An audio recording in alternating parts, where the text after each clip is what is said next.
What's going on, everybody? Welcome to tonight's broadcast of the LPL here on LPL English, where we are getting ready to start wrapping on up one of our groups here with LNG taking on Ultra Prime. My name is Gordo. I'm joined by Gibeto on the cast. Gibeto, how are you doing this evening? I'm doing good, as you can see right here.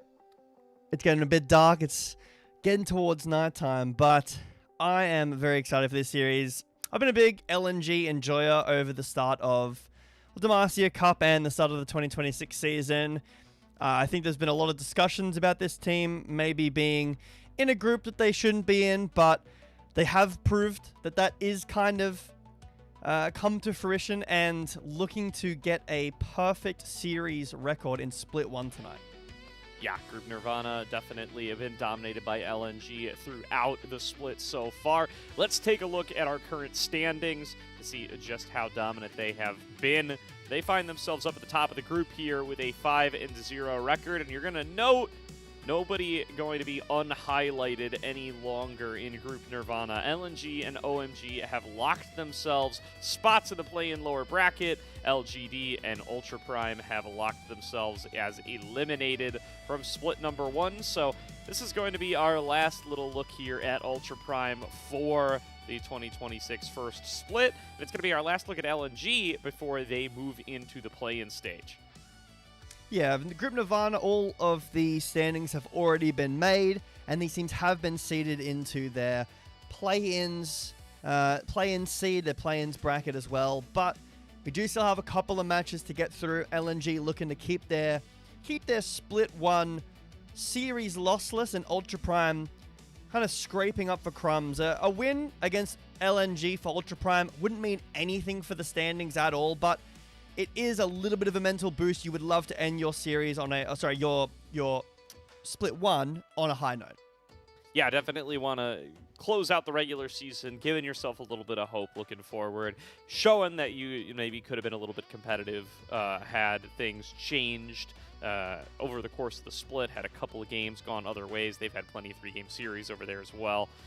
So definitely going to be a contest for pride here and for things to point to coming into the spring split, more so than it is for actual qualification here in Split 1. Meanwhile, of course, LNG, they got a little bit of pride to play for as well here. They want to close on out their perfect run and make sure that they do indeed get that full 6-0 before they do have to start tussling with some of the teams from some of the higher up groups other than Group Nirvana. Let's take on a look here, dive into LNG a little bit more, and talk about their roster. So LNG, of course, coming on in with the roster of Sheer, Croco, Bulldog, 1XN, and Missing. And so many players to highlight on this team. They have had such a great performance across the board. Think Croco going to end up being the big standout here. He's won the most player of the games. He's won the most player of the series. He's contending, some of those big superstars in Group Ascend in those metrics. But, guys like 1XN have put up some ridiculous performances and some ridiculous numbers as well, Gibeto. Yeah, this is a team that, if you've seen any of their games in Group Nirvana, you know that they're the best team, kind of undisputed at this point, not just based on the actual numbers undisputed, but just how good they've been. Here and there, some things, but for the most part, I think we're going to have to get into playoffs, play-ins, and then playoffs before we see this team tested, and I think that's a really interesting thing to look forward to. How does this team stand up against the Group Perseverance teams, and then, hopefully for LNG, the Group Ascend teams as well? Yeah, definitely hoping to make that full run here, as several teams across Group Perseverance and Group Nirvana are.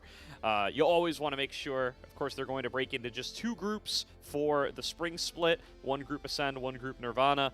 The former going to be expanded out to 8 teams, the latter expanded out to 6 teams. But you definitely want to find yourself in Group Ascend if at all possible. Gives you much better quality matches, gives you much better quality scrims, gives you much better options when it comes into the postseason, regardless of how you end up being able to perform. So everybody fighting for those slots and wins in those play-in stages, and better seeding in those play-in stages is going to be the key to being able to reach those points. But LNG, let's focus in a little bit more on how ridiculous their split has been so far. These guys pretty close to completing the full sweep of the entire group. And, you know, they're just hoping to be able to finish it all out here because they have taken on all comers and they have come out victorious each and every time. Not a perfect game record so far. They're 10-2 in game record, but when they drop down to LGD both times, actually, they have been able to clap back and be able to find themselves some victories every time.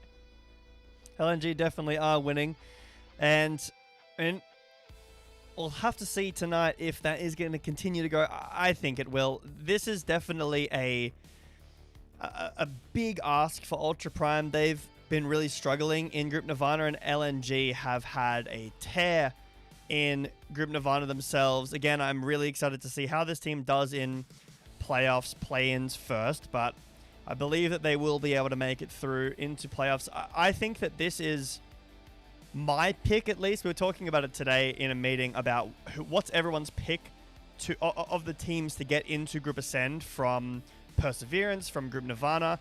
This is a team that I'm really a fan of. I think that even if you were taking both groups together, I would still say LNG. But in Group Nirvana, this is the team that you would hope has the best chance of getting into Group Ascend for that split 2. Yeah, definitely. I mean, there's been some shadow boxing of this team up against Team WE, who are, of course, are set to be one of the top teams making it out of Group Perseverance. And I mean, there's plenty of reasons to look towards the LNG side. They've just been playing some real clean League of Legends here. Plenty of great highlights to be looking at of this team. Just joining together for, you know, some of these early skirmishes, some of these early team fights. They're one of the strongest early game teams in the league. They're able to consistently find themselves these really, really huge leads from the earlier stages of the game. They're number 2 in the league in kills per game. They have the least deaths per game. And they've done a great job of controlling objectives like the Dragon and the Heralds.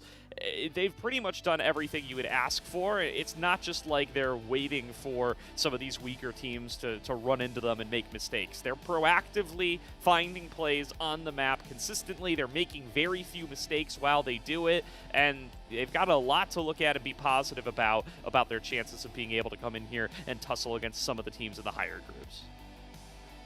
I think that this team, I know that there have been a couple of question marks on players like Sheer, but I think that for a large portion of this team, they're very synergistic, which I think is super important in, you know, professional esports in general, but in this specific season of League of Legends where it doesn't really reward a ton of individual lane stomping, pushing out a lane, and that has been the kind of set of the game for a while now, but this season is not a lot of agency in top, not a lot of agency in solo kills.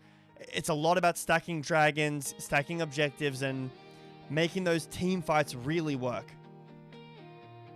Yeah, and that's what LNG have just shown the capability of being able to do consistently over and over again, game after game, matchup after matchup over the last couple of weeks, and that's how you find yourself at 5-0 with a 10-2 game record, just being able to consistently execute on those game plans over and over and over again. Meanwhile, over on the other side of the rift today, a team who, for a while, we were expecting to be able to maybe be contending for maybe second out of this group, at least fighting over third for a bit. We had kind of written off OMG at an earlier stage of the tournament, and it's kind of all collapsed for Ultra Prime over just the last couple of game days, unfortunately. The roster going to be Liangchen, Grizzly, Saber, Henna, and Xiaoxia. And yeah, I mean, the last time I came in to see this team, it was up against OMG, and we were talking about them like they were going to be able to very likely take that game handedly and then be competing to see if they could make it out of the group with LGD, and that's just not how the rest of the group has ended up playing out at all, Gibetto. Yeah, this team, these happen. Like, I'm glad that Ultra Prime has been able to take a series, and again, it would be really nice for them to be able to take another one. If they could find a series win against LNG here, that would look really, really good for them. Going into Split 2, they would be able to leave this split on a high note. But Gordo, I believe that we have a plan set up, if you are an Ultra Prime fan, of how to deal with this spot that Ultra Prime have found themselves in. Yeah, it can be a little bit discouraging. Your season is gone from, having play-ins alive, and perhaps even likely if you were super confident in this team after the 2-0 win over OMG, to already being eliminated. So if you're an Ultra Prime fan, what options do you have? There's kind of two roads laid out before you here coming into the tonight's game, right? You can do either move on, look towards the spring split, just call it a wash, kick back, enjoy some League of Legends for the night, maybe take a little bit of a vacation and plan for March to be able to come back in and try again at competing. Or you can take the bolder path. You can pray to the Saber and to whatever else you believe in that you can get another miracle coming on through here and that you could potentially upset LNG's perfect season and end this season on a high note. Every game that Ultra Prime have won so far, it has been a player of the game for Saber, and it has been a massive performance for Saber. Everything about this team is, can their mid laner lock in, yes or no? If he locks on in tonight, that's got to be how they're able to potentially salvage what looks to be a disappointing split number 1, and at least close it out having played spoiler for the perfect season for LNG. Yeah, it would be really nice, and I mean, I'm on the Pray to the Saber God. I'm down for some very solid mid lane performances, and making an upset in LNG would, this series has no impact numbers-wise for play-ins, for playoffs, but it does for, mentality, for if multiple things from LNG can be exposed, then, maybe teams can look at that. I think it's guaranteed that LNG are against Thunder Talk. I'm fairly sure that that's how the standings are. I could be wrong. It might be somebody else, but I'm fairly sure that it's the bottom of Group Perseverance and the top of Group Nirvana. You're right. LNG is locked against Thunder Talk. For so Thunder Talk will be watching this series, and obviously vice versa for LNG, to try to find something that they can do. Absolutely. So we will find out. Obviously 4 teams going to qualify from that kind of Knights Road play-in for those who haven't gotten super familiar with the LPL winter format. So the bottom seeds from Ascend and the top seeds from Perseverance going to play each other in some qualification matches. The losers of those matches going to play against the winners of the bottom Perseverance seeds and the top Nirvana seeds. So Thunder Talk, bottom Perseverance seed, LNG, top Nirvana seed, gonna play each other. Winner of that going to get to play a qualification match against the loser of a match between a bottom Ascend team and a top Perseverance team. So it's a little tough if you haven't quite gotten all the group names down. Hopefully you've got them in the back of your head at this point and can recognize them at a glance. But basically, LNG going to have to win 2 series to be able to make themselves all the way up into the true bracket with all of the best teams in it. Thunder Talk looking to be an opponent that they will likely be favored against, but they will be playing against either a top Perseverance seed or a Ascend seed before they're actually able to make it there. So quite a journey ahead of them, even though they're already locked in to that Knights Road play-in stage. And the good news for LNG is if they do make it to the playoffs, so after this there's the play-ins, they need to win, I believe it's 2 best-of-5s. The first one will be against Thunder Talk. The second one will be against a team that is quite a bit harder of a matchup. But if they manage to win that, then LNG are in Group Ascend for Split 2. Like you mentioned earlier, we're going back to our 2-group format from last year, Group Ascend and Group Nirvana. And I believe it's 8 teams in the top group, so adding 2 from what there is right now. So despite it being, a rough road in terms of that second series being, the top of Group Perseverance or maybe even one of the bottom teams from Group Ascend, if they do manage to win those games, they will be set in for some much better practice and much better stage games for Split 2. Yeah, definitely.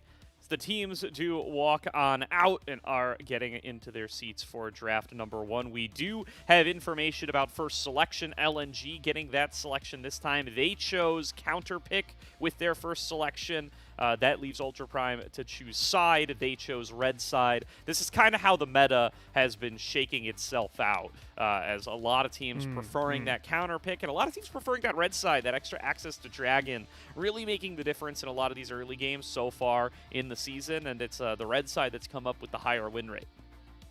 The other thing as well that's not super talked about is the fact that if the second scuttle spawns on bot side, after, like, if both junglers get 1 scuttle each and then do 2 full clears, the second scuttle gives level 6. So oftentimes you will see an early fight around that scuttle to give the jungler level 6. The junglers in the meta right now and for the past year and beyond that have been very level 6 focused. So, you know, the Vi's, the Pantheons, the Wukong, the Xin Zhao, the Jarvan all love the level 6, and even some of the other ones, you know, Sejuani, Maokai. We haven't seen those prioritized a lot, but if they do end up popping up, again, more junglers that love that level 6. Most junglers, in fact, outside of, you know, Jace, really like level 6. So keep an eye out for that in this game. But that also is a benefit of having red side, right? The bot lane Scuttle Crab being able to fight over that and get that level 6 into maybe a dragon fight as well. Something that I think is kind of a product of the Atachan being removed, of like feats of strength not being in the game, so grubs aren't worth as much, Herald is not worth as much, is that the top side of the map is often just kind of left to the wayside. Yeah, absolutely here. And yeah, you kind of called it out. I mean, I think the jungle meta has kind of been the most static of all the positions so far this season. It's your Jarvans, it's your Wukongs, it's your Xin Zhaos, Jace and Malphite, kind of the new faces around there. Vi is still in the mix, and those have really been kind of the priority across the board. Krako in particular, I think, has been making a big tear on the picks like the Xin Zhao and the Jarvan. Something to keep note of is Grizzly has not been a Xin Zhao guy. He has played no games of it so far. Well, this might be his first if he snaps it on up. All right, there we go. Grizzly, good call out. Yeah, just call me out right here, right now. Congratulations. Well, the Xin Zhao Orianna, I mean, this is the most 2026 start you can have to a draft. The Azir Orianna trade, Bruiser junglers, the Jarvan taking it away from the combo. Here's a blind Renekton, so it's probably going to be like maybe a Gnar, could be a Jax, could be some of the tanks, you know, the Scion, the Ornn, but it is going to be the Gnar. So this is very, very standard drafts from what we've been seeing early in the year. Support and ADC left to the side. The thing that's kind of catching my eye here is that the Yunara is still available. I think that both comps here do benefit from that. And the engaged supports have been very highly prioritized across multiple regions. The Braum has been also getting a bit of play, but a lot of the Rel, a lot of Rakan, and a lot of Alistar. Yeah, definitely been some big priority picks in the bottom lane for both of these squads, and not expecting to see too big of differences here. I haven't really liked Missing's Enchanter play when he has gotten the chance to go for it. His Lulu, his Renata have both been real highlights so far, and he and 1xN have been one of the most lane-dominant bot lanes we have in the LPL over the course of the season. You know, they've really been beaten up on some of these other Group Nirvana bottom lanes. Henna and Xiaoxia, no exception here, but they're going to have their work cut out for them trying to play up against this duo, and you can already see taking the Bard off the table here, going to be trying to limit what some of Missing's options are going to be. He's lost his Nico and his Poppy as well here. He's been willing to play both of them. Ultra Prime in particular, not been big fans of that Poppy. They ban it more than just about anybody else in the league, and they're going to keep that one up facing off against Missing, or even Krako, who could pick it up and take it into the jungle. The Ashe ban also kind of trying to attack some of that new hotness, the Ashe Seraphine duo, which has really started to pick on 26-2 so far. Now going to not be an option for Henna and Xiaoxia as kind of a little bit of an easier mode to play in the bottom lane. 1xN hovering that Yunara, been one of his best champs. I think they're going to be very happy to snap this one up. Yeah, I like the Ashe ban. You know, you don't have to ban both in the combo. The Ashe is, I guess that they're both kind of enabling to each other, but the Ashe passive is really what enables the Seraphine in that matchup. So Ashe can be played with other things, Ashe Braum as well. So taking with the Ashe, nice little play here. And the Yunara pick, this is what I was talking about with the 80 carry picks here.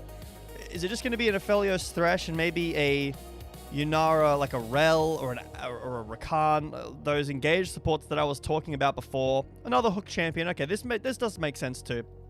So for both of these teams, they've got a ton of late game damage, right? They've got a Z Orianna on both sides. Then they've got the Yunara and the Aphelios. Aphelios has been a counter into the Yunara rising up a little bit, and the Aphelios prior on its own has been rising up too. But I kind of like the Ultra Prime draft better. I'm not a huge fan of Azir Jarvan together. I feel like it's a little awkward. There is setup from the Jarvan to help Azir do damage, but for the most part, it's more of just like we do good team fight damage stat space, but you've got the Xin Zhao Orianna, which is a great combo. You have the ball delivery. You've got Renekton, who is going to lose lane, but I prefer Renekton in teamfights, to be honest. I think that Nara is a lot harder in teamfights to play, and I'm a massive Aphelios fan. I think that Aphelios Thresh has been doing a ton of work. For LNG, they have superior side lane with the Gnar and the Azir, so left alone in the side lanes, these side laners, Sheer and Bulldog, can do massive work to the towers, develop a gold lead for themselves. But in these 5v5 team fights, I don't know. I think that Saber and Henna are going to have a great game, sure, but I love this draft. Definitely. I'm excited to see Henna's Aphelios back. It's a pick that he hasn't gone for this year yet, but it's historically his most played champion overall, back when he was on like Brionne and like 2022, 2023, those sorts of LCK teams. This was his bread and butter. He would go for this basically every game that he could. Remember, this is pre-Fearless, so he could go for this game in, game out, whole series long, and he did. He played a lot of games with the Aphelios earlier in his career, has kind of let it fall by the wayside, even as it's come back into the meta this season. Obviously, in 2025, basically nobody was playing the Aphelios anymore. But I'm excited to see him bust it out here, you know, as this first split is coming to an end, and maybe he could perform on it and, again, give another sort of angle for Ultra Prime to be excited about coming into the spring split. Certainly going to need to up against this opponent.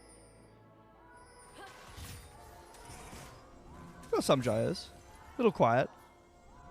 But we can hear them. Good to hear.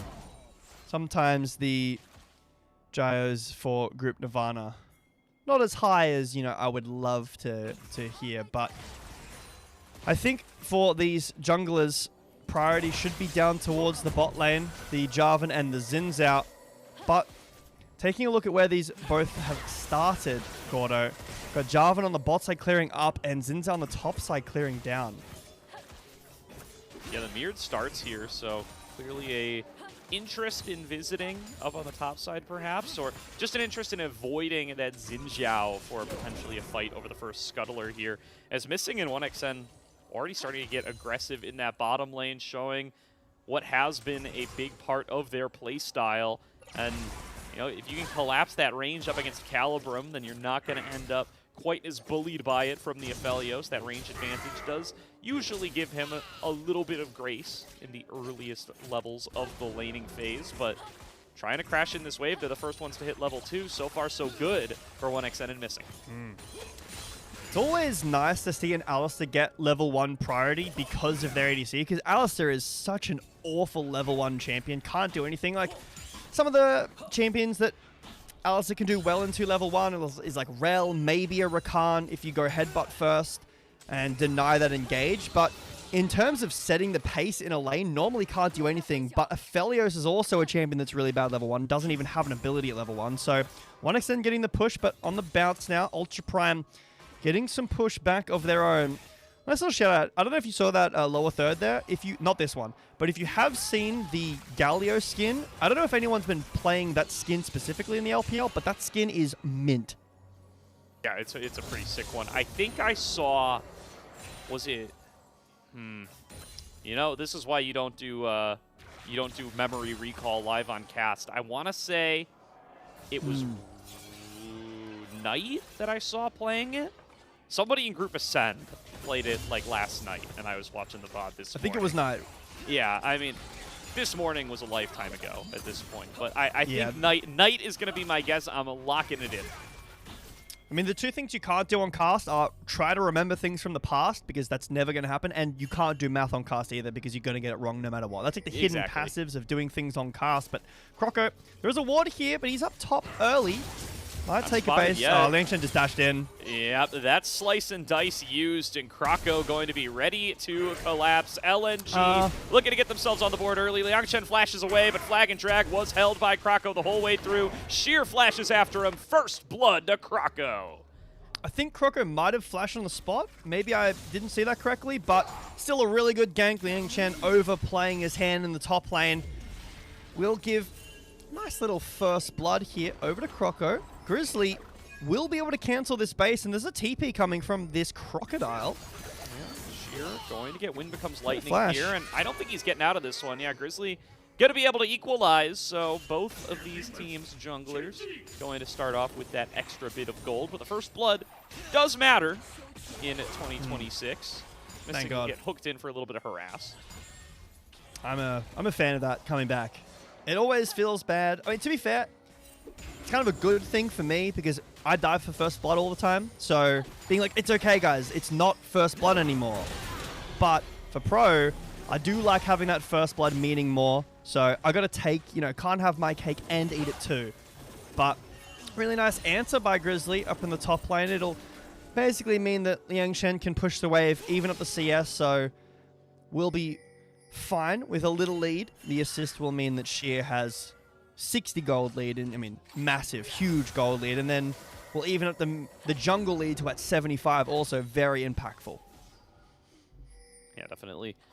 Did see culls picked up for both marksmen in this bottom lane, so despite their aggressive playstyle, 1xN and Missing, embracing that they may be a little bit outranged for this early stage, and maybe not going to be getting those big moves in the 2 versus 2. Of course, Kroko also pathing towards top, meaning that they're not going to get that jungle support either. They're more interested in just trying to farm out this lane for a little bit longer. It does look like that second scuttle going to be spawning. I guess it's third scuttle technically, but that second spawn of scuttle appearing in the bottom side, that's what's so prized by so many junglers, and Grizzly's going to be the one ready to claim it. Yeah, this is what I was talking about before. When that scuttle spawns, red side has better access to it. So Grizzly will, pardon me, hit level 6 off of this scuttle grab. And I mean, Xin Zhao level 6 is not the best send button. It's a much better team fighting tool if you want to try to get this dragon.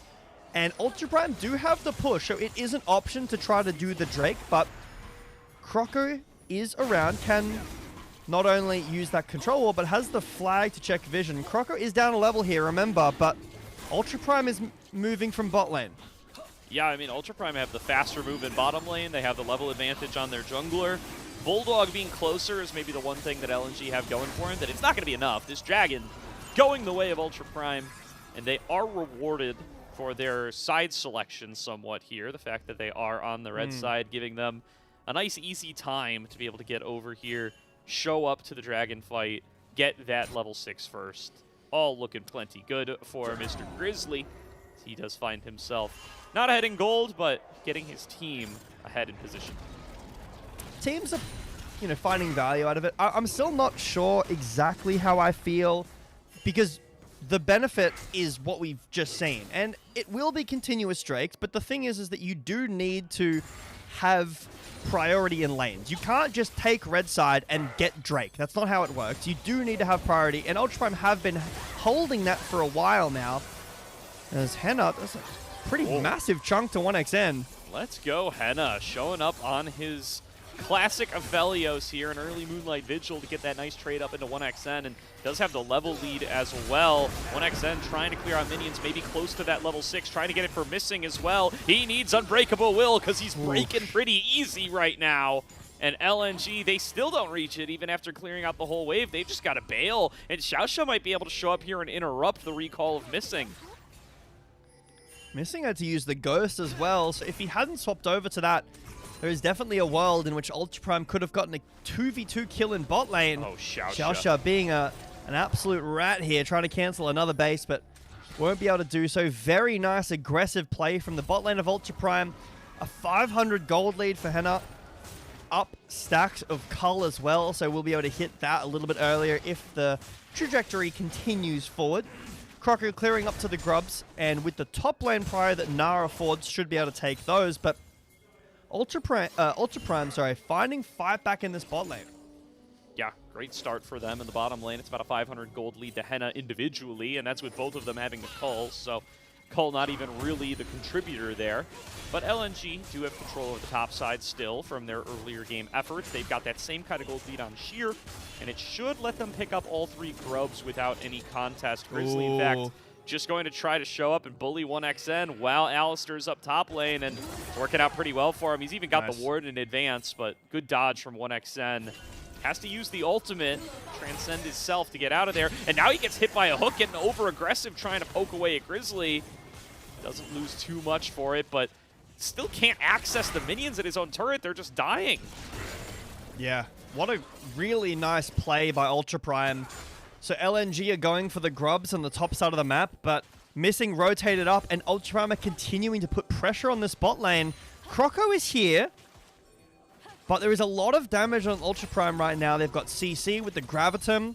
Moonlight Vigil is available again. If anyone walks in to check here. Oh, 1xN does still have the flash, disciplined in its use earlier. Will be able to keep himself alive. Missing, going to have to pop the Unbreakable Will. But things just keep going wrong for this bottom lane of LNG, and it goes from bad to worse again, as now they're going to lose more turret plates. They're going to struggle once again to be able to farm up this wave, but they've got Croco in their back pocket.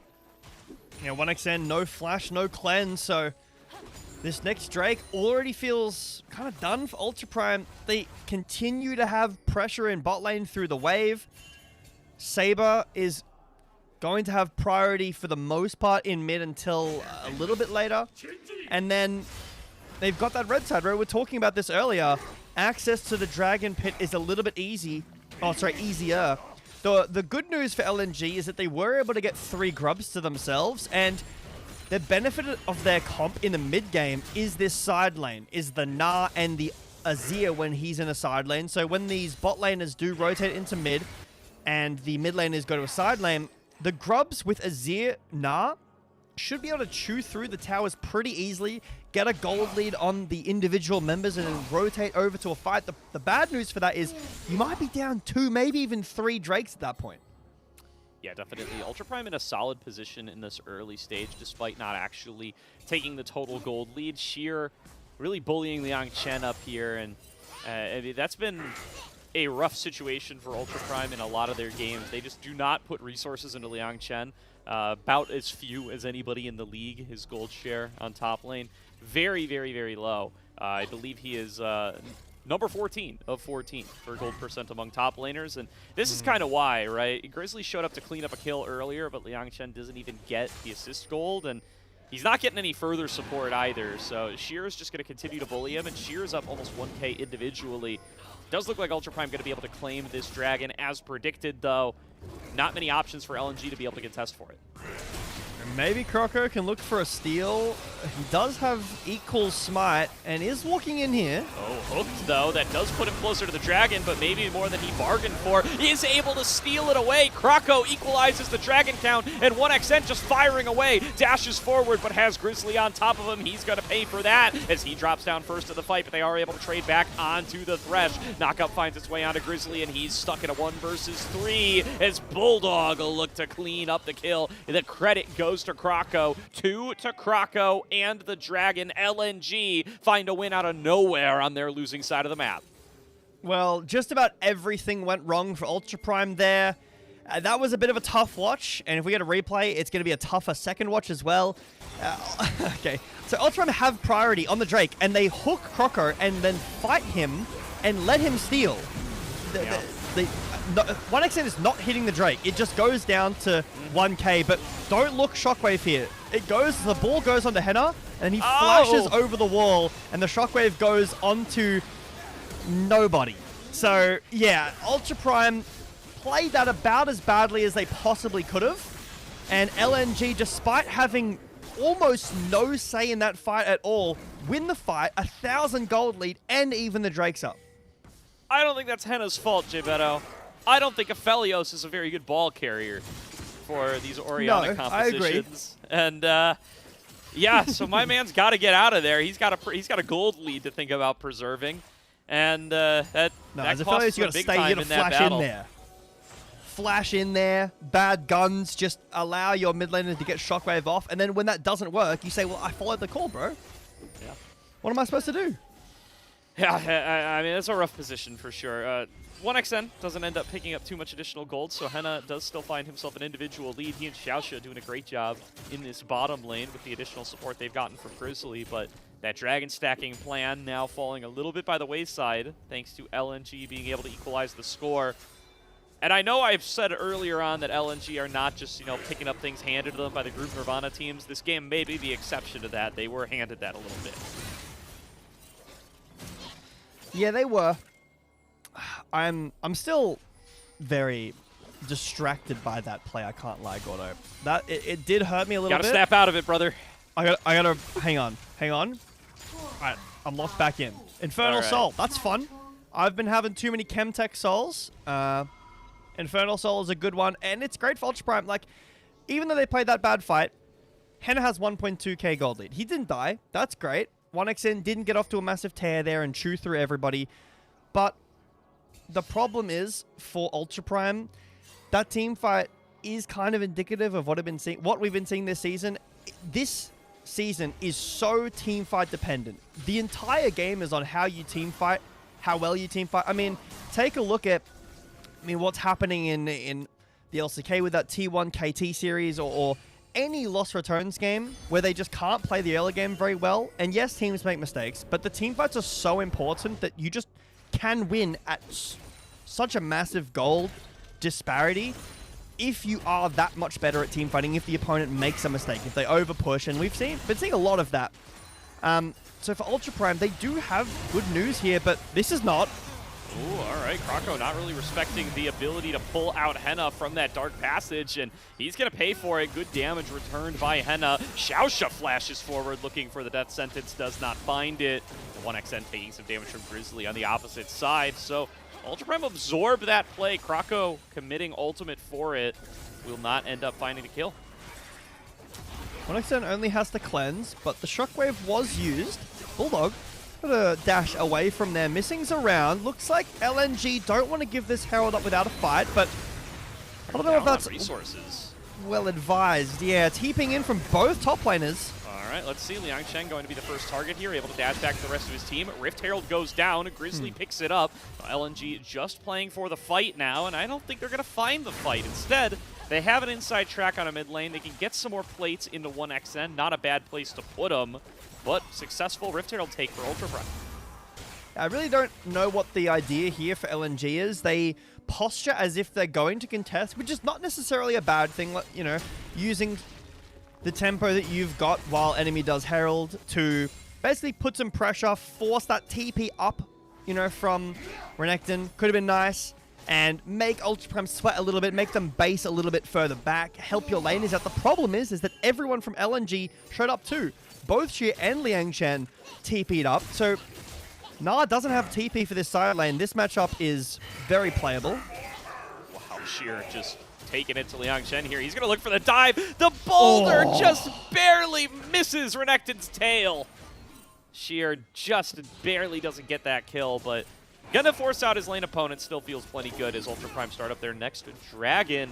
LNG with a few folks in the area. Does look like they're going to try to contest here. Mid laners duking it out on the bottom side as Krako and Missing try to create space. Step up to the dragon. Krako is here. Now Grizzly a little bit outmanned and outgunned. It's going to be a secure on the dragon. It goes over to 1xN of all people, but Henna kills off Missing on the top side. It's now a dragon lead to LNG as they're just going to try to get out of here. Xiaoxia continues to magnetize these onto 1xN, but he's got the backup of Krako. Grizzly taking way too much damage. Xiaoxia gonna take it instead as 1xN picks up a kill. Henna turning it back though with the Infernum. Flashes forward. One or two more shots would put Krako in the dirt, but Krako able to hold on. This is the last match that both these teams will play, and they are playing like it, Gordo. They know this match means nothing for standings. Just limit test, just fight all the time. Really nice secure from 1xN, I guess, but Saber had the orb, had Shockwave the whole time. It was on Grizzly, and then he flashed away. This time Saber doesn't press R, but I haven't really been impressed by this Orianna so far. It has so much impact in team fights, and so the orb goes here on the Grizzly. He gets really chunked. So he gets smited down to what? 38, and then Grizzly has to get away. Has to dash back to his team and kill missing. But the Shockwave doesn't really get any value there. It wasn't used at all. And then LNG could have just got this one kill and been fine. They kill Xiaoxia. They're definitely out right now. Croco has flash. But instead they go forward. 1xN gets hit by the Infernum Moonlight Vigil. And is unfortunately taken down at the back end of that. But it is still 3,000 gold lead for LNG. 2 Drakes for them as well. Infernal Soul is a massive soul, especially if you're able to get 3 Infernal Drakes. That much extra damage on an Azir, on a Yunara, and for Ultra Prime on their carries as well would be really nice. But nice hook. Won't result in a whole lot here. But I mean, Ultra Prime are using their red side Gordo really well, like we've been talking about. They have priority around their Drakes, but they just can't pull the fights out. They cannot, and this is happening without top laner involvement for the most part too. Sheer just absolutely pummeling Leon Chen up in the top side. A 2.5k gold lead to him. Once he arrives as 2-item Gnar against 1-item Renekton, it's going to make these team fights even tougher for Ultra Primes. They really need to start winning them while they're 4v4s, and so far have not been able to pull those out. Croco, an aggressive into Ultra Prime's jungle. Xiaoxia going to get pushed back away by the Blast Cone as they're just trying to get 1xN a pathway to hit this turret. Henna waiting to try to clear the wave on the opposite side. Croco dives forward, gets a knock up onto Grizzly, but there's no damage here. Bulldog comes in on the flank. They're going to turn it all back onto Saber, and he's one-shot Henna, duking it out with 1xN. Henna going to end up winning that one out, but now the rest of the team fight breaks out. The top laner's getting involved. Sheer immediately going to Gnar, 2 of them back into the wall. Croco in the front line. Hook connects on a mini Gnar, but Sheer not taking too much damage, going to be able to continue to proc Hyper, flashes forward, looking for Liang Chen, and Bulldog will be the one to finish him up. Back over the wall goes Croco, trying to complete the ace, but Xiaoxia will stay alive. Nonetheless, it's a 4-for-2 team fight. LNG come out on top once again. Your support dies, sure. 1xN fights the 1v1 and loses, but basically trades 1-for-1. Other than that, LNG play that so well. So Saber is first on the roam, but this is why Azir out of that mid lane is so valuable. He catches Saber by himself, and again, the Shockwave is completely wasted. It's not used at all. This is a really fun, like, the season's over 1v1 me in mid kind of ADC duel. And Missing does end up falling for being the front line of his team, but LNG have so much damage here with the Azir, and because Henna's 1 HP, he can't fight with the Crescendums very well. Croco goes in, takes him down. LNG feel very confident with their gold lead, which is now nearly 6,000 gold. There's 40 seconds until this next Drake and Gordo. I don't think Ultra Prime is going to have that red side prior anymore. And Jbeto, 3 bad team fights I think is enough for me. If you're an Ultra Prime fan, I sure hope you chose the vacation path, because I'm still for Saber path. I'm praying. You're going to be praying for game number 2, buddy, because Saber's not putting it together here so far, and now he's down 6k. I think opportunities are dwindling for the Ultra Prime squad. We'll see if they can put together some miracle team fights with Henna at the back. Henna going to have to be the main focus for this game, and if they pull it back, it's going to be on this guy's shoulders. Playing out these fights pretty well, one another one-on-one with 1xN in the previous fight, and now getting an opportunity to fire away at Croco, who has a pick onto Grizzly. Dark Passage pulls him out to safety after he blows that Crescent Guard. All right, hear me out. Henna 1v1 to 1xN, so we're gonna have that every time. I'm not gonna pay attention to Liang Chen getting absolutely destroyed in the top lane.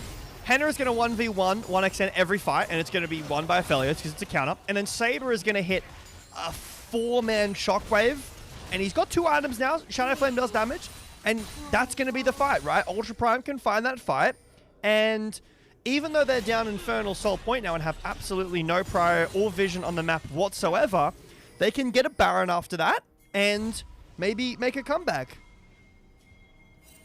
That's the goal. That's the game plan at this stage. You do have your Infinity Edge completed on the Aphelios.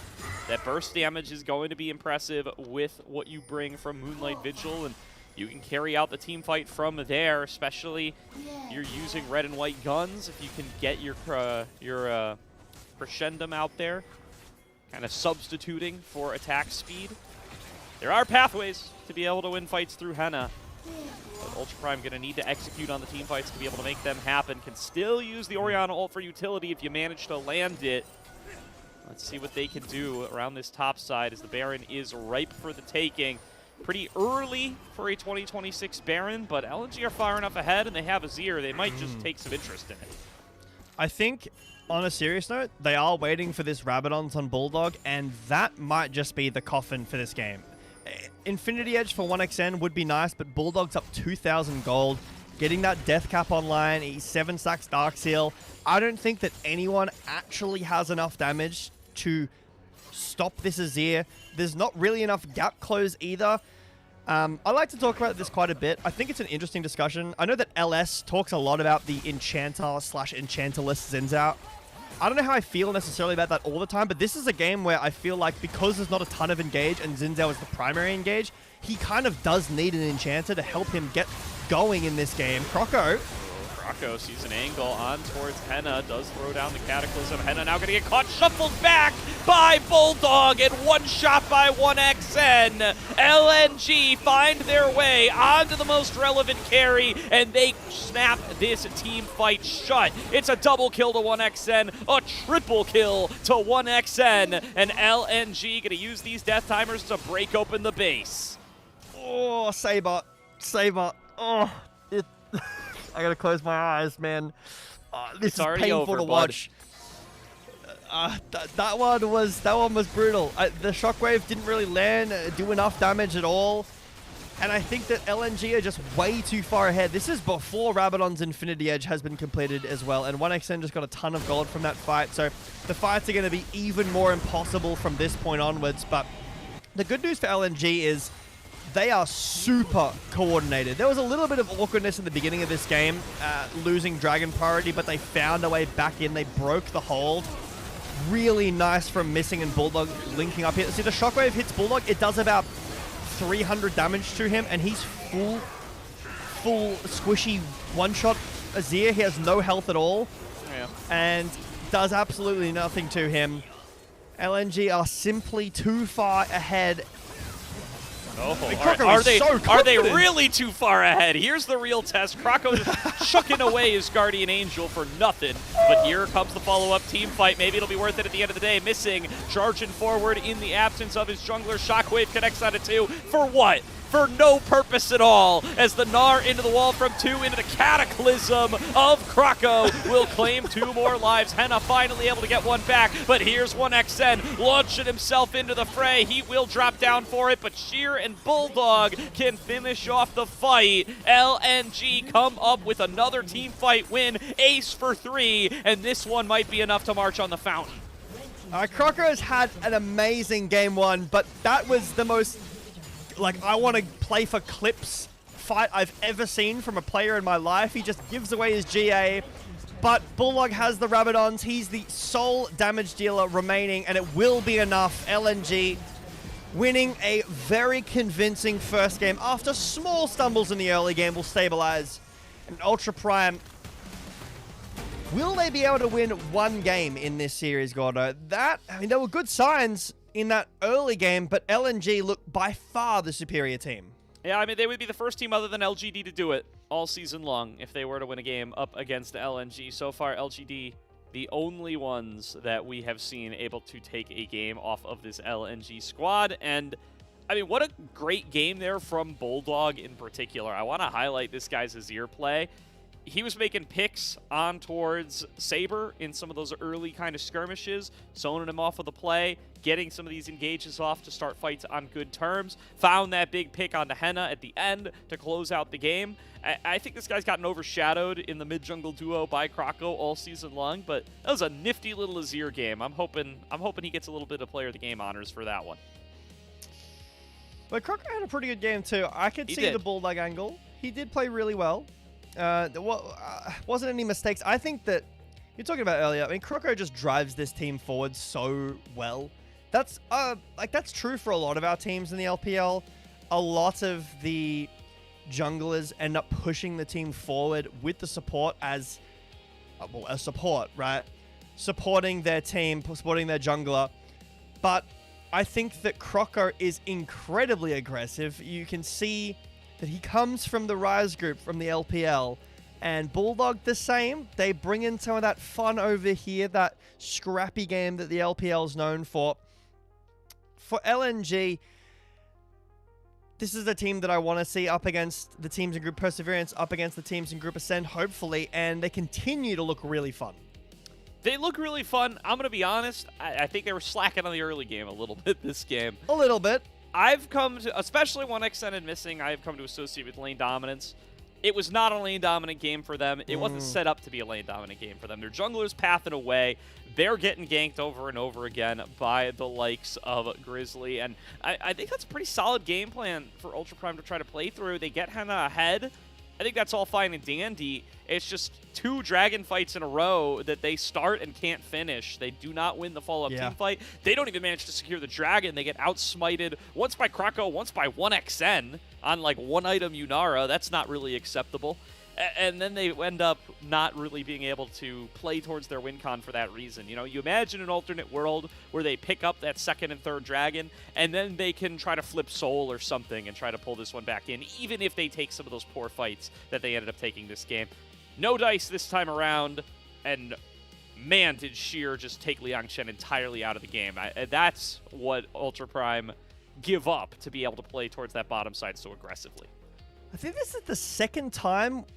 I haven't watched every game, but there was, I think it was a Bin versus 369 game where this matchup was played. I can't remember who won that, like who was playing the Gnar of that, but it looked almost exactly the same. And I remember saying on that cast that, oh, it can be a skill matchup. And then Alk had DM'd me or messaged me and was like, Jack, you just got to tell him how it is. Don't be nice. It is a really tough matchup. And it is, right? Like, we see what happens in here. It has been continuously like that. I would love if this would stop Blind Renekton, because Blind Renekton, when Rumble is banned, has been kind of a trump card. Like, no one can beat it. Just play a tank and, like, lose the game slowly. If Gnar is the answer and players can continue to play it, that would be great. But my biggest concern for this game is Saber on this Orianna. I'm always going to be a glass is half full kind of guy. I love, give me as much hopium as possible. I'm praying for Saber to show up, but this was a game where Orianna is not necessarily the most difficult champion to execute on, and I don't think there was a combo in the early game once. The shockwaves only started to hit when the game was almost completely done, like a 95% done situation was when the shockwaves started to hit.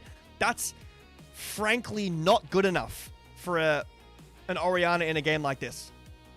No, not at all. And I mean, it's a matchup, right? The reason you blind pick the Orianna when these 2 staple mages are up in the mid lane is because it's supposed to be good into the Azir. Yeah, it's not like it's no Gnar and Renekton.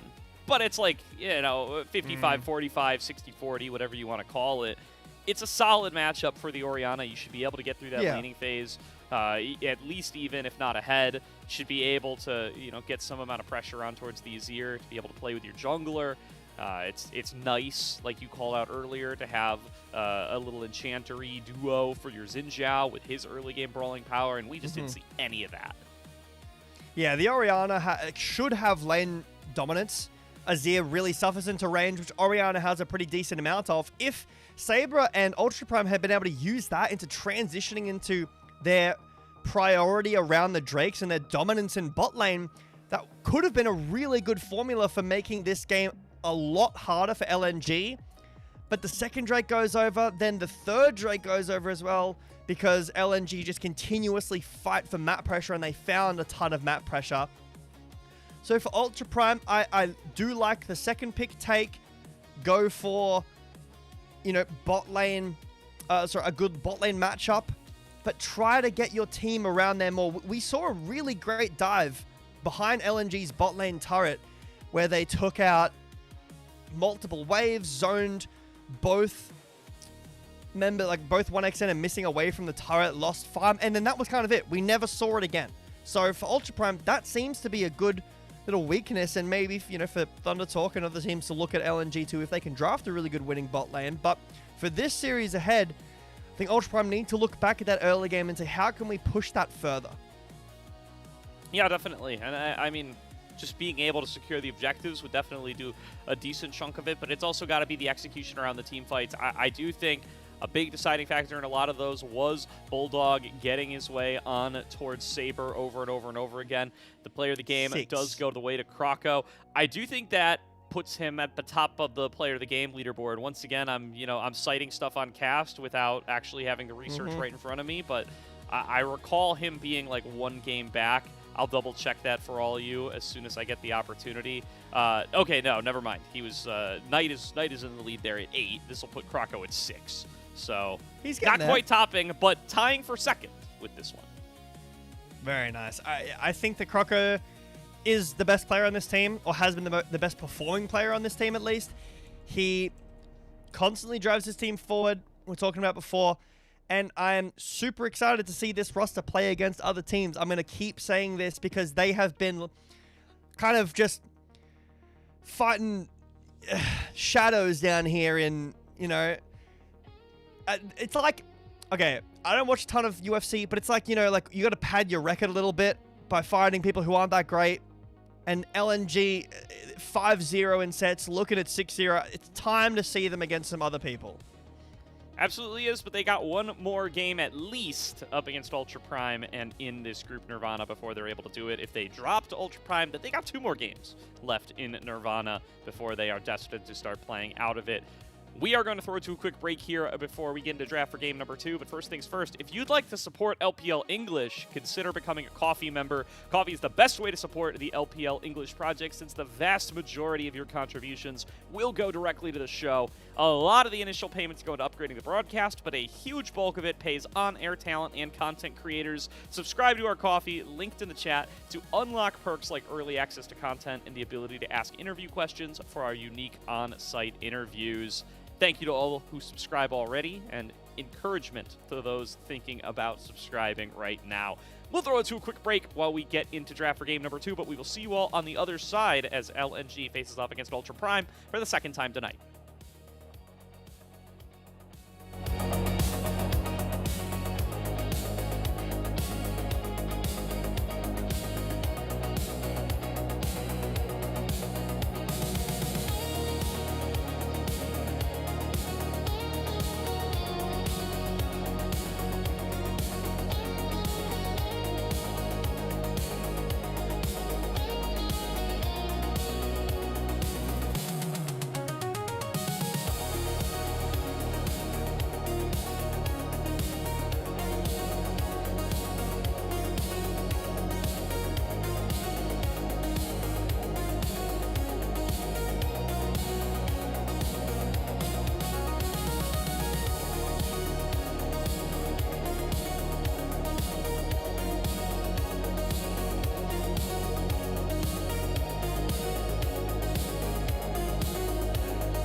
Welcome back, everybody, to tonight's broadcast of the LPL here on LPL English, where LNG are up 1-0 against Ultra Prime after a game number one with a little bit of a closer early game than we originally expected, and then LNG's history would suggest, but LNG pull it back and come up with the win regardless.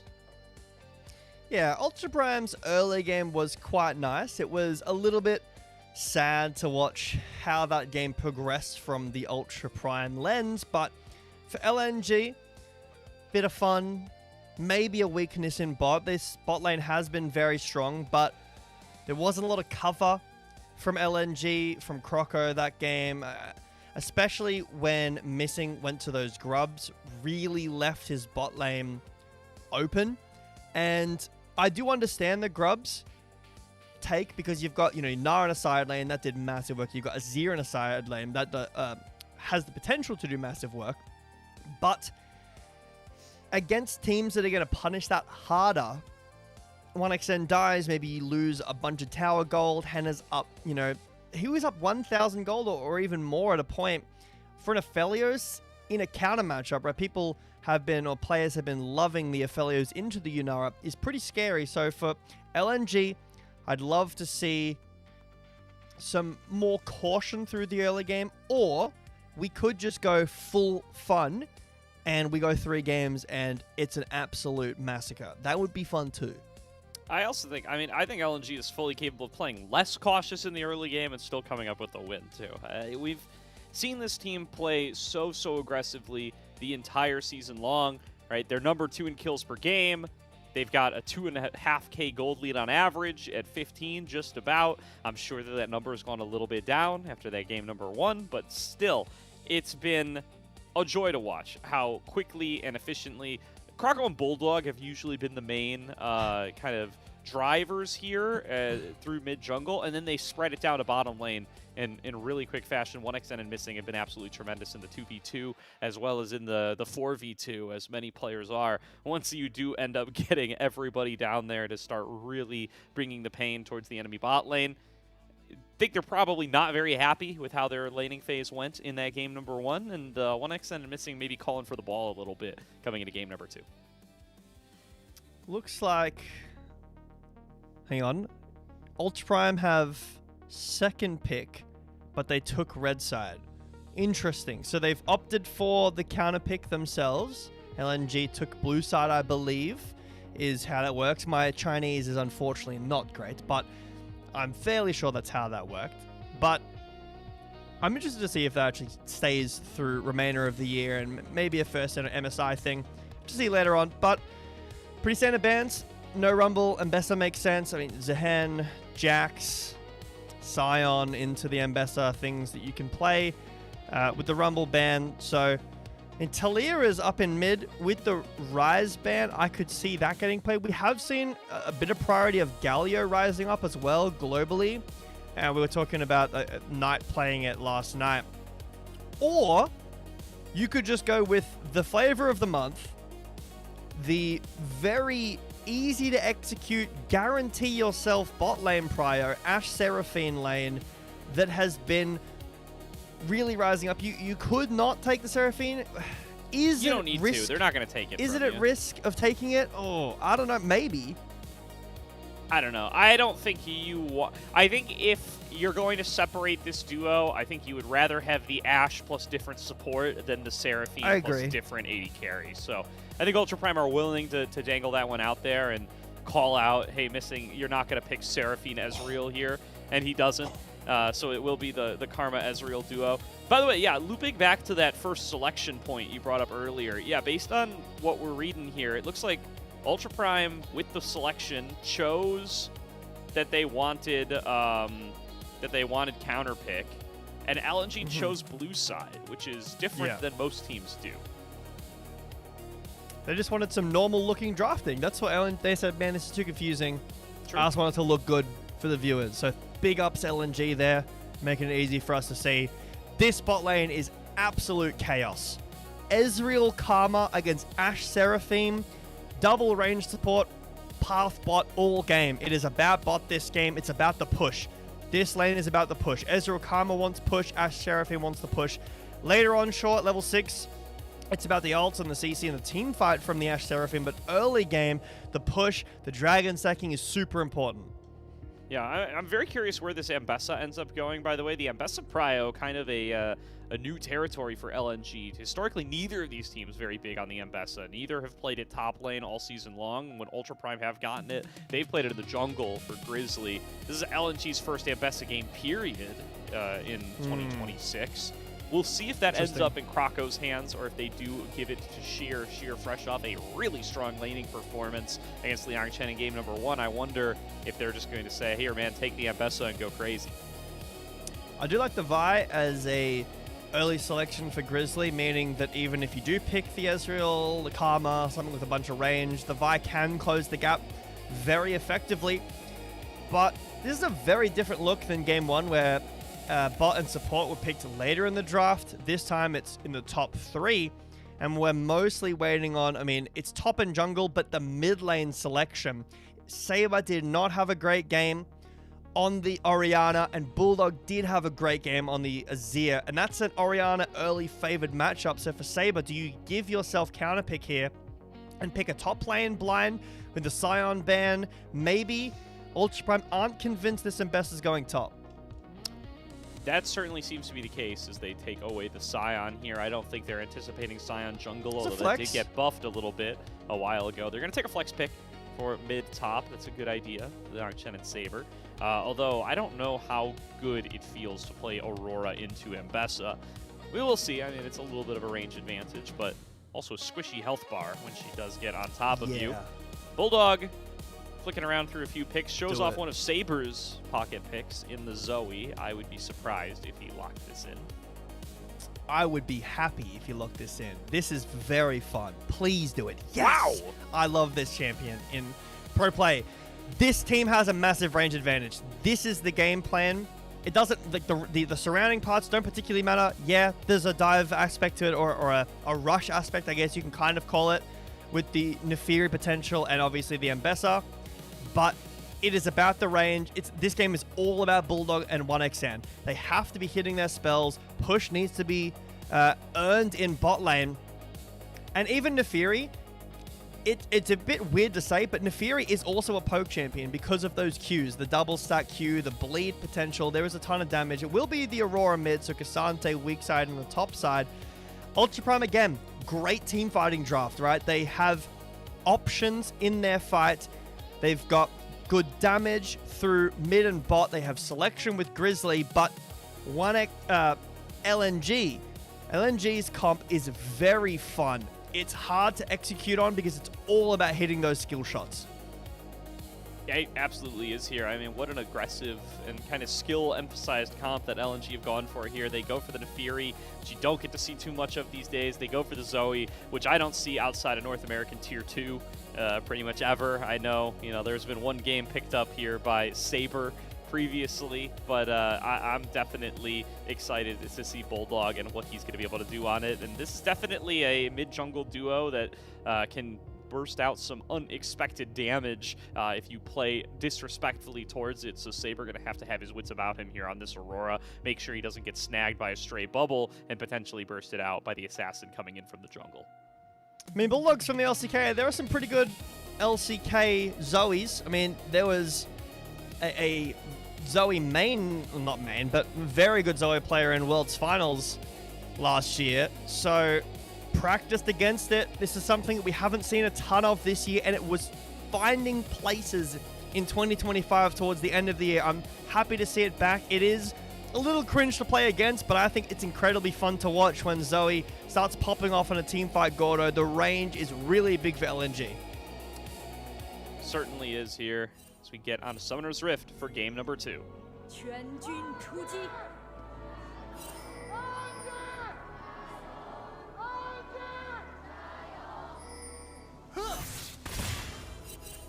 I got some bad news.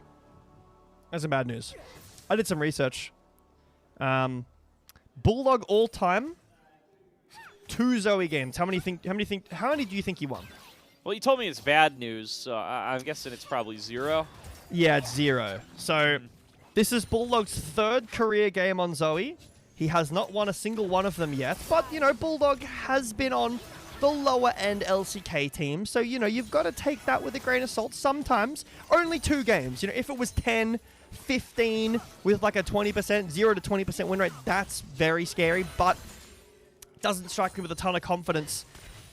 Gets to go the Ignite, though, in the mid lane. Another thing we've been seeing a little bit is because of the Home Guard's early trade here in bot, as Ultra Prime will use heal and force barrier out of 1xN, but his mid lane is going combat summoners because of the Home Guard. Zoe loves having that Ignite, being able to proc her W passive and get some summoner spells back of her own. Yeah, definitely a desire to play this mid lane matchup aggressively. And, you know, like you said, never won his aim of Zoe before, but oh, Xiaoxia just takes a huge chunk of damage up way too far, gets hit by every skill shot, and drops in the 2 versus 2. That's the 1xN and missing lane duo we've been waiting for. The lethal tempo Ezreal does massive work there. The very, very dominant early game pick. I mean, this lane historically, like Ezreal Karma is very hard to break, if not impossible in the early stages. Ezreal Karma, I'm thinking like this year and the end of last year Karma, but 2022, specifically Worlds, like when Karma was really, really good and everyone was playing her because it gives you push in bot lane like nearly guaranteed if the enemy can't find like an all-in, and finding some more priority at the end of 2025 now, very highly prioritized in 2026.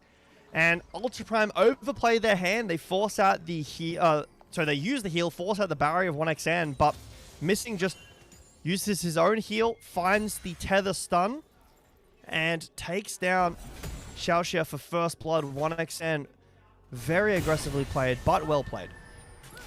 Yeah, I mean, you got to give the credit to Missing and 1xN here, but oh no, Xiaoxia, your champion is so squishy at level 2, brother. You're just going to have to let some of these minions drop until you get the backup that you need. Grizzly arrives in the bottom lane, waiting in the tri-brush, but here's the other thing about this lane duo from LNG. It's very safe. As long as 1xN doesn't shift in like that, he is probably going to be completely safe. Of course, Grizzly saw that shift, and now here he comes, right on cue. Gets the chain CC on through. 1xN going to flash away, but it's too little. It's too late. He's been caster cursed. A volley will take him down. Yeah, you see Grizzly, like, it's like he was looking away, snapped his head back to the screen. What was that? As the arcane shift comes through, the base got cancelled instantly. He pressed S, and he knows it is now time to gank 1xN. To use flash as well, and still ends up dying, unfortunately, for 1xN. But Hannah finds a kill back, so despite the early lane being very rough, you know, there was a freeze being set up too. This lane does not look fun for Seraphine in the early game. She just has to get hit. Oh, if that was Mantra Q, that was a kill. I thought it might have been, but 7 seconds on that cooldown. If 1xN had and Missing had a ward there, or maybe played it a little slower, that would have been a really nice live. But Hannah pulling one back will mean there's only a slight gold lead for 1xN now. Definitely. And so Hannah gonna have to get back in the lane, enjoy that kill, see if the Berserker Greaves are going to be enough for him to be able to contest here. Xiaoxia still needs to have his wits about him in this 2 versus 2 with the poke damage coming in from the Ezreal and the Karma. But good job by Grizzly to punish that aggressive play style from 1xN and Missing. Once again, I mean, this is 2 games in a row now. I think Grizzly's done a good job of identifying that you can kind of pick on this LNG bot lane. When faced with an opportunity to go aggressive, they will take it more often than not, and that does appear to be punishable. Any teams looking ahead at a potential LNG match in their schedule may be paying attention to that here. I'm going to be completely honest. I'm not too versed in some mid lane matchups like Zoe versus Aurora. Haven't really seen a ton of that, but Bulldog has Airy and Saber has Electrocute. And I know that you can be very slippery on Zoe, but not before level 6 you can't. I don't think this matchup is 500 gold worth of CS hard. That seems ridiculous. I feel like Bulldog must be playing this lane incredibly well. We haven't been able to see too much of his trading. We've been mostly focused on bot, and Grizzly is too. Grizzly arriving into bot once again. Nice flash vault breaker on a 1xn, but this time he has the shift to create the distance. Missing without that luck, will have to blow his flash and heal, but does get out to safety as well. Croco clears out that second scuttler in the meanwhile, and that means he's going to be the one to hit level 6 first. Grizzly giving up on the opportunity to go for that to try to make the bot lane play. I'm surprised. Maybe he thinks that this is the timer. LNG are way too far forward and I need to go now. But if he was able to get that Scuttle Crab with the Ashe Seraphine roaming up and then gank bot or then gank mid maybe, it looks a lot better for that 3v2,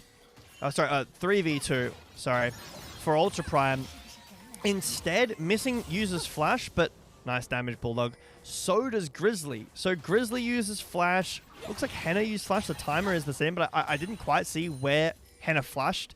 That's a massive pull-out from Ultra Prime to try to get something, and all they got was one flash from a support. Yeah. Looping back to the mid lane matchup, I think you're right, Gibetto, that it doesn't have to be this rough. To give Saber a little bit of credit, Bulldog does have Combat Summoner, which I think makes it a little tougher. That's true. And we did also pan through mid and see him pick up an exhaust off of one of the first balloons.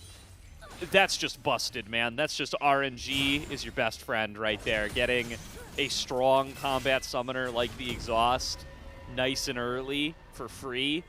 Just casting it on your opponent, guaranteeing a trouble bubble, guaranteeing a battle star. It's nuts, and so Saber getting the wrong end of Riot Games' goodwill there. It does feel pretty bad. If that is what happened, maybe Bulldog took a really aggressive trade. But I will say, still being on 20 CS because of a combat summoner is awful for Saber to try to lane against. Because this, like, the boots have been completed for Bulldog. I talk about this a ton.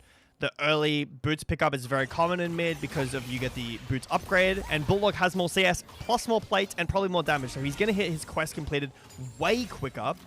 And then Bulldog also will have option to get item most likely first. Missing caught by the arrow.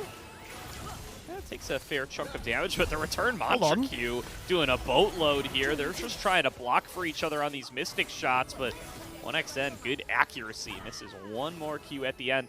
Here comes Grizzly, though. He's got Cease and Desist available, and there's no more Summoner heal available. They do still have access to the barrier. 1xn going to have to use that right off the bat, but they're going to burst him right through it. Root connects onto Grizzly, missing at least going to be able to get that kill back, and here comes Bulldog. Sleepy Trouble Bubble connects onto Henna, and Bulldog will finish off that kill. Picks up a heal as well, gets himself a double kill, and now Saber might be up too far. Bulldog going to be able to pop that Summoner heal, get a little bit faster, blows the flash of his lane opponent. Bulldog arrives to the bot lane and wreaks havoc. Bulldog mechanically proficient. 0% win rate, remember, it is across 2 games. You know, grain of salt, but still, roaming down, making a really nice play.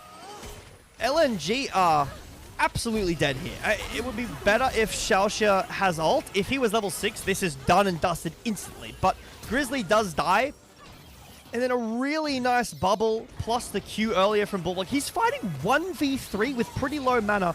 Plays it picture perfect with the enhanced autos, the really nice Q angle earlier onto Ashe. And Bulldog, a 1.2k gold lead, 1.3k gold lead, sorry, in this mid lane. Already he was, showing off how well he can play this Zoe, but the lane is going to get even worse. I mean, he's very close to Ludens. Once that comes through, he's going to be full item plus upgraded boots soon.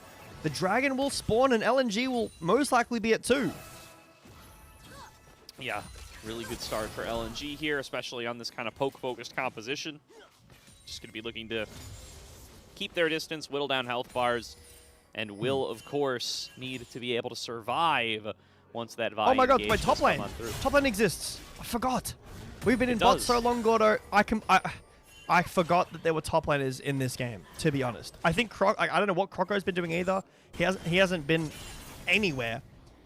But we've just been camera locked bot all game. Yeah, I mean, Croco's been building up a 15 CS lead. That's about 3 or 4 camps, and just wants to get onto his first Nefiri item. I think it might not be, the worst thing in the world if he had been able to show up mid, but frankly, Saber's been under turret the entire game. I don't really know what Krako's going to be able to do about that. He's got Sphere Shojin now, though, so should be ready to get out here and get a little bit of action going. I don't think top lane matters at all, though, J Beto. I'm going to be real with you. I don't think these guys... Nobody's building up a 2K gold lead individually this time, and I think they're just going to be, exchanging some blows, flexing some muscles. Quest completed. First quest. For Sheer. Assault in the mid. Ooh. Swing and a miss. That's close. It was a near miss. I think he heard that whiz past his ear and a bead of sweat rolled down Bulldog's forehead and went, yeah, that was calculated movement. But in LNG, they have run of the map right now. The dinner bell has been rung. A true shot barrage finds its way onto Henna. Krako dashing forward with the ultimate. Can't quite finish off the kill, but will be able to get it. Gets the reset, finds a double kill, and Krako is on the board. A quiet start for the jungler, but no longer as he picks up 2. LNG make that look so easy. They're diving a tier 2, and they're all nearly full health. I guess missing was tanking it with shield, but if that's the case, like, that's ridiculous. I guess Krako dropped aggro with W. I'm not sure about the interaction with that, but that is not an easy dive to have happen. You're diving tier 2 with the tier 1 still available, and LNG, they understand that their early game from game 1 was not the best, and completely flipping it around in this game too. And well done there. Krako's off to the races now as well. I want to shout him out as well for using the most disgusting Nefiri skin. The Glizzy Nefiri? It's not just Glizzy Nefiri, it's the green Glizzy Nefiri with, like, the purple accents. I don't even know what that's supposed to be, man. But, you know what? There's a mental advantage to using the worst-looking skins.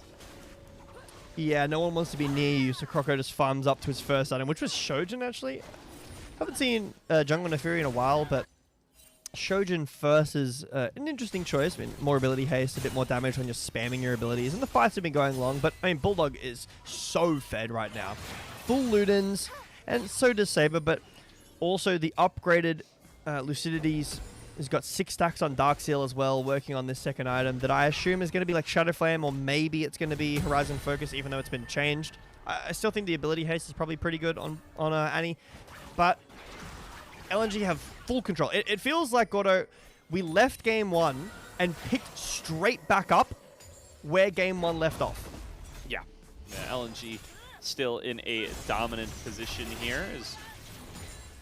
Yeah, top lane, man. What about it?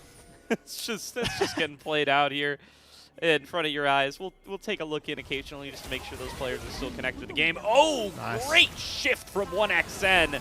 Gets out of the Enchanted Crystal Arrow at the last possible moment, and now Xiaoxia just locked in way too far up. Does connect a point of blank encore, but it is too little, it is too late, and 1xN gonna put him down.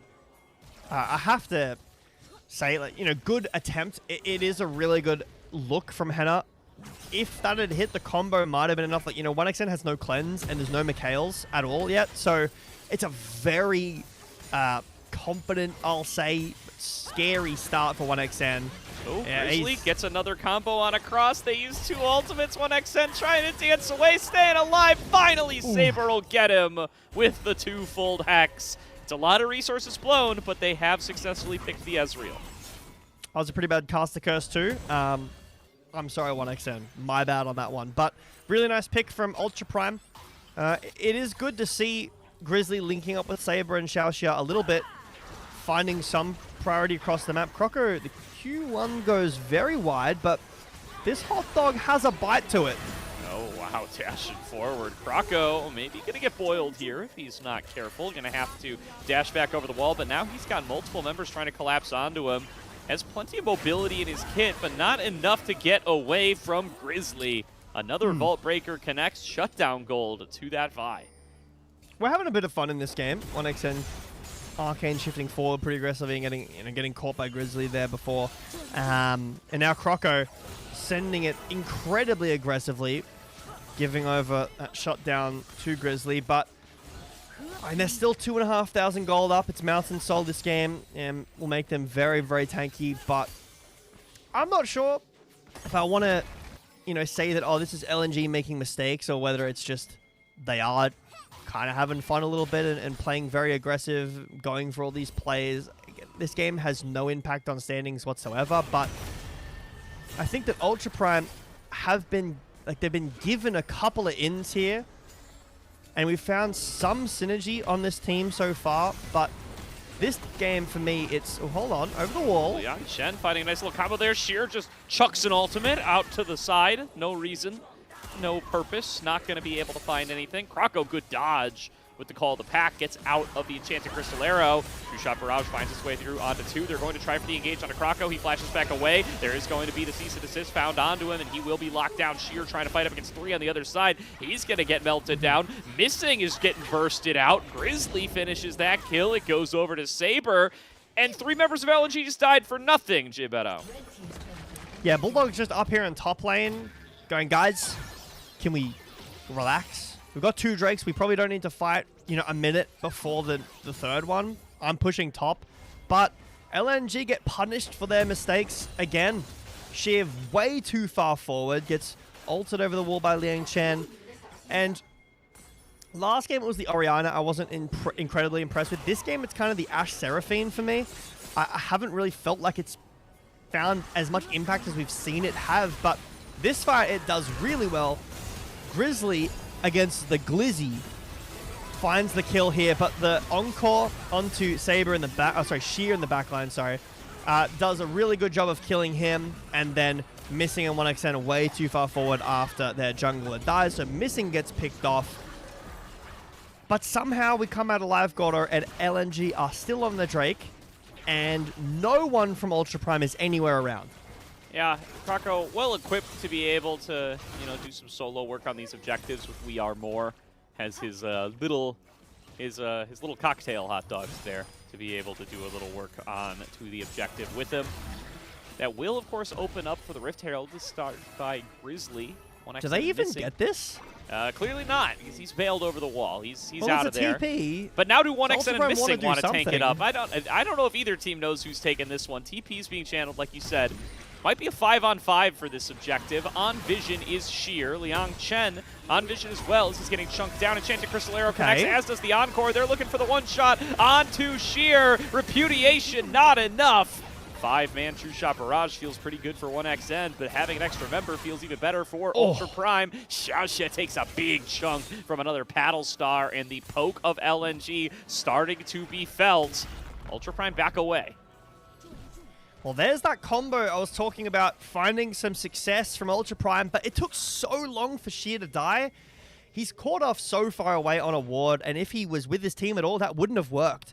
Bulldog does so much damage to Xiaoxia, and that will call the play off. For Ultra Prime, they're down Soul Point. It's a 1.3k gold lead. You know, that feels fairly irrelevant, but it's not. Grizzly is pulling the gold back nearly 1,000 gold, and it's a Vi. That means nothing.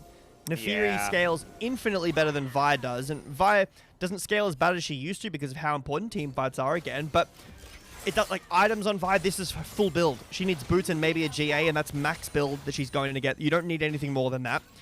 It's 1.5k on a Zoe, who they can't reach. Maybe Grizzly has to ult over 2 walls to get.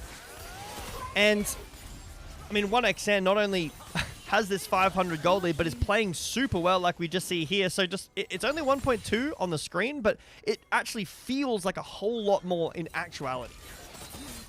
LNG's ult and ghosts in some of these fights that we're dropping in on. Shears chucking out, public execution, True Shot Barrage flying out in the middle of nowhere.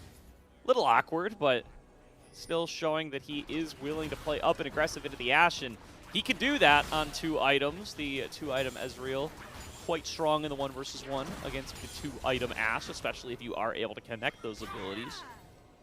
They will be backing on away in mid lane. Still hovering around this top side. They've picked up the outer turrets on both fronts. They're trying to lay down a line of vision inside the enemy jungle to try to set up to be able to work on this Baron that has just spawned. I don't think they're going to prioritize it too heavily. Here's an engage coming on in, though. Encore comes across the team. Bulldog getting locked down nice and early, and he will drop. Executed by the jungler. Into the backside is Sheer with the public execution. Finds his way on towards Henna. Now trying to back away and regroup with the rest of the squad. He will be able to successfully do so. Doesn't take too much damage for it either. It's a 1-for-1 so far. Carry for carry, mid laner for bot laner.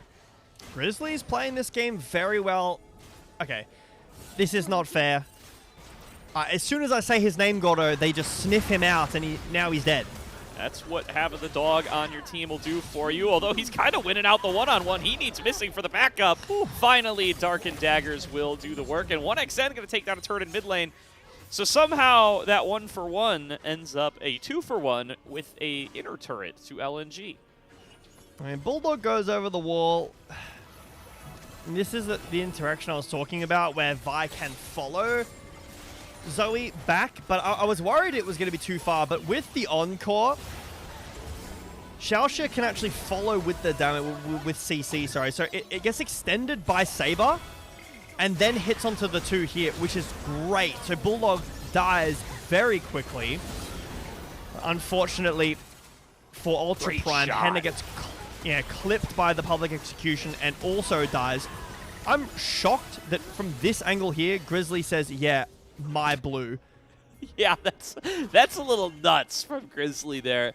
I will also say, I mean, I was just about to say this vision line doesn't mean much. You can't do Baron as LNG with all the opponents up as with Zoe Ezreal as your carries. But they full send it for an engage anyway, and LNG somehow come up on top. So silly me, I suppose. There's ways to gain gold other than threatening to start the objective. I mean, what I want to see from LNG is holding that line, right? Holding the poke line. Croco caught. Just instantly there dead. goes There's a the TP dog. in. Yeah, I mean, that's a free meal for Ultra Prime right there, and that's 40 seconds where no jungler is going to be available. This was their soul, Jay Beto. LNG playing sloppier than we've seen them most of this season. No ults, though, from Ultra Prime, so they can't have a fight at all. So you're fully at the mercy of the poke from LNG, but it's just not hitting yet. Yeah, True Shot Barrage not quite sent out yet. The CP Trouble Bubble not connecting. Sheer kind of struggling in as frontline, taking way too much damage. Has to cleanse, has to get away. Liang Chen absorbing a lot of this poke and doing a pretty solid job of it. Walks away with half HP. Ultra Prime get their first dragon of the game, and LNG really wishing that they had a jungler for that play. Yeah, the gold doesn't change at all. It's still almost the exact same, 1,000 for Bulldog and 1xN, and then the big gold lead for Grizzly, which, again, doesn't really matter. Once he gets this GA, that's kind of it for a Vi. But denying the Dragon's Soul gives you 5 more minutes, now 4 more minutes, to get some items on your carries, right? There's the Shadow Flame completed for Saber, working on, looks like, the BT for Henna, and those are important items, right? You are at the mercy of the range, and that is very difficult to play against. But the way that this LNG comp works is...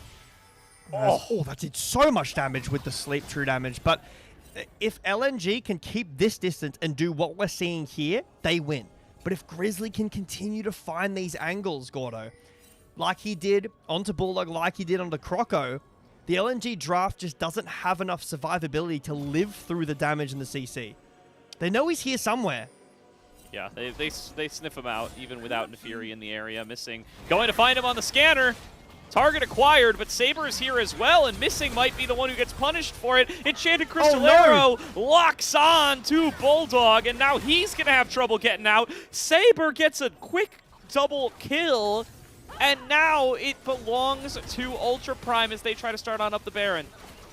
Bulldog flashes into the arrow. Croco is here this time. Baron shreds you a ton. 1xN and Sheer are going to have to go massive with some damage if they want to not lose Baron here to 5 members of Ultra Prime. Yeah, the damage here from 1xN is huge. An attempted flash encore doesn't connect onto anybody, but look at Sheer diving into the backline, trying to set up this play. Just doesn't work out for him. 1xN and Krako, it's all in their hands now, but the Baron is already gone. Liang Chen right in their face. Will he be able to be finished off in time? Surely they can get at least one back, but Krako just taking so much damage, forced off the play. 1xN shifts forward, slowed by another volley, but still firing out these Mystic shots, still shifting forward, still trying to find the play, but there just isn't enough damage. Ultra Prime get away with all 5 members. They can't even get one Baron off LNG.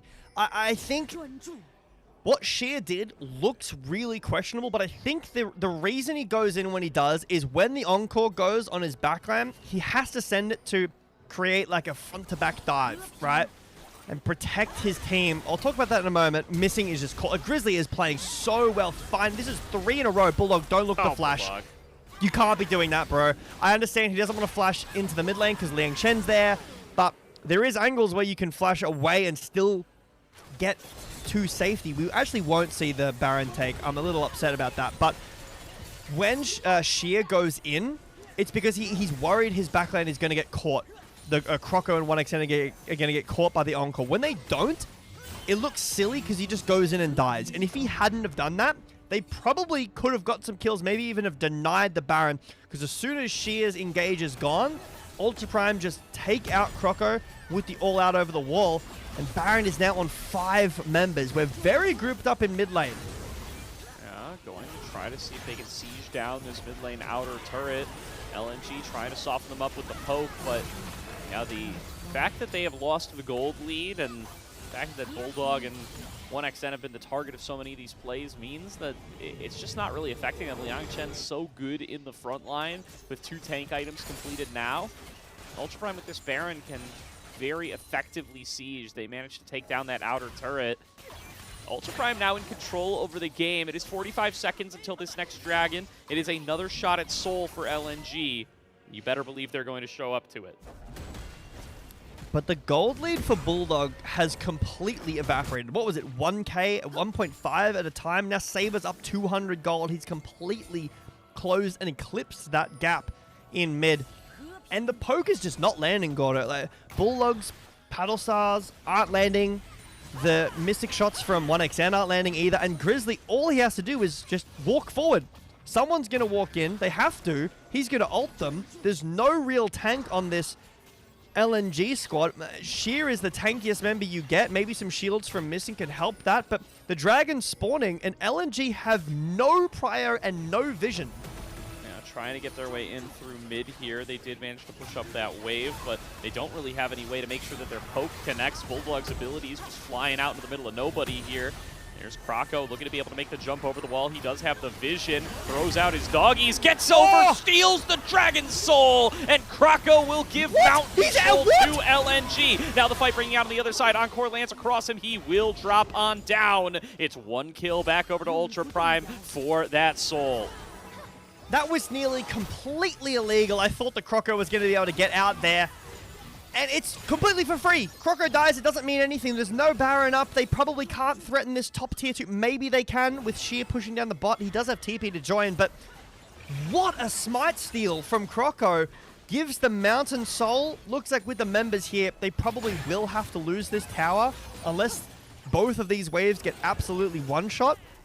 But I'm so shocked that that is even allowed to happen. And not only that, but Kroko nearly gets out. Look at his flash timer. If he has flash there, he is completely out instantly.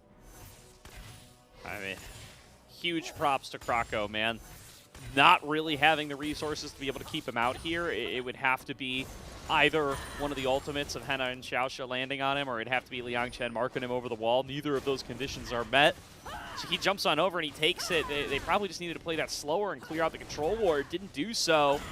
And Krako makes him pay for it. Picks up the Serpent's Fang as well now. That's going to be real effective against some of this shielding coming in from both Cassante and Seraphine. And LNG, I mean, they don't have a comp to really try to go into the mega late game here, but their Ezreal still a scaling threat, and they just got themselves a nice permanent buff for the rest of the game. And the late game for LNG here is mostly dictated by how well they press their keys and how well they click. This range draft, the poke comp, if it's hitting, there's nothing Ultra Prime can do.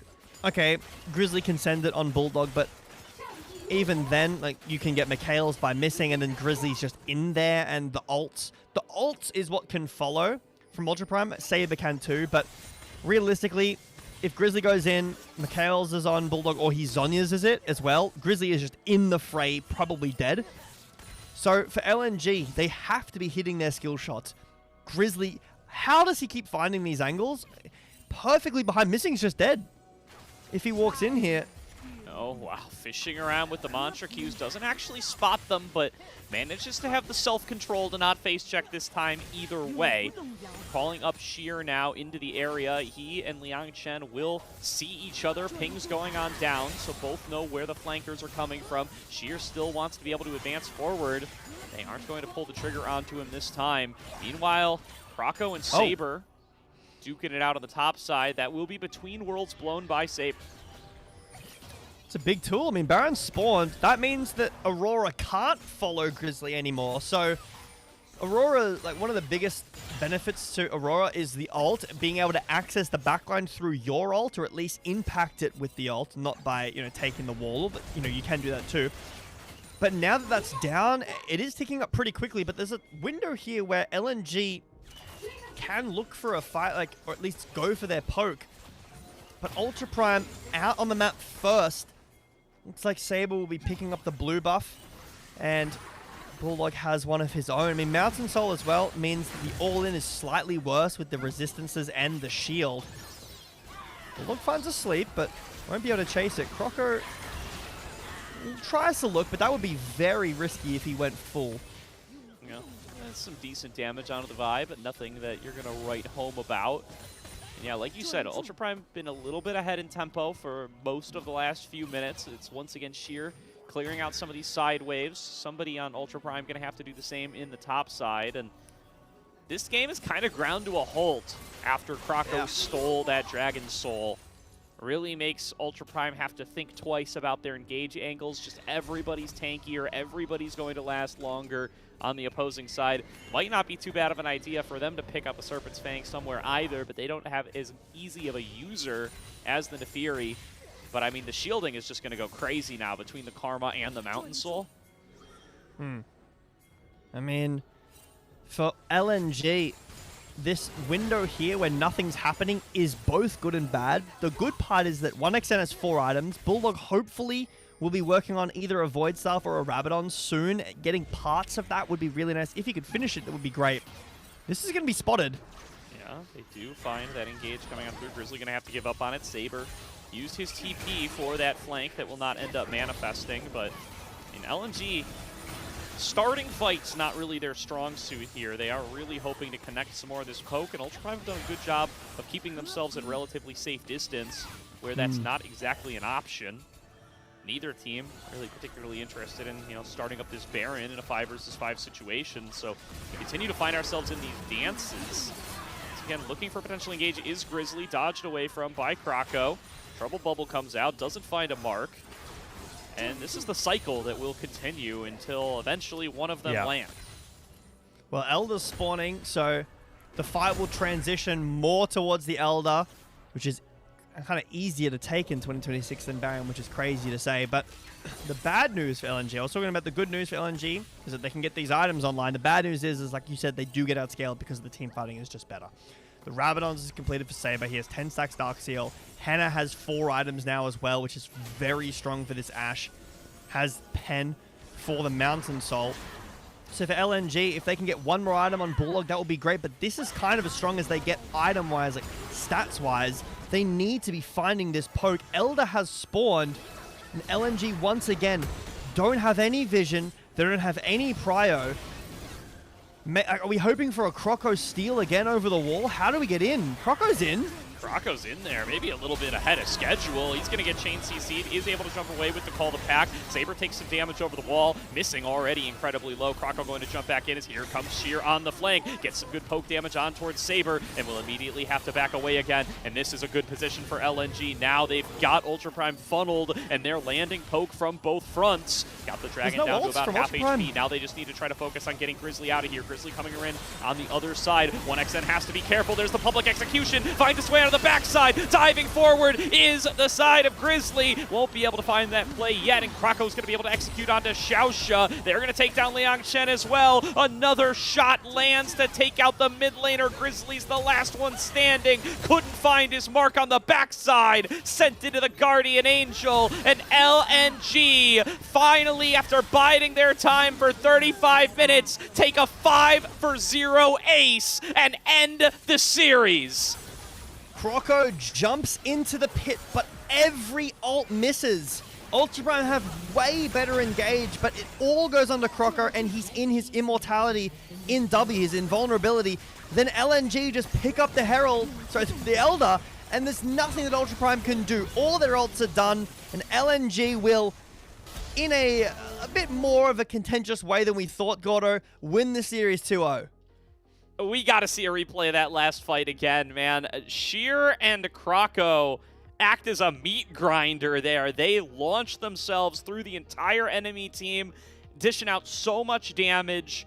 The attempted re-engage on the other side by Grizzly is totally nullified, and it's such a great opportunity for Bulldog and 1XN to just continue to fire on away. They played that Elder fight so well from a position where they had zero control over the river. You got to give credit to LNG there, and I had Ultra Prime on these Dragon setups. It's what we criticized from them in game number 1 and their inability to close out there. It's doubly true on the Elder in game number 2.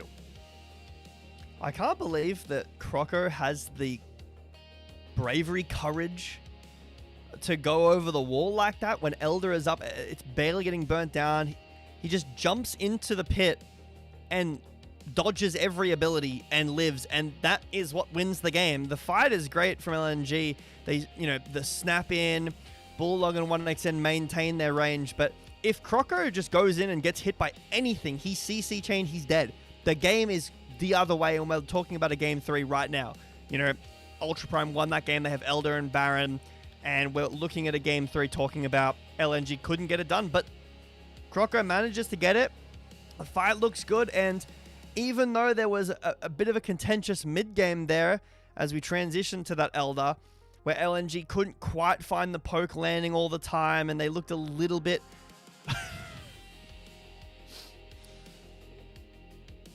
Come on.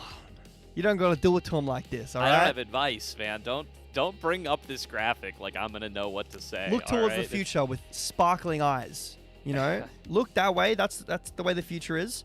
And, just dream of a better Ultra Prime split. Look towards the future and just kind of block out the past as best as you can. You don't want to be looking at that. Don't look. It's a real disappointment here if you are Ultra Prime here, getting yourself into favorable situations against the best early game team in the group, one of the best early game teams in the league, twice in a row, and not being able to execute around these objective fights to end up losing both games. I mean, at least it's something you can look at for improvement, right? This is a laser-focused area if you're Ultra Prime coming into what is going to be a little bit of a long break until you get into Spring Split. Y'all need to get your objective setups much, much better here. LNG have now hit their 300th team victory in the LPL. Congratulations to them. What a way to do it as they close out a 12-2 regular season and a 6-0 perfect series record. Yeah. Very nice, very strong, a very good team. And I am excited to see how this team matches up against other teams in Group Perseverance and Group Ascend, hopefully.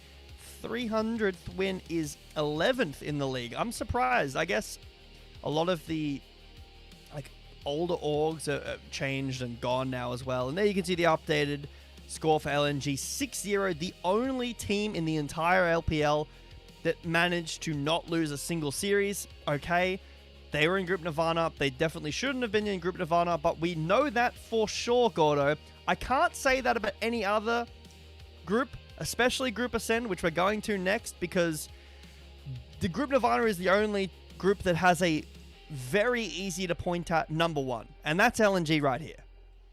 Yeah, and I mean, what a number one it is. I think this is a team that you got to get excited for coming into this play-in stage, and their ability to potentially be able to reach that main bracket at the end of the day, right? They're going to get matched up with Thunder Talk in round one. That's locked in, as we called out earlier. I think you feel pretty good about those odds, as Thunder Talk looking like the team that might close out the perfect 0-6, although that series, TBD, will be on with that one in a couple of days. From there, they're going to have to play either a Perseverance team or a lower-seeded Ascend team. That will be an interesting matchup. That'll be one of the most excited matchups of the play-in, no doubt, once we do end up getting there. I mean, this LNG team, that's where they'll get the chance to prove it. It's probably all going to come down to that best of 5 for them, and that's going to have such a big impact on their spring split. So certainly one to get very excited about, and certainly something where, I mean, you better see them back to their strong early games and maybe clean up a little of these over-aggressions, because I don't know if you can make the comebacks that we saw today against non-Nirvana teams. I agree. I mean, this is another one for, again, if you haven't seen the podcast, I do recommend going and watch the podcast. But the last episode we did a segment on LPL Gold Graphs. We had to guess the series. This is one that definitely could have been in there. That is an LPL Gold Graph. A very egregious looking one. But I think for Ultra Prime, their carries just aren't able to do enough for me. 40,000 damage, nearly 41,000 damage on Ezreal against this like first pick answer, the Ashe.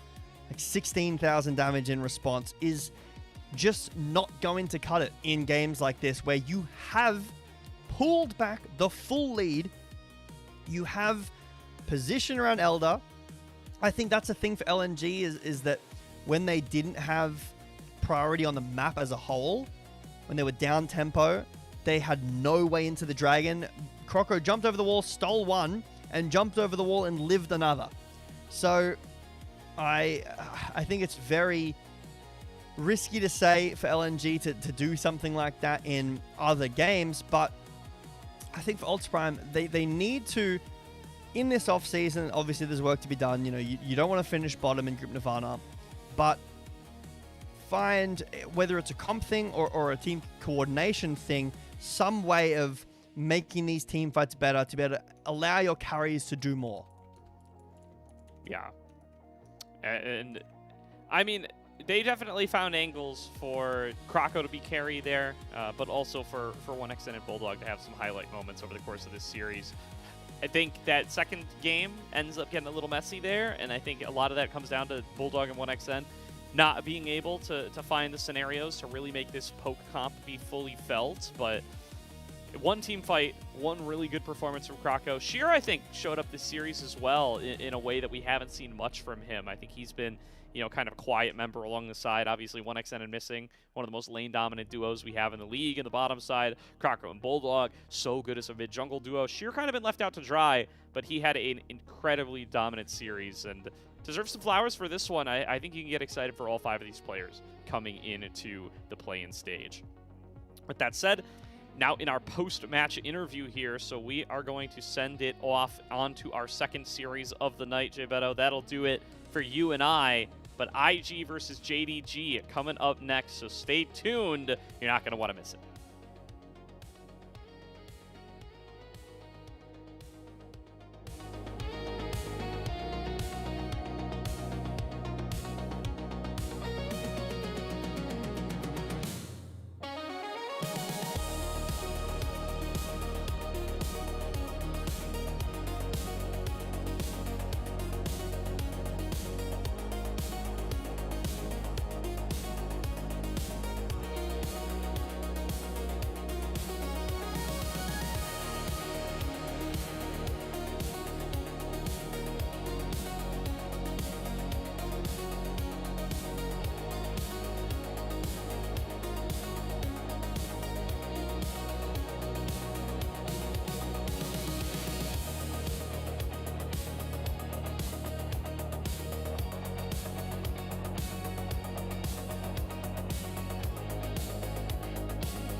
Welcome, everybody. We've got a little bit of a change up here. Jack is still joining us over in the color position, but I'm going to be swapping on over to play-by-play to fill in for Rafa, who, if you don't know, is currently going through some tough family situations right now. So please send him all your love and some hopefully swift recovery for those affected. But Jack, I know you could not resist another JDG series, so I had to get you on here.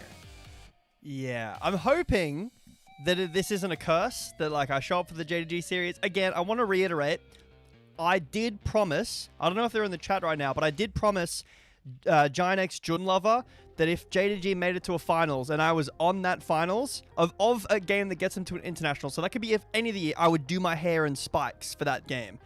That is still on the table, and that will be being held, you know, to me. So oh yeah, I do like this JDG team. I would like to see them do well. Very fun team. I mean, they've played really well in some games and not the best in others. This IG team has found some middling success as well, but some of that success was against JDG. You know, I gotta say, Jack, you have a way with words. You know, sometimes they win, sometimes they lose. A little bit of pog, a little bit of int. Let's take a look at their opponents here. A team that has been riddled with strife. This Invictus Gaming roster has been struggling so far here in Split 1. And I know as a team, we've had a little bit of a difficult time trying to talk about this team in a positive light. It looks like they might be destined for a play-in spout, but the only way they can turn around their season is right here, right now. Yeah, they can't lose anymore, and there are some other things that need to happen for IG to make it directly into playoffs. I would be surprised if this team didn't make it through play-ins. I know some people think differently about that, about a potential upset by maybe WE if they play off against each other, which looks pretty likely. Not pointing any fingers, not saying any names, but some people out there do think that. I'm not one of those. I'd like to see IG not in Group Nirvana for Split 2. That would be a very awkward timeline. But for this series in front of us, Alec, IG historically, well, this year, I should say, have had JDG's number. Once. And I guess also Demacia Cup, but like, we're a little bit, we came in hot on Demacia Cup results, and look at how that turned out for the most part. Not great. Not great for this year anyway, but if there's ever a way we're going to see this Invictus Gaming roster come through, we had Rafa elucidate a little bit of a way for them, a path of success for Invictus Gaming. And Jack, you're going to really have to sell me in the audience on this one, because this team is rough. 2-6, man. All right, I mean, Rafa's got a lot of energy, so I'm going to have to try to replicate that. All right, okay. So we're going to play hard and fast through the jungle, right? So we need to get some action involved in there, maybe even connect with mid. I think that's really strong in 2026. Somehow remind Fozik that he was the best AD carry in 2022. That was 4 years ago. Yeah. Aware. That's not great, but if he can remember, maybe that would be some good things. And then win, hopefully. Yeah. I don't know. Look, I see it. I see it. Look, hang on. Let me. Well, which side is it? It's this way, right? Yeah. There we go. Okay. You and Rafa, we gotta fix some of this. We gotta fix some of the narrative. I think you guys are absolutely coping really quickly. We're gonna throw me up on the big screen here. I'm going to hopefully not blow up my camera. We're going to do this in a fast and quick fashion here. Boom. Okay, so let's get this through. First of all, let's play fast and through the jungle. What are we talking about? What's going on over here? We're going on to Shanks. We're going on to Azir. This guy's dead. This guy's useless. We've done nothing. Cool, we put all our damage into Kael. And my jungler, actually I'll crouch down, still gets owned by a struggling Flandra. This guy is on Sion. Tarzan might still be the go, but it doesn't matter. Joy is completely out of this one. Wei is completely useless. And then Photic, don't even get me started. This brother right here, I have to remember which side I'm on, is just like, he's getting bodied, I think, in every single game. We have so many games where I'm asking, why is Photic in this position? Why can Photic not right-click properly? I am just in complete disarray as to how we think we're ever going to get this guy back into top-level contention. We have so many great AD carries. Viper's not had the best season, but I still think he's a better performer than Photic. We have Elk, who is putting in numbers for this Weibo team. Even Gala, who we'll see later tonight, absolutely claps a player like Photic. And even, again, I had to get another clip because I think if you get to play Yunara, Lulu, and you lose a 2v2, you probably should just get banned from the league. That's just, I think, a very fair punishment for losing. It's one of the freest lanes in the game. And what are we doing? We're getting owned by Nayo Mundo. Do you know how bad you have to be to get clapped by TES? Look at BLG. Happened the other night. So, okay, and my VLC completely explodes. Hopefully, I don't leak any of my Binding of Isaac runs. Let's go and let's just get back to the cams here, guys. All right, I'm gonna cope back on the first one. IG did have Rumble and an Ashe Seraphine and a Syndra, and Rookie's been looking pretty good on Syndra, and they did lose to that. Oh, they did lose with that. That is a problem. And then in the second one, Photic does have. Oh, sorry. Yeah, Felios against Yunara. That's a winning matchup for Felios, and it did get 2v1 killed. That did happen. But you just gotta believe. All right, you gotta believe. Okay. That's wonderful. That's the code. Let's get over to their opponents here, Jack. Let's take a look at JDG. We're in their home arena, and these guys look kind of like, I think, early favorites for the playoffs right now. They look like probably the most consistent team here in the top 4 immediately. A win here tonight would cement themselves an automatic bid into the playoffs. Yeah, I am a big fan of this team. I think they're very fun to watch play. I think that Honkyu, with how young he is and what he's been doing in the league, I think mechanically he's incredible. And in contention, I think, a bit of leaking here, but maybe some votes for first all pro team from some color casters. But Gala's been doing really well. We had a big discussion today in our meeting about like some of the best supports. I think it was Rafa who said Vampire was like his top 3. I would have to agree as well. I think that this team is great. They have Tabe in the drafting. The problem is sometimes this team plays way too aggressive. A lot of their games are lost by making mistakes in the late game, oversending it on the back of Junja, and against good teams, even middle of the pack, Ascend teams that we've seen, that loses you the game. Well, right now, JDG are a middle-of-the-pack team. They're not at the length of going to 5-3 or 6-2 that we see from an AHL. And so we'll kind of take a look. You're speaking about the level up we've been seeing from Vampire. Well, we have a bit of a video here from JDG's own content team. We can take a look at his most recent Bard performance. 我昨天玩了把中单，我看到对面辅助来抓我就烦，你知道吗？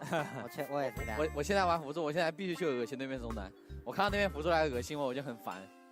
对面辅助只要站在旁边，我就感觉很烦。所以说玩其他的位置挺好的。玩其他的位置你就会小懂一点。对啊，我等下直接整个宝个有1杠11。或者宝嘎子就行了。我贴。哎，我能倒出来。保一下。慢点，打前面。我要 Q。打前面就行，打前面就行。你有干过，帮一下我，我来了。推塔，推塔，兄弟们。这巴德真神了，这把的发挥。这 carry 啊，真来了 carry 啊。Nice. Do you know how lucky we have to be to get Carrier? Like, we already have Kyle, and so it would feel great if we had our own version of Carrier here in the league. That's true. I mean, I think about Worlds. I think about, FlyQuest letting Bard through a Carrier and just getting embarrassed. There was a clip, I don't know who he was playing against the other day, but there was a ridiculous Q flash into the wall ult. Having some Bard players in the LPL is a great thing, but more than just Bard players in general, it's a support that can actually answer the supports from the LCK. I mean, Carrier is there as, what is to many one of the best supports of all time now, but Duro's amazing. Delight, he's good too on the engaged He didn't even supports. make first stand. How good is that guy? I know. How good can you be if you don't make first stand, guys? The most serious tournament of the year. But I think that having Vampire step up to other supports in the league, Kyle on, and having some other names like that, and maybe if we see, players like Mako or Crisp come back, then there's more supports in the conversation there. But for now, I think Vampire's been doing an amazing job of stepping up in his role. I'll meet you halfway on that one.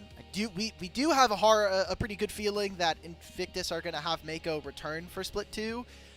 Chris, I'm a little still on the fence about. His last year on Weibo was not great, but I think maybe people might be willing to forgive that, considering that Weibo team did kind of crash and burn throughout the rest of the year. So we'll end up seeing. Also have to kind of remind folks that when we look at the upcoming draft, you talked a lot about Bard there. We have yet to see Jway pick up a Bard game here this year, and it doesn't seem like that's going to be maybe the case. Maybe Jway and the rest of IG have something special planned for Invictus, which kind of leads us into our next topic about first selection. Came in today, IG had options here. They were the ones with first selection. They chose counterpick, which seems to be a growing trend against, I think specifically some of our lower end teams. If they know they're a little bit more limited, they tend to try to go for counterpick to get at least one winning matchup somewhere. I think support counterpick's super important. I mean, that's pivoting back to the Bard as well on this first selection thing. Yes, Carrier is incredibly creative, but one of the reasons that his Bard and Bard in general is so good is that it doesn't really lose lane that badly, and then you get the roaming aspect, and that's the part that really shuts people down. It's got a fine lane, right? You have to play something like a Nico or a Karma, or maybe look for an all-in lane with a hook champion to try to win that lane, but then you just get out-roamed all game. If ADC is on something, say Varus, Caitlyn, Jhin, Ashe even. Every Sometimes AD you've carry. seen some Corki. Yeah, well, you can't play Kai'Sa Bard. That's illegal. Zeri Yes. Bard, also not allowed. If we do see that, I don't care if it is carrier, I'm not feeling confident. There you go. All right. Well, Jack, when we come into this game, I think it's hard to not recognize the elephant in the room, kind of asking to address me immediately. JDG, hard favorites in this. Yes, they lost the last time we saw them, but I think that was definitely a bit of a fluke. That was also one of the first games of the season that we ended up seeing from JDG, and it went all the way to 3. IG have been on a bit of a slip and tumble past week 2 after winning versus top esports. Then they lose to that team, they lose to AL, they lose to BLG, and any more series loss from here on out essentially locks them for that play-in stage. So we're going right into draft. We've got a couple of picks coming on through. It's going to be JDG on the blue side with first pick. Malphite, Nico, and Jarvan already taken away. Is there a first pick that's screaming out to us? I mean, Orianna. Oh, the Varus is up, of course. Yeah, Orianna's banned. Perfect. I think that this is great because it's one of those 80 carries I was talking about, that you can pair with Bard. IG would have to take it away here if they wanted to. In past times when Bard wasn't as prioritized, it was normally into things that are immobile. So picking away this Yunara early means that the Bard does lose a little bit of that catch potential. And with Yunara picked, I do think JDG are going to have to ask themselves, do they want to go for an Enchanter? It's not the best with Poke Varus, but if we see that on-hit variant, then I think a lot of things start to open up for them. You also have to think about pairings going into Xin Zhao later on. Again, Enchanter's super strong here for Invictus Gaming as we go further here in the draft. JDG, though, we see the Hover the Azir. It was one of the most popular champions for Rookie last year, but he has yet to play this champion so far in 2026, and now it is being snapped up away from him. Throwback to their game, well, their first series, sorry, IG versus JDG. Rookie picked Syndra into Honkyu's Azir, and it did so much work in that game, denying the engage, stopping Honkyu from getting onto the backline and finding those shuffles. So maybe Rookie goes towards something like that again. The LeBlanc Slam. This is aggressive. It means that you can't go Bard anymore, though, because it's too much mobility. It's not a good pick here. So Vampire would have to find something else to impact this game. A Nautilus would be good. Something that could lock down this LeBlanc. Something. I like your Nautilus. I do think that maybe if you're trying to go for a little bit more lane, you could opt for the Braum. We'll see. We're still expecting an Enchanter here for Invictus Gaming, so whether or not JDG end up kind of slamming into that is going to be interesting. Also, if JDG opt to get rid of some more of these top lane champions, because Saboro has been somewhat of a weaker individual laner and been leaning more on some of those strong laners like the Cassante, like the Renekton. With the Rumble ban, I mean, that kind of means Renekton's up next, and then we have been seeing, you know, last series, I can't remember who played, like, on which end of the matchup, but the BLG AL series where Gnar into Renekton is just destroying, so the Renekton priority may be falling down a little bit. We've seen the complete disappearance of Rek'Sai from the meta, and the blind Scion hasn't been getting through as much. It still is, but not a ton. But there's the Braum that you talked about, so Nautilus is up. Alistair as well is another thing that gives you guaranteed engage for JDG. It works okay with Varus. I think I'm a huge fan of on-hit Virus. I think it's way more fun, but JDG actually banning the Nautilus from themselves. So what do they have here? This just means we're probably getting Alistar Rel. I mean, look at the compositions right now. It appears like IG want to try to, you know, go for somewhat of like a pick composition with LeBlanc and Xin Zhao being skirmishing 2v2. JG, though, we're going for a full-on team fight. Let's utilize the poke of a Varus and a Nazir. This Bard, while it may not get value versus the LeBlanc, I think versus a Yunara and a Xin Zhao, that is incredible to see. So we're going to see a lot of great frontlining from this Pantheon and this Scion.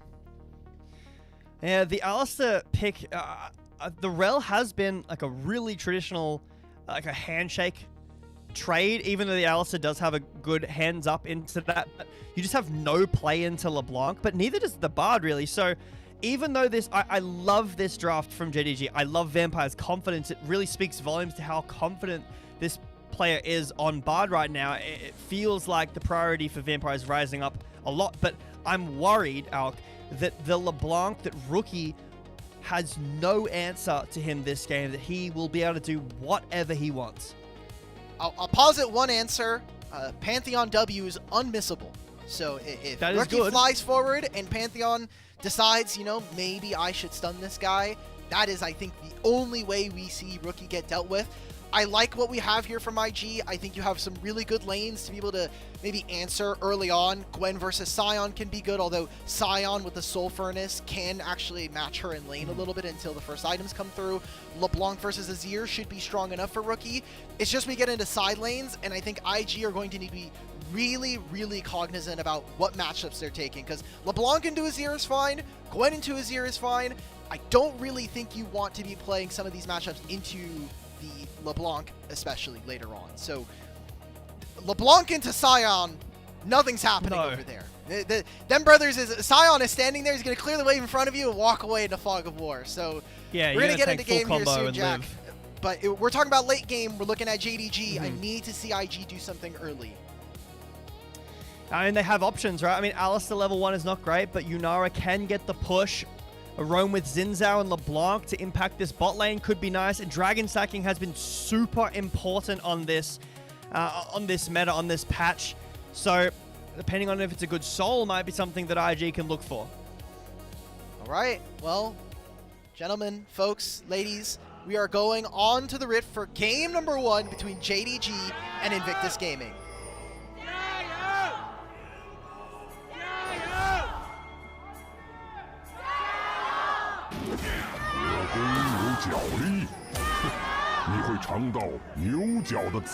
The poke virus build this game, which makes sense.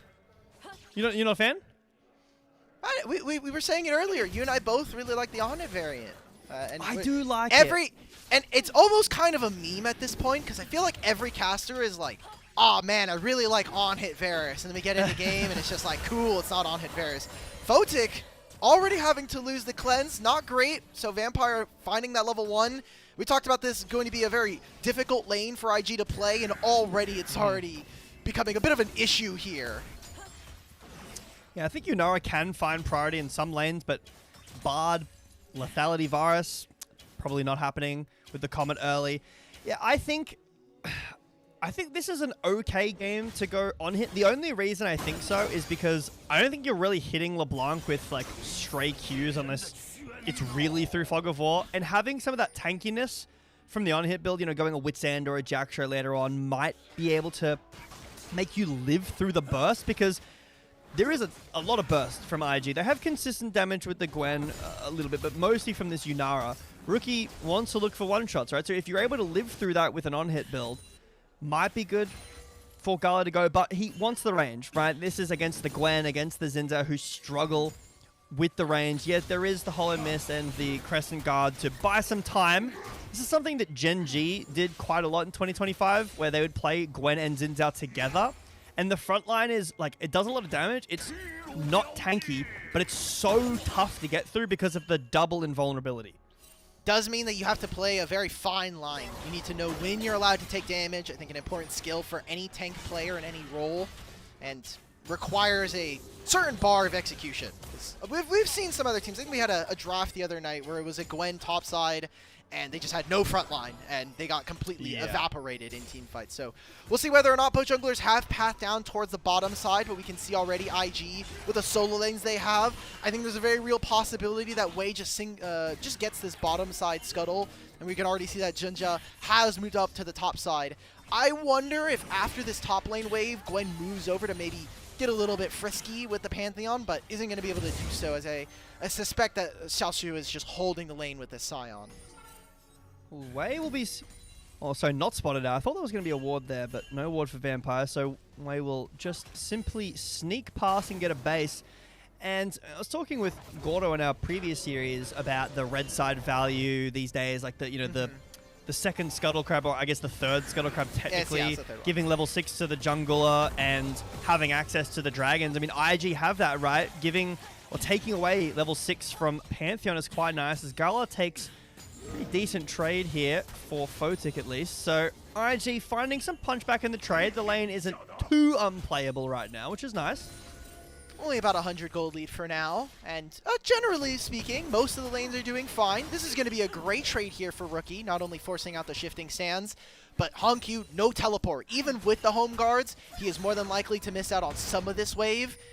It is going to be a fake back, though, as per usual. So he's just going to sit there, just continue to soak the wave underneath his turret. Maybe Rookie gets a plate for himself. He can maybe look. He's going to be level 6 coming up soon for this LeBlanc. So very, very dangerous for Hongq to stay. The good news for Hongq is he can go Merc Treads this game fairly easily. I know that there is a Xin Zhao and a Yunara, but I mean, denies some of the burst again from Rookie, helps against a Gwen, and even though you can't, you know, use tenacity against knockups, it does help some of the stuns and the slows from Alistar and the other members. But Junja is holding this wave. He wants to give it to Hongq, but he's taking a lot of damage on the side. Oh, Gala! He just gets engaged upon by Jway. That's a flash coming in. And he's already taken down, so no teleport, no life. He's going to miss out on this massive wave that is pushing away from them. And now IG, with the pressure that they were able to gain through mid lane with that gank that we saw, and with Junja holding the lane, this is a good start here for IG. It's going to open up more than just a kill's worth of gold.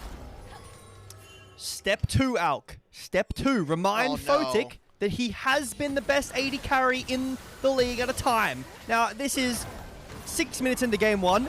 Am I game 1 Andy? Yes, always. But it's a great look from Jway and Photic finding the catch on the Gala.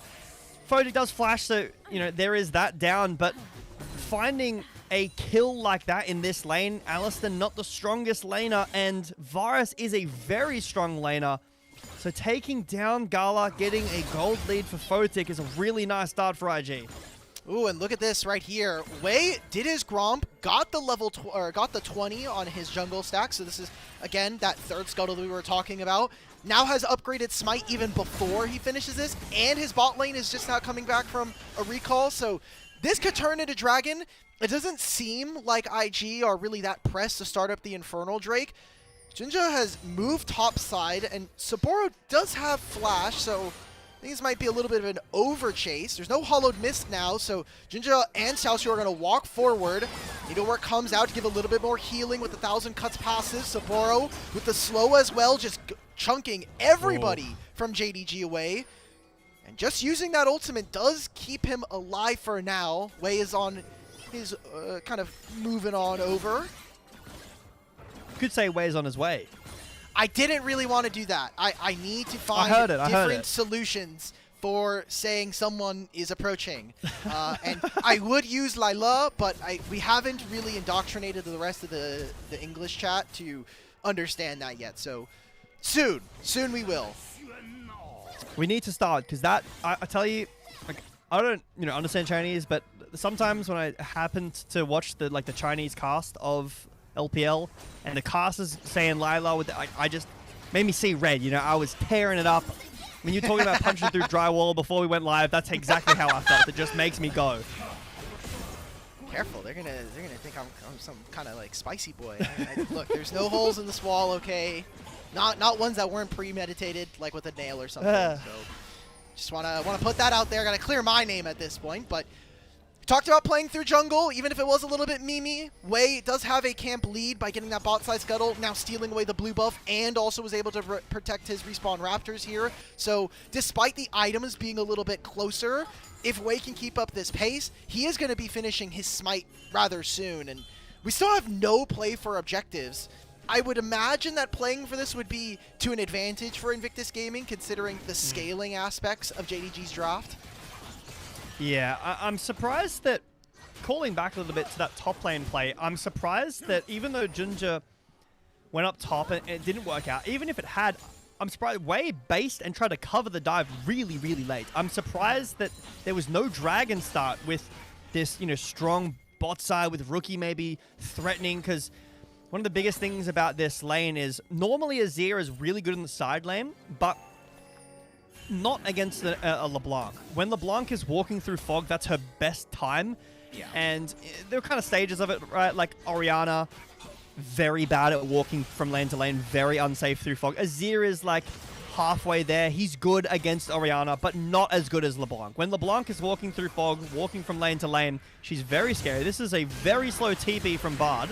This was on absolutely no vision, by the way. They had no wards in this play, and now they just caught out Wei. So that's a spellbook teleport from Vampire. He'll get an assist for this, and that is Hongq picking up the first kill for JDG. Yeah, I didn't think JDG really knew where they were going with that one, but they obviously did. Really nice ult from Ginger. Now he's back up to top lane. Playing to the Scion is a bit strange, giving your Scion some goal. I mean, the lane is pretty tough. You can already see the CS advantage that Saburo has is pretty rough to play against, but Ginger will be spotted by this pink ward. And despite the kill, I feel like IG can just do the dragon right now if they want to, or maybe when Rookie TP's back in, if he's got a first item completion, that will be really nice, and still maintain a solid control over this map.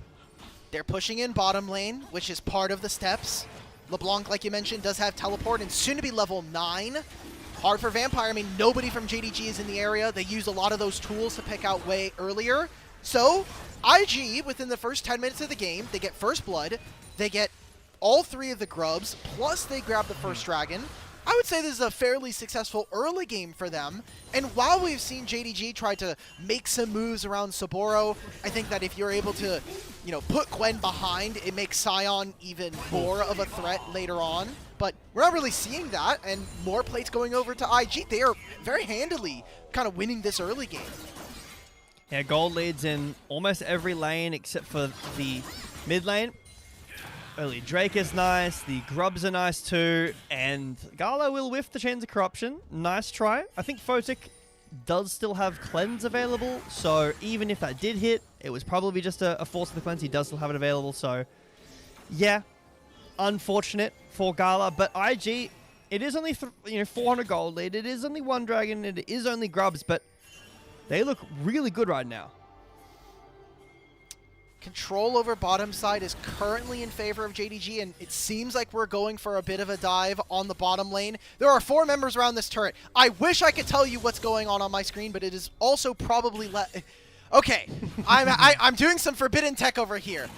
All right, I'm using our producer, Ilya, because they exist 5 feet to my right. I can use their feed to kind of continue to watch the stream here. You're not missing anything, Jack. It's okay. They pretended like they were going to go for a bot lane dive, and absolutely nothing happened. You're going to have to radio call this to me for a second. Oh, it looks like I'm back, but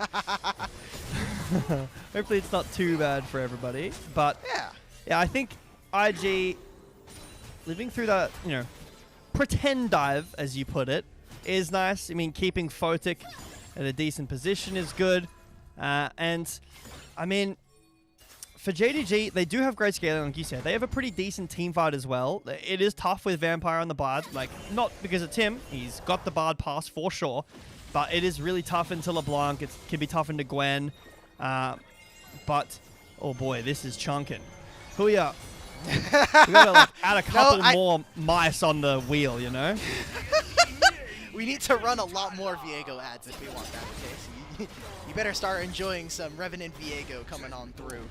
My friend rolled for that skin, and it took him 80 rolls. He spent the full money. That is a full pity roll. We're going for an invade onto the blue side jungle right now.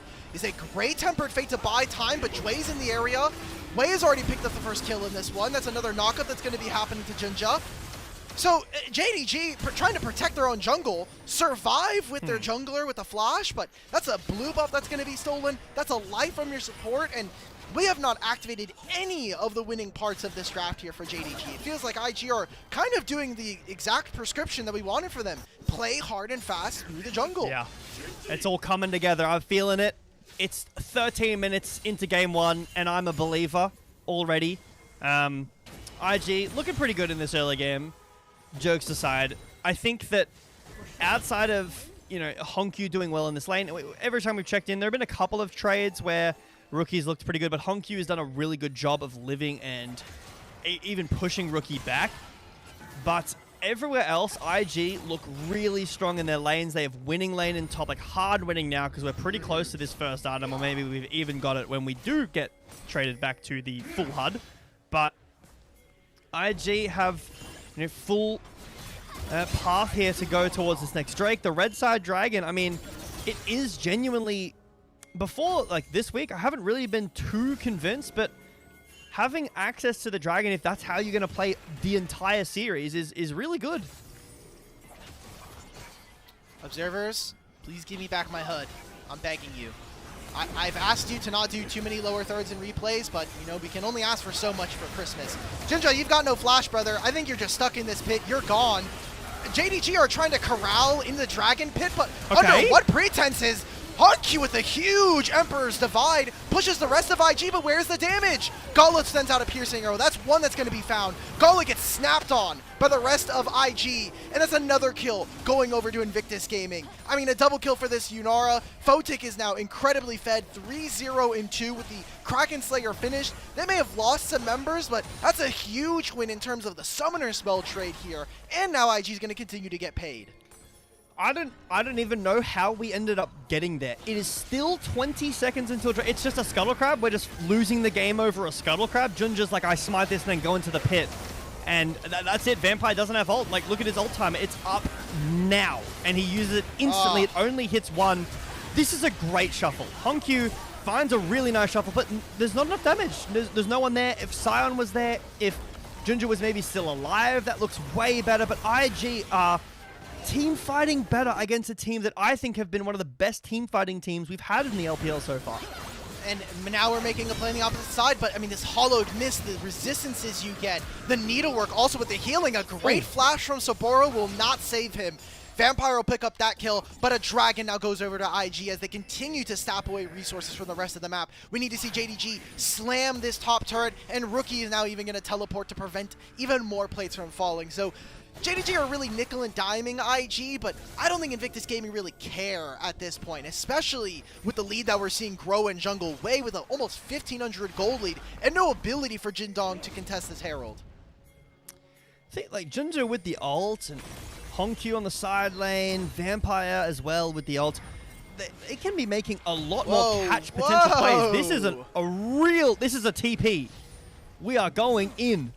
I see, Jack, this is why I love you. You truly have a way with words. That, in fact, was a teleport. I'm really glad we were able to identify for the fans. Look, some of our fans, with the way they type in chat, I don't believe that they're actually watching the same game we are. But we're going to see an objective fight for this Herald. Jue's going to start this up with a knock-up onto Xiaoshu. A great Tempered Fate puts 4 members. There's no Crescent Guard when we come out of this fight. And Photic now joins and is just letting hell unleash onto JDG's backline. Vampire flashes for absolutely nothing. And look, there's an Emperor's Divide that may have looked good, but gets nothing done at the end of the day. Photic's now going to be able to just throw arrows, or I guess throw little chakrams at the Sion.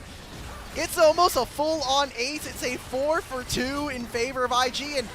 And look, we came out of that last replay. IG, they got the Dragon. They now immediately go into the Herald. They win a fight afterwards. This is looking by and far away an Invictus Gaming win. I'm not really convinced that JDG is all on the same page about what they're doing. It looks like they're going to give the Herald, then Xiaoshu just TPs in, and then I'm not really exactly sure what happens here. It's a great catch from Jue. There's a control ward there. Hex Flash goes over the wall, but Honkyu is not here. He is in top lane. That is a lot of your damage in this kind of fight, right? In a longer fight, when you're poking a lot and Gala can either one-shot somebody out of nowhere or consistently poke people like he just did there. Could snap on a rookie. It looks great, but you need Honkyu with your team. This is 2 fights in a row now where Honkyu is there late. The Emperor's Divide looks good, but it's not enough to get through all of IG, who seem to be way more on the same page. So, for this JDG composition, it is all about, can they get to objectives in time? Can they set up first? Invictus Gaming, I think, are taking advantage of the added mobility that some other team can have, the ability for them to make picks, as we noted during the draft with this mid-jungle combo. It has majorly been Wei, so we can maybe ask the question, where has Rookie been? He has not been doing too well. He was a big weak point for this team throughout the regular season so far, and with this LeBlanc, I think that we're hoping to see a little bit more. He does have a lot more, I think, agency is the word I would use here. He is unlocked into, the side lane now. I agree. He has a ton of agency. Pan away from that engage there.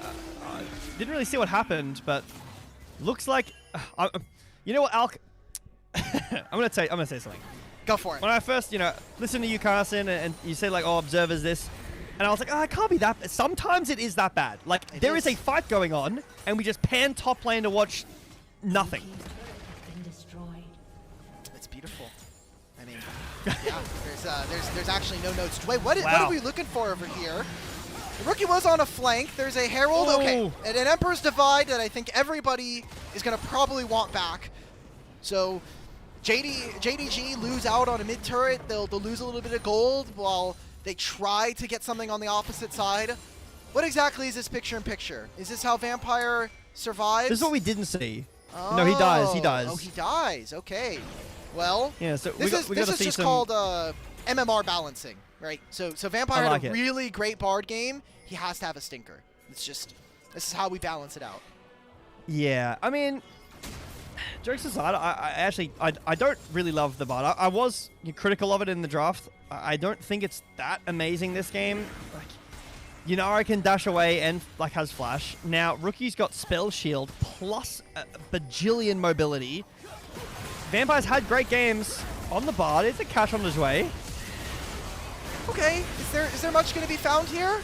I mean, Pantheon just did not use his Aegis, so he doesn't even get any of the damage resistance. Rookie is tying up Gala to not be in this fight. We wanted to see Honkyu and Gala be there for an objective, but I mean, at this point, you've already lost your entire front line. Azir can't hit, Vampire and Gala can't hit, so IG just get 3 kills for free. And guess what now, J Beto? 20 minutes, there's a Baron up and available. This is step 3, where we just put question marks everywhere. I don't know exactly what's happening, but it is turning into some profit for IG. I feel like for JDG, their front line is so disconnected from their back line. IG are just playing together. That really feels like how they're playing. It's not necessarily mechanically amazing. So, again, Honkyu is not here. We're looking for a play onto Jwei, and Junja's dead. There's the Aegis that went backwards. And it's kind of done, right? Don't look this Tempered Fate, right? This hits someone in the crowd, I think. And the backline split up, right? Honkyu is not with Gala. The team fight looks so difficult for JDG, even though this is a great team at team fighting. They have found most of their wins off of playing as 5, or at least having Junja and Honkyu play together and just running it down in a good way. But this game, it's very desync. IG now on their 3rd Drake with Baron, leads in every lane. Most of them are 2,000 or more. Yeah. This game is basically done. All right, Jack. I am going to trust that Invictus Gaming don't throw this game. And we're 22 minutes in, which I would say is a fairly fast game, all things considered, to have this much gold. We usually are seeing gold leads in around the 5,000 mark, and gold has definitely been inflated this season with how much gold that you get from the bottom lane position especially. So do you want to try your hand at a fight? I know we were kind of teasing this maybe a little bit during the pre-show. We do have 2 color casters, so if you're asking, wow, this caster just does not have the fights down pat, you can blame it on the fact that we do have 2 colors on the show. So, Jack, We do have I'll no do the real next objectives for the next 4 minutes. So if we get a skirmish, I'm going to let you run with it, okay? I'm just ripping. Yeah, Yeah. If you're a viewer here and you're thinking, man, this play-by-play, be prepared because Alk is about to look way better. Not only is there that, but there's the delay. So like, I see the fight after. It's a whole realm of great from me. But I'll do my best. I will say, you know, there's a lot of talent on the LPL, so it's hard to look Stop coping. Stop coping. It's okay. Just let them experience it, okay? I don't want to sully their first J Beto play-by-play call, okay? So let's all just be ready, and as I say, let's be in the moment. Let's let the game come to us. Now, Hongq is on the bottom side of the map pushing another wave. I expect this is him looking for maybe his 2.5 item or third. He's going to recall now as we see the defense for the inhibitor turret, but no ability for IG to really skirmish. They're pushing on 2 separate lanes right now with those 3 grubs. Yeah, JDG trying to let the game come to them, but unfortunately that means these Baron enhanced minions as well, Alk, and looks like IG only have 30 seconds of their Baron left, so they'll just get the towers that they got back away and set up for the Drake in 3 minutes from now, which is going to be Mountain Soul, most likely our next fight, and that is a big one for JDG. I mean, if you give Mountain Soul, you've got the Gwen, which is, like, you highlighted it before, right? The Hallowed Mist, it's deceptively tanky, this Gwen champion. Xin Zhao's the same with the Crescent Guard, and allowing like a LeBlanc not to get one shot as well, having resistances, more resistances on Alistar. Yeah, it's just Banshee's a veil, realm man. of problems. Like, who's hitting the LeBlanc? Now well, it was the W stun. Oh, it's not anymore. True. I wanted to note, Gala does have the Edge of Night, so you had asked if we were going to see the on-hit, you get a little bit more protectiveness with the stats, but Edge of Night gives you that spell shield, so it's one layer. It's not great into something like Malphite, because that just means you're always going to land the headbutt combo, regardless of as to where you are. Again, you said that no objective spawning for the next 2 minutes, so I kind of did a little bit of a deep dive going into this. The last time JDG beat this Invictus Gaming organization, 2024 spring. Now, no players from that lineup are still here, but I'll just go over some of the players that were on that IG team at the time. YSKM, you should know me, Leanne, Cryin, On, and Wink. So it's been a while since we've seen this IG team lose to JDG, and even with the amazing team we had from JDG last year, wasn't able to get it done. And even with all of the fraud allegations we got from IG during the regular season, these guys really started to turn up to play. Now, kind of defending, but Jack, how does JDG ever walk into this jungle? It's all warded, and they have no control of sides. I mean, Xiaoshu can walk in and tank a lot of damage, but there's kind of more damage than he can tank at this point. Right? If Saboro's there, which he's not, he's in top lane, but if he was there, I mean, there's just too much damage from the Gwen. This Yunara is becoming very, very strong, working on 4th item now. Doesn't even have pen. I'm very surprised. Fojik's like, yeah, I don't even need it. We're that far ahead. He's got, Xiaoshu's got 1 armor item. It's just this Unending Despair that is different this season, so it is a full armor item. But I am a bit shocked that there's no pen from this Yunara. BT is the choice before LDR. We've got 30 seconds until this Drake. That's you have 3 autos worth of true damage, and you don't have 100% crit. You have 50. You know what that means? We're kicking the can down the road. That's my Gwen's problem to deal with Xiaoshu later on. Not mine, as the Yunara. We're seeing JDG enter through the bottom side river. They're going to play with this minion wave. Now watch where and how they're able to enter. This is currently Vision being controlled. A teleport from behind. Jack, this is all you, brother. All right, well, JDG in the bot lane, setting up priority. They push in the wave, Alk, but IG stepping back around. They have this line. The Dragon's been started up. Look at Saboro on the flank. The engage on the Vampire will chunk him down to half health. The Dragon's already being chunked down 6,000 health on this Dragon. JDG have to find something. Saboro walks forward, chunks down Xiaoshu. The needles come out. Junjun to the back line onto Rookie, but it's not going to be enough. The Tempered Fate hits 3 people, but Wei's already got the Dragon. Goes into the back. Gala flushes away. Xiaoshu's ult completely whiffs, and JDG have just fallen to pieces here. The Dragon has already been claimed out, and the fight never felt like it even happened. Yeah, you had all this set up for the fight, and then JDG either not being able to set up their front line, not really able to get this Varus to really work, and that's the Soul. That's a 12,000 gold lead, and we came into this series thinking this was going to be a done and dusted, pretty close, easy series here for Jindong Gaming, but they are floundering on some of the best champions here in the league. Remember Varus, who are hyping up Vampire's Bard, even the Azir in a certain light, so Yeah. Congratulations to IG. They might just make history repeat itself.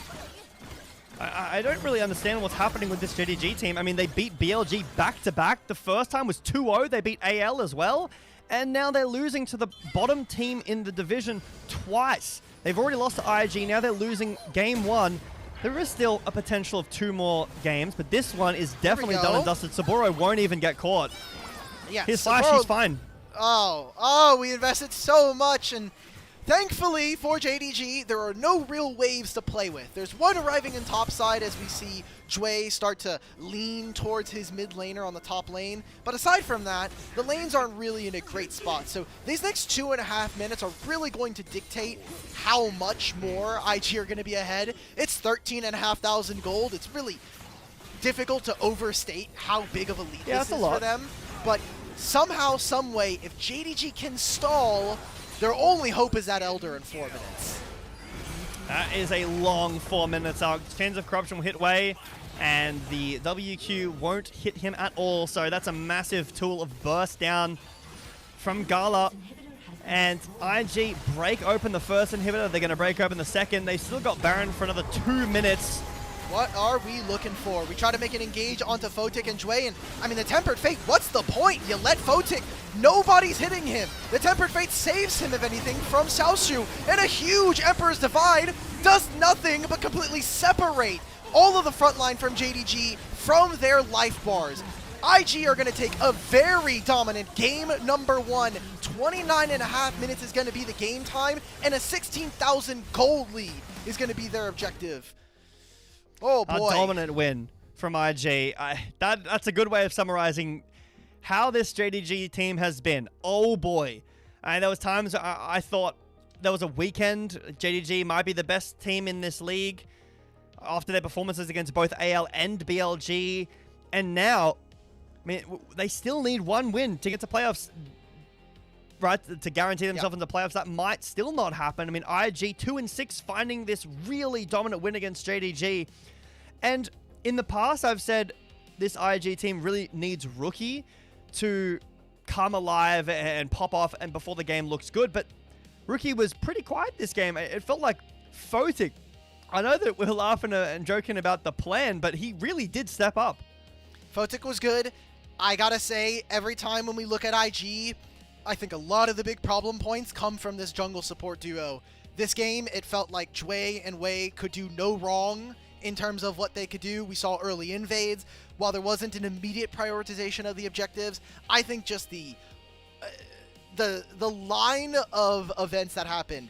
Bottom lane first dragon, 3 grubs, then they recall. A couple minutes later, they get the second dragon into the Herald. I think that is an illegal line of play, especially for the type of JDG we have seen. I mean, I look at their stats here overall for the league. They are number 1 in first turrets in the league at 76%. Dragon percentage, they are second in group ascend at 54%. This team is overall a team that's going to be looking at just playing a slower game, playing a bit better of the map and the macro. It comes along with having Tabe as your coach, but mechanically speaking, we saw a lot of misplays from them, and this is a very weird game to talk about because IG didn't necessarily play a very aggressive style. They just got all the objectives for free almost. Yeah, and for this JDG team, I think with the names on it, like Gala, Hongkyu and Ginger, and a great game from Photic, what can you say? But I do expect more individually, but I feel like one of the biggest problems here in this game was multiple times we saw Junja going topside to try to bail out Xiaoshu from this lane. The lane, like, it doesn't matter if the Scion is more fed this game. It doesn't really matter. Gwen's still going to do what we saw in that game to Xiaoshu. And I feel like a lot more should have been done by Junja around this bot lane. I'm not convinced by the Bard pick this game. I will say for IG though, Jway had a great game. There were many like Hex Flash or Flash Q or Q Flash, W Flag, all these really nice combos from Jway getting into the backline, finding these engages, really set the pace for IG in this game 1. I can maybe see an argument for Jinja as to like which lane am I actually supposed to gank, because historically LeBlanc is a champion that junglers hate to try to go into her lane to try to gank against. And I think if you are looking at this bottom lane, while it is the pressure point that you want to try to leverage and maybe try to pin down for JDG, Alistar versus Pantheon is a very, very good matchup. Like, Pantheon tries to go in, you can stop him in the middle of his stun, then he has basically no abilities and you can knock him away. So it's very difficult for Pantheon to get through. If this Gwen was behind, maybe that's an angle, because I could see a world where you had mentioned Photic has no damage to kind of get through this Sion. If Sion was, you know, 1,000 gold up, if this Gwen didn't really get to match parity in terms of items, maybe we have a different world, but we don't have to worry about that, because guess what? We live in a society, and we live in a reality anyway, that IG win game number 1, and again, so important for them. You can see at the bottom of your screens, 2 and 6 here for Invictus Gaming. The magic number for playoffs right now for top 4 is 5 wins, and JDG, they just lost against Weibo, they just lost against AL. If they lose another one, you know, like that is giving more breathing room for IG and top esports to make it in. Which would be a very big difference to how the conversations were about this team earlier. If IG, they will, even if they don't make it through into playoffs directly, they'll still be in play-ins. So, again, some people think that this team might not be able to make it through. I'm not one of those people. Especially with a performance like this, it is really interesting. I don't know if interesting is the right word, but I'm going to use it anyway, of how iffy Group Ascend has been. Everyone is kind of losing to everyone, and there is no clear number 1, and that's not because they're all close. They're all so good. It's because they're all making big mistakes at crucial moments. They're learning a new season. Everybody's doing a little bit of learning here in Season 26. Player of the game, I think you probably could make a pretty big argument that it's going to be Wei. Had one of the biggest gold leads between him and his opponent. And I'm going to say Jway. Jway? Okay. Wrong one. We'll take the J off the front, and you're essentially right at that point. So, 6-1 and 10. Look, big MVP for the man in the jungle. We had a lot of expectations coming out of that Demacia Cup championship, but weren't able to translate that to early success. Maybe that was just them trying to reintegrate Rookie. Renard obviously did wonders for them in that tournament, so we'll see whether or not we can get a little bit more juice to squeeze from this IG-11. But we're going to kick it to a short break here. We'll be back in just a few moments to see the continuation of this JDG and IG series.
lemons, breaks, and words. All things used in that last game here for IG as they won a very decisive Game 1 victory. Got still Alk and Jay Beto here on the show. Jack, as a JDG fan, I know it hurt you, but I'm going to need you to remove the JDG cap for just a little bit here. How likely are we feeling IG are going to be able to take this series now? I mean, if they keep playing how they have been, mostly, I think if JDG keep playing how they have been, I think it is very likely. This JDG team has found middling results, and I don't mean that as in, you know, bad, in a bad way. They won against BLG, they won against AL, they lost against IG before, they're losing against them again, they lost against Weibo. Like, it's a very strange path a lot of our LPL teams are making. BLG did the same, but JDG is right in the middle here. Winning against the best teams, losing against the teams at the bottom of the standings. And I think their game plan, it goes from looking really good with BLG, strong mid-jungle, playing around dragons, to, in this game, not a lot of success found in the bot lane, not a lot of success found in the jungle mid. So I think, if JDG can't pull it together, I think IG look way better from our Game 1. Least biased JDG fan. I asked him to take off the JDG bias, and somehow we make this IG point into a JDG point. Jack, we're gonna have to get you a jersey, bro. I actually need to know, do you have a line with Tabe right now? Are you tapped in with the boys? Yeah, I'm quickly talking about draft. Okay. I wasn't a big fan of the Bard in that game, you know, so I quickly jumped on call and I said, like, what are you guys doing? I can't actually tell you what I said because that would be leaking. I agree. Someone might be watching. Okay. So I've heard, seen some videos. There are some incredibly successful pro players who do watch this stream, so can't be leaking any of the Tabe strats to them either. Look, if LEC wants some of their strats, I think they're going to need them, okay? Ooh. We're looking at internationals. So we'll take what we can get, but again, such an important series. If JDG are able to win here tonight, they lock themselves a top 4, which, if you don't know, is an automatic bid into playoffs, which means group ascend going into Split 2. Top 4, very important. You also get a little bit of side select, or at least first select going into your first series, which is very, very important. And if IG can win this, they're not exactly locked in, but it keeps their dreams alive as they have a series after this versus Weibo to hopefully get them up to 4 series wins. That's a very magical number for this team. Both of our squads starting to get set up here. What do we want to see? I'll give you a softball. What do we want to see from our boys in black and red?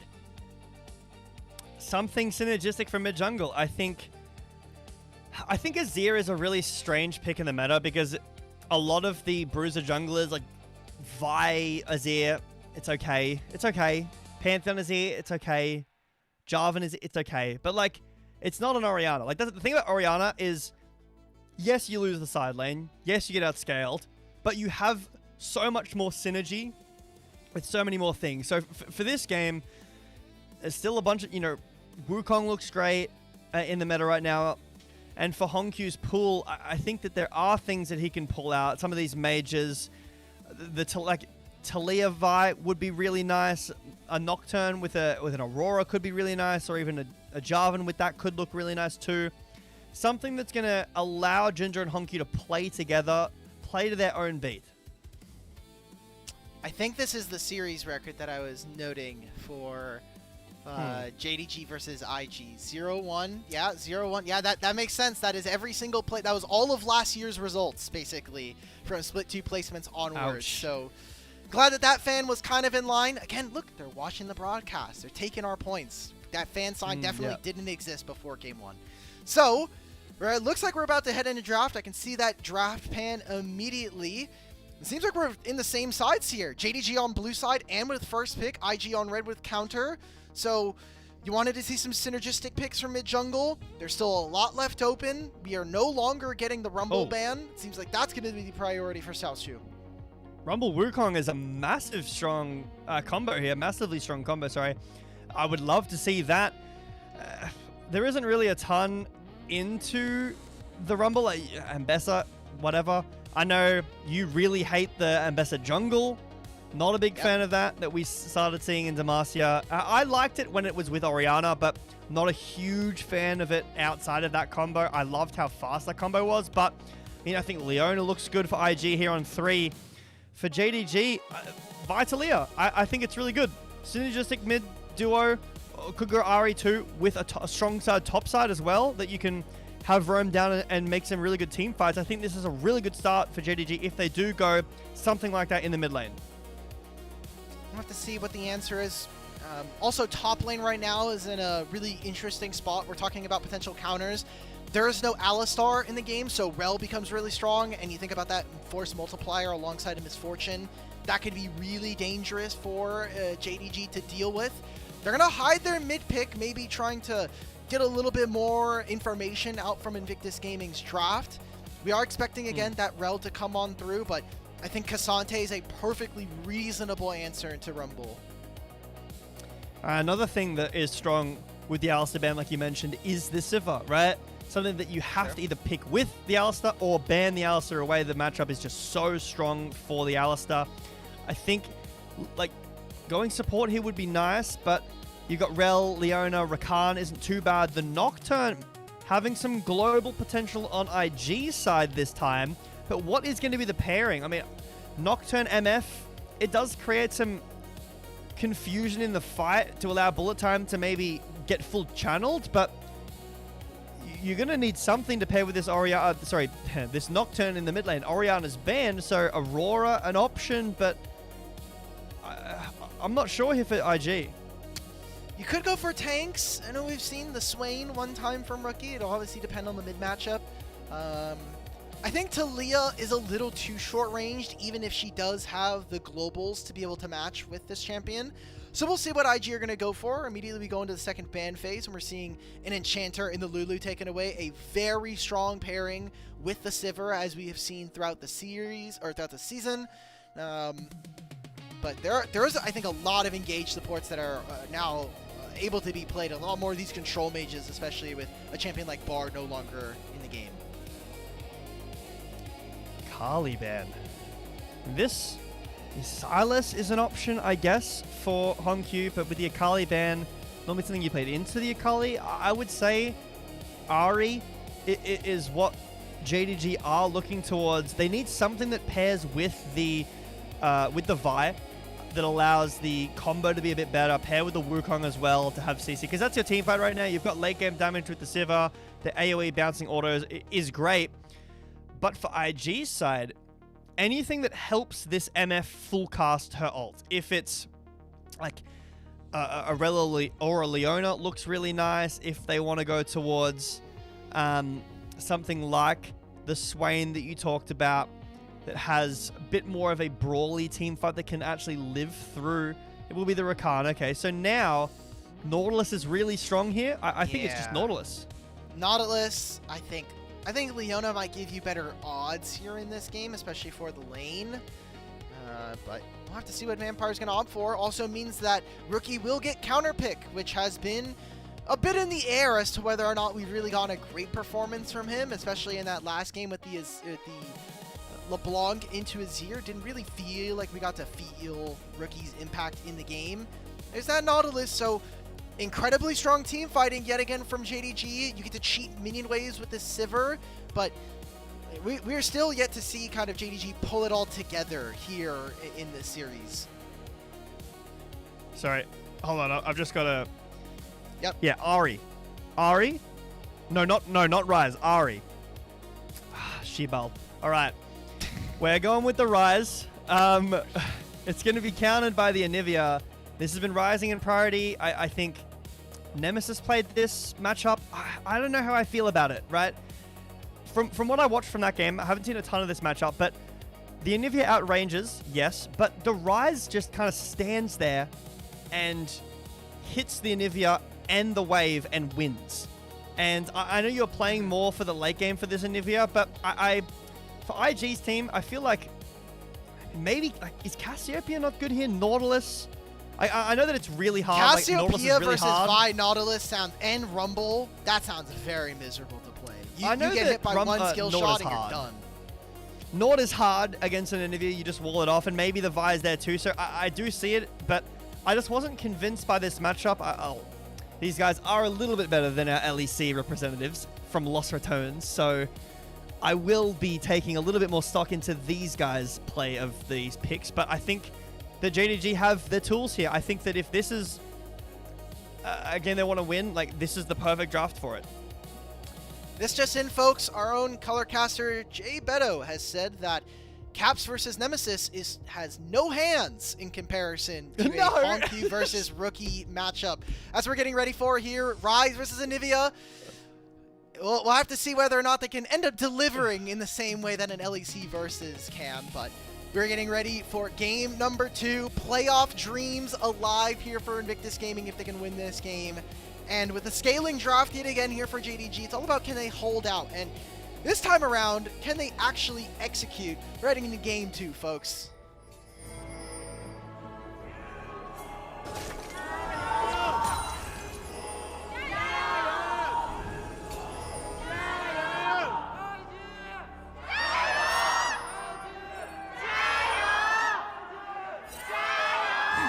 I'll say, Alk, the guy doing this JDD fan chant, he needs to be a voice actor. Like he's got the best voice ever. Last year when we were listening to this guy, he was the most recognizable fan leader out of, I think, any other club here in the league. So always glad to see that he's still sticking around. I was a little sad because I think during the beginning of the year, we didn't get too many Gyos. So I'm happy to see that we are kind of getting back into the full swing of things here in the season. Getting some early looks at the game here. We want to talk a little bit about this mid matchup. It is early winning for Rise, but as Anivia picks up items, it becomes a lot easier for her. And like you mentioned, the short range of a champion like Rise does really well for Rookie. And also, I think that this Anivia champion is going to get so much value. The wall they're going to be able to place to stop a champion like Nautilus later on, and just the low range that JDG have. We'll have to see. We'll see if they're able to execute. And Anivia was also one of the champions we actually got to see last year thanks to HongQ, even if there was some questionable plays. Seeing Jue have his health taken out, but junglers are both pathing down to this side of the map, so maybe we get a little bit more action soon. Well, it's so far 2 pushing lanes. It kind of should be 3, or it will be 3 after Xiaoshu gets this bounce back. But the Sivir bouncing autos, Nautilus into Rakan is very hard for Rakan to play through most of the game, but in the early game specifically, and the Rise just one-shotting the wave as Rise does. But this means that JDG have kind of the pick of the litter here. You know, Ginger can go wherever he feels like with this Vi. Vi has great ganks pre-level 6 compared to most junglers because of the Vault Breaker. But not great damage, right? Like, especially level 1. She doesn't do a ton in the 1v1. Both these junglers very dependent on level 6, though. So I would be surprised to see some action outside of that. But with these pushing lanes, I think Ginger can look for something. I wanted to take a look at mid lane, because both of our mid laners, after the first 2 waves, took a recall, hiked it back mid, but that was Rookie TPing in. I think he's maybe expecting that HongQ was going to trade the Ghost. Not the case here. So without that teleport, the flexibility of being able to play on the map is a little bit more limited. But with this Ghost, I think that not only does HongQ have individual lane prowess, especially with the phase rush, but if he needs to move in between lanes, he does have a little bit of an advantage there if he really needs to kind of take a hop and a skip over. Yeah, you know how the game's going to go when both mid laners at 3 minutes base for a tier, and that's it. These guys want to scale. They want to sit here and not do anything. And even though Wei is behind him, behind HongQ, he says, no, I'm still going to go for my Raptors. But Ginger is around. I like this. This 2v2 puts a bit of pressure. They also get the timer for those Raptors, so it is something that they can revisit in 2 minutes time. We'll see whether or not that actually comes to fruition. So everybody, 5 minutes also is a bit of a very unique or ubiquitous timer now in the early season with talks about grubs. Oh, that's a very big trade. HongQ has no mana though, and the best part about this Anivia passive is that it's essentially a second HP bar, and sometimes it's always just more worth it to get a free refresh and take your recall here. HongQ has Flash and Ghost, so he should be okay even if Rookie gets a wall down. Nice. Oh my god, very almost dry solo kill there. HongQ lives with barely enough HP. Thankfully, uses his summoner spell. He'll probably use Ghost to get back into this lane alongside the home guards, but a very good trade found by Rookie that hopefully should buy him a recall as well. I mean, Honkyu was able to break the egg, so no snack in the mid lane, just some chicken after that. So hopefully JDG a fan of chickens, because there is a free one in the mid lane. You know, no mobility, but IG here with the Gromp. I mean, the second Scuttle is going to be spawning. Oh, the third. This trips me up. The third. But it's in the top side this time. So neither jungler is there to get their easy level 6. Way with 21 stacks right now.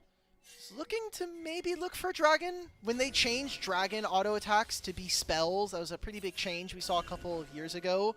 And it's something that Nocturne can take advantage of, getting bonus movement speed from his shield. Seeing some movement around mid as Vampire starts to enter. He's going to get spotted by this ward. Now, Jack, I think we have a little bit of downtime here. Yes. You had talked about previously that it's very hot currently in Australia. It is pretty hot, yeah. So, do you think like a serving of Anivia wings would be good for you? You know, it's a bit chillier. It's gonna be like cold chicken essentially, but hopefully it cools you. It's like eating cold. It's like eating cold soba noodles. So it's like, okay. So it's hot, but the other way. I know I have a way with words, right? So because like it's so cold that it's freezing. Yeah. Frodix caught here. Should be able to walk away. Now I'm thinking because Anivia, like, it might be too cold, you know what I'm saying? Where it might actually turn it the other way, where it's like, okay, this is unbearable to eat. Although that is that a seagull? I don't know if we eat seagulls. Not it. I have never done that. I've never heard people do that, so I'm gonna hopefully protect our seagull brethren and make sure that they are at least protected for the time being, even if they are a bit of a pest. Yeah, I don't know about protecting my seagull brethren. They're pretty frustrating. You know, you go to the beach, you get some hot chips on a nice summer's day, and they just sit in front of you all day. And if you give them one chip, they invite 30 of their friends, and then they don't leave you alone for the rest of the day. It's frustrating. Maybe we should start eating seagulls. So they're like children. All right. Okay. That's a modest proposal coming in from J Beto. So, all right. Well, we talked all about potentially eating some, you know, Kentucky Fried Anivia, and I'm not seeing any action. No early dragons. We said that, you know, there was some early game potential here for Jinja, but level 6s have come and went here for both of our junglers, and I think we are still getting more of that scaling game. I'm actually really shocked that Xiaoshu has had very little push in this top lane. I know he's up 10 CS, which is nice, but I expect Rumble to be way stronger in this lane. I guess Mbessa is just that champion. I think Mbessa can just spam her ability. She can just donkey roll the keyboard. Yeah, and with maybe all you're right. the additional range and the shielding she gets, she can trade a little bit of her HP and do that. As we can see, that. also has the Hex Drinker ready here for Sabor already, so has a little bit more kick to be able to fight back versus this Rumble. But yeah, like you're mentioning, there's some surprising occurrences already this early on. I'm surprised that Ryze has been the only champion to go Actualizer. Oh, hold on, under tower? Is this a real one? I mean, he has no flash. Yeah, why not? We have the damage. Wait a minute, did we take too many turret shots? What are we doing? Wait, Rookie, he's still a turret. It's still gonna cook him. No way! No! We wanted cold served wings, and right there, JDG get 2 kills for Honkyu. I think that was scrambled eggs there, Alk. And those are pretty nice too. I don't know if they're cold scrambled eggs. I don't know if I'd like those. But the dragon as well being taken. Is this like some like a crocodile meat? I mean, we do actually. Some people do eat that in Australia, but it's also maybe in Florida. Do they eat crocodile meat? We got gator bites. We got gator bites. They taste like chicken for anybody at home. But a very well played dive for Honkyu, but maybe missing some of that damage. So let's take a look back at this because they have the minions. There's one minion, but it doesn't really matter because IG is just tanking. But there's just not enough damage. Rookie goes in because he wants to get the 1-for-1, has to flash as well, or Honkyu would have been out, and then he's just, I reckon he's a couple of pixels in there. Is very unfortunate, but Honkyu, Outplayed, I guess. Yeah, so someone has to auto there, and you can see that both Wei and Rookie were like, oh, you know, the other person will get it. Probably Rookie's thinking like, you know, it's level 7. The kill. Yeah, no, like he has red buff. Surely he's got this. Gala now does have to pop the on the hunt, gets a little bit of movement speed, somehow gets back underneath his minion wave, even with Photic having priority and most of his HP bar. Also had already popped the elixir that is giving him a ton of adaptive force here, so a lot of upfront damage. Gala will lose his ultimate and his barrier. IG have made some flubs, and while the rest of the map is not doing well, Photic currently is at least holding his own versus Gala and Vampire. Yeah, if Photic had had the bullet time, it would have been, I guess this is where it was used. There's the bullet time. Bullet time was earlier, chunked him down to about half HP, and then when Gala had gone in, Photic wasn't able to get the kill, does only have the Vamp Scepter, so not enough damage to chew through Gala, but will force him to base. Gala must have already had a decent CS lead. I wasn't looking, but I was more focused on the mid lane, but Photic, even with that, still down in CS, which is kind of insane. I will say, I wanted this mid jungle from JDG to be like more together. And again, Junja's had a start of this game where he has just completely farmed. That's all he's done. Honkyu's been like, nearly solo killed in mid before, lost his flash, nearly killed Rookie in a solo kill himself, got him down to egg first, then ganked again and got the double kill, and Junja is just payphone on, full clearing his jungle. Is that such a bad thing? Because Wei just got an MVP for doing that, and he got all the objectives for free. And look, JDG, they got 3 grubs, and they got the first dragon. This is exactly the strategy we saw from IG, and they just won a game versus JDG. So all I'm going to say is, Jbeto, don't knock it, okay? It turns out full clear is very OP currently. JDG 2 stacks away, or 2 jungle camps away from getting their fully upgraded smites, 1400. And Wei currently looking for a jungle camp to snack on. Maybe it's going to be this bottom side scuttle, but we do see a convergence. Say I will prefer a Vi Nautilus to a Rakan and a Nocturne. Yeah. They'll take control of the Fey Lights, and not much more action after that.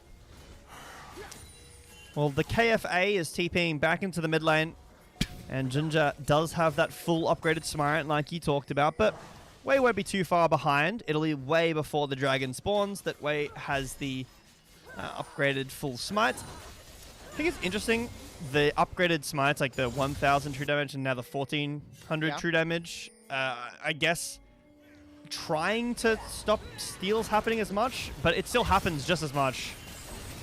Yeah, they just put a little bit more, power into the role. Now we're getting a scuffle between the 2 solo lanes. Oh, even Junja's here. Junja. This is like a great Christmas surprise. Honky has brought the jungler, and now Rookie tried to help out his top laner and now gets completely screwed in the trade. There's nothing even to play for topside. It is just the crystalline overgrowth that is building the crust around this turret. But nothing from JDG is going to get more from this. It is all about just sapping resources away from this Anivia. I'm not gonna lie. You're making me a little bit hungry. Like first, it's okay. The crust thing eggs. is capped. I can't take any credit for that one. That's Captain Flowers. He introduced crust, and I still don't know if I like it, but it's just funky enough that I like it. It's got a ring to it. Is it like rock candy? You know? Is that what the crystals are? Are they edible? Yeah. They're like pop rocks. There's a bit in Avatar, like The Last Airbender, where Aang goes to, what is it?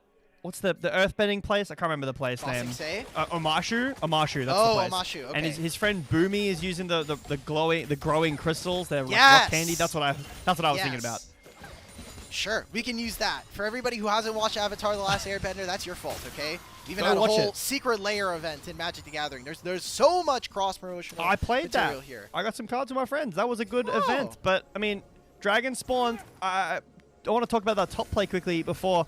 It's Junja and Honky playing well together. I think that's what we need to continue to see if this team wants to find success. When they look bad, it's when these two are disconnected, and Vampire, the third member, kind of sneakily always playing with Junja, who can't or couldn't connect in that game 1 as well. Pretty decent vision set up for JDG. This would be their second Drake. Pretty good dragons. I mean, are we going for like the triple high roll here? Cloud, Hextech, and then Infernal Soul? That would be beautiful. We'll have to wait and see. IG, I think recognize they're probably not getting this dragon. Jue's recalling out, does have teleport if they want to try to look for something, but I hope observers just show us vision here, because there is so much darkness in this river. Yeah. It is impossible. And we see top laners are fighting. I think Xiaoshu actually might lose this, but Saburo is just straight up getting cooked under the equalizer and the flame spitter of this rumble. We'll lose out on this wave as Xiaoshu is going to take a recall. No play made on the opposite side of that. Honkyu, is he going to fall for it? Is he going to get baited? All right. I mean, Vampire's here to cover him. Junja's here as well. I think they know. Vampire is just face checking. Hey, I'm Nautilus. There's my Aftershock proc. Who needs a fear? Depth charge thrown out just to give a little bit more space for the rest of the team. And now we're just going to be clearing wards as JDG. So a big investment there for Invictus Gaming, but not much lost. Yeah, I think Junja's looking for vision with that punch forward, but just couldn't find onto anybody. At this point in the game, I feel like JDG do really win without MF ult being there in the 3v3 like that.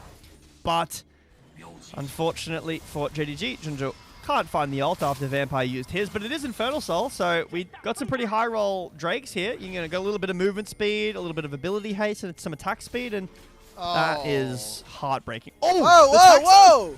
Holy! That was an alley-oop! Holy! Yeah. 26 HP. Okay. Junja, no one else is here, and I love looking at player cams during this moment because you can see everybody from JDG are looking across. It's just Xiaoshu. Junja is going to survive, but the public execution will take him out. No! The blast shield keeps him alive, and Saburo has to commit the flash. Gala's trying to walk away. A blast cone will put space between him and Photic. There's a bullet time that might just have his name. Flash from both AD carries keeps the AD carry of JDG alive. Now a re-engage here from JDG as the equalizer puts a red carpet that stops any engagement there from IG from going forward. So even if it is just Junja going down, it'll be a turret in the bottom lane for JDG and this Herald going over to IG. Now this is the signs of JDG that don't look the best when Junja is too fast, too far forward on these plays. And one of the negatives of going a combat summoner in mid, rookie TP's in, but Honkyu can't, so he's just forced to go for the plates. Junja is way too far forward. His team is not ready. Rumble is down tempo, so Saburo rotates in first. And I agree. I think if I'm JDG here, I'm looking to the side. But I think it is good for JDG that everybody else got out. This could have turned very bad very quickly if Gala had died and Vampire died, saving him. Maybe you could dive on the Rumble as well there. But JDG still maintain the gold and the Dragon lead. They do lose Herald, but not too much on the map. It's going to, this Herald is going to need to find value. I think that Herald in this season is more valuable because you can use it on tier 2 for plates and get more gold, whereas in this point in the game last year, you would just have to kill the tower and use the Herald for mid-prio, but JDG still maintain control over the full map. Jack, can you, I guess this is kind of hard if you don't have cams in this moment. Can you point anywhere on the map where there might be a tier 2 here for IG? I'm just saying in the future, like if this top tower was to go down. I'm sorry, I have maybe to top lane tier 2. Look, I'm sorry, pointing. You just can't see me, all right? Point? Any pointers in chats? Now, Xiaoshu, equalizer on the wave. There is the Nocturne Paranoia alongside the Grand Entrance, so they'll get the kill here, but I'm looking at the big picture here, and they have now started to shore up a lot of the gold lead that Honkyu had. He had 1,400 gold before this play, and Rookie has been hoovering up these waves versus the Rumble. I'm pointing at that top lane right now. Okay. Oh, yeah, do it. Hang on. Producer is going to turn on our cams. Okay. Are we You can't see it. Your cam is on. Your cam is on. Just imagine it is. Somewhere here. I'm not quite sure. I'm pointing, though. I can't see where I'm pointing to, but Close enough. It's pointing to an eye. Look, step 1. Hard and fast through jungle. We haven't really done that this game. Step 2. Photic's looking okay. We need to remember our steps here. Need to remember our steps. Is Photic the best AD carry of 2026 in the LPL? That's a no. There was very little conviction coming through for a yes there, so I'm gonna cut you off there. I don't know if I'm legally, contractually allowed on this project to say that Photic is the best AD carry of 2026 right now, of how we've seen him play. But he might be the best AD carry in this series so far. I could say that. you know what? That's a great way to get around that. Again, ladies and gentlemen, Jay Beto here. Way with words, this man. We'll see as we start to set up for a dragon. This is going to be the Infernal, and this should be sole point if JDG can confirm this. Saboro's going to grab this turret, but needs to teleport for this play. And I think that JDG need to be very careful. Now, great use of choking out the rest of the vision here in the river. IG are going to say, nope, we don't even want to try to go for this. Now we're going to revert. Photic's going to hit on the midwave. We're going to be late to this objective. Probably going to get IG on their way out. JDG playing to one side on the left. Paranoia is thrown out alongside with Jue. The entrance is stopped thanks to Vampire. And another huge knockup stops IG from walking forward. Even with the Cryostorm, even with the bullet time, now we're going to be sending Vampire on a one-way trip to ruin IG's day. Soul point secured for Jindong Gaming, and just a full clear-on ace coming on through. Photic will survive. The same will not be said for our Kentucky Fried Anivia. Let's take a big gold lead here for Jindong Gaming. Yeah, well, the gold lead in mid was getting evened up, but Alk, it is blown back up to now this 2,000 lead for JDG. They have Infernal Soul Point as well, but that fight was really well played from JDG. When the Paranoia came through, I was a bit worried about how the fight was going to get played out, but Paranoia goes in onto Gala, and so does the Public Execution, but it whiffs. It goes completely wide here, so you can see that Vampire needs to flash away, and they send onto Gala here. Oh, no. Vampire land. smurfed this fight. Vampire smurfed the hell out of this fight. Just throws the depth charge. It knocks Jue up in the middle of his grand entrance and the quickness, so he can't even get the stun combo down. Intentional or not, a great play coming in from the support that may have had a bit of a trickier time in Game 1 and in parts of the early season, but is really starting to make a name for himself as one of the biggest glow-ups we've had in the last year in support. And continues to, do so in 2026. I think this player has been exceptional through 2026 so far. I mean, it's been, 3 or 4 weeks, but I would feel confident putting him top 3 right now in the, support discussion. This JDG team would need to find some more success with him to put him solidly in that, or even contesting, and having him in the conversation for higher than that. But Infernal Soul Point here for JDG. Baron is a very solid option with a Sivir Rise comp, with a Rumble as well, working on the Infinity Edge for Gala. Honkyu's now working on that actualized item I was talking about earlier that I am a little surprised no one else is going. It does make them, it's Rise's item, but nobody else is building this item besides Rise, and it makes him so strong. When that item gets pressed, you get like 30% extra cooldown, almost 40% on your abilities. It depends on where you something are in like the game. that. It's really disgusting. And then just so much more damage.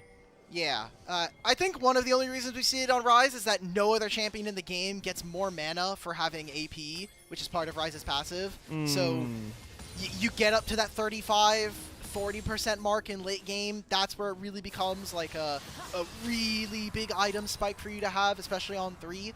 So, I mean, generally all control. I think now maybe we do have the time, since we do have him on our screen for a little bit. Rookie on this Anivia, we were asking whether or not we were going to be able to see Rookie. He has been a big pain point for IG in series past, and even on the LeBlanc game in the last one, really wasn't a big contributor to the game. Here on the Anivia, I think we're barely seeing him in a lot of this. He's just kind of clearing the minion waves, and that's about it. I think Rookie is such an important part of this team. It didn't particularly, like you were touching on, out of the most in that last series, but in their wins, it has been Rookie. And again, I'm not sure how I feel about this matchup. This is the second time I've seen it in the last like 24 hours or so. And it really feels like, yeah, Rookie has the range, and that's great. And the wall is good into some of these champions that JDG have. But Rise just does more damage in burst. He does more damage like quicker as well. Kind of walks in with these Merc Treads as well. That the tenacity is good with Rakan. It's great into Anivia, and the magic damage as well. And just kind of one-shots you. There's Actualizer picked up. You've got a minute on this Infernal Soul. We're a while away from Infinity Edge on Photic and Gala, but hold up now. They're recalling. Oh wow, it's what do we have? BF. So we had pickaxe, double control. It seems like MF did finish this IE. Vodic's got it. All right, so support quests coming on, or the role quest, I should say, for our AD carry starting to kick in. Photic now gets to finish 3 items. That is a really big purchase, and I think the difference here is that Gala has completed the plated steel caps and no completed boots here for the Photic. And Engage comes on through. It's our supports throwing out all of their ultimates. This is a situation that gives an advantage over to JDG. IG have no purchase into this river, and we're 30 seconds away from a drag. And it's Infernal Soul. That is massive. Gala takes a decent chunk here. Doesn't have a ton of sustain, but will be able to heal up a little bit. Junja punches forward. I thought he was going to go there. Honkyu may be caught by the wall, but he just stands there. Oh, wait a minute. The Equalizer, does this do anything? They've caught out Honkyu. That was a big item power spike we were asking with the Actualizer. So now a 4v5 has opened up here for Invictus Gaming. Junja moves forward. There's that Justice. He's being delivered on a Photic, but it does no damage. IG, what else are we looking for? Gala, a great spell shield keeps him alive. Oh a my re-engage God. from Jway to knock up Vampire. Have JDG just given up their spot here in this game. A few quick picks here in the mid lane turn into a gold lead that's been evaporated and a drag into Invictus. And how much do JDG lose off of this? It's 20 seconds on Ginger. They're going to lose the soul. It will be the first Drake for IG, but do IG feel confident enough to go for a Baron? No. So this is only going to put a little timer on this game. This is so well played by everyone from IG. So Honkyu's caught. He has flash and goes and just stands here and tanks it all. Knocked up as well by the Nautilus, flashes away and still dies. Then I think that Rookie played the second half of this so well. As we transition back, where like the look goes on to Gala here after Junja goes in. But Rookie with the stun looks really nice. Moves over into Gala, who spell shields the E perfectly. But then Sonya's on the hook, so it hits the wall. It's so well played by IG. Like these tiny little micro plays here. And oh, hang on. IG is positioned on the top lane. Junja's here. They don't know Sapporo's here. Sapporo's lying in wait. They're going to see if IG maybe want to go for something a little bit more. This could be a long-range engagement. They're going to go with Paranoia. Honkyu is out. Yeah, they've already retreated back into their jungle. Junja and a Vampire were like, okay, we'll just try to take our wars. We'll maybe go back into our blue side jungle, and that turns into a pick here for IG. So Xiaosu no longer on the map. And we asked for Rookie to show up, and in that fight, I think he had a really big performance and might have maybe led his team to having a pretty big angle here in this game. Now, Honkyu's going over. Oh. We're seeing an engagement. That's Jway immediately deleted off the map. What else can we see from JDG? Because this is going to be a very tentative few moments here. Sapporo will come back. How much more fighting can we get? Vampires to walk through all of the Cryo Storm. Get a little bit more damage. Bullet time doesn't quite land, so Vampire will live for the time being, and that is going to be a pick that JDG are absolutely going to need. I mean, it's an effective pick onto Vampire. It means that he has to base and do nothing on the map until Jway's back up, until Xiaoshu's back up. But it's these catches, Alk, one after the other. Xiaoshu gets caught by the tempo overstay from Sapporo. Really nice catch on the side lane. And then Junja and Honkyu just say, we have to go. We have to get something back so that IG don't have an advantage. And they take down Jway. Vampire effectively gets taken out by his HP, but no gold gets given over, so it is a full reset now. Everyone is back on the map. Baron's still up, and we're 2.5 minutes away from this dragon. I mean, if this Paranoia comes back up and Sapporo does... Like, look, IG setting up for the exact same thing again. Everyone is bot side, maybe looking for Xiaoshu again. Can I posit a theory here? And maybe we don't have the time for this, but there is no dragon. Jway is in the middle of river. Grand Entrance is going to get him across the wall, and the Battle Dance will get him to safety. Now we're re-engaging onto Xiaoshu. He's by himself in the river. Public Execution gets him stunned up for the time being. Does Jway finally go down? Honkyu will decide that is not the case. The Equalizer will keep the rest of IG away from this pick. And Sapporo now will finally go down. Wei falling as well. Might just turn into a Baron afterwards. This Nocturne is all but dead at this point. Vampire's fishing, and it seems like JDG want to continue to squeeze IG out from this river. Photic is the next to fall, and Baron is the next up on the plate. Honkyu finds a great flank around behind everybody of IG.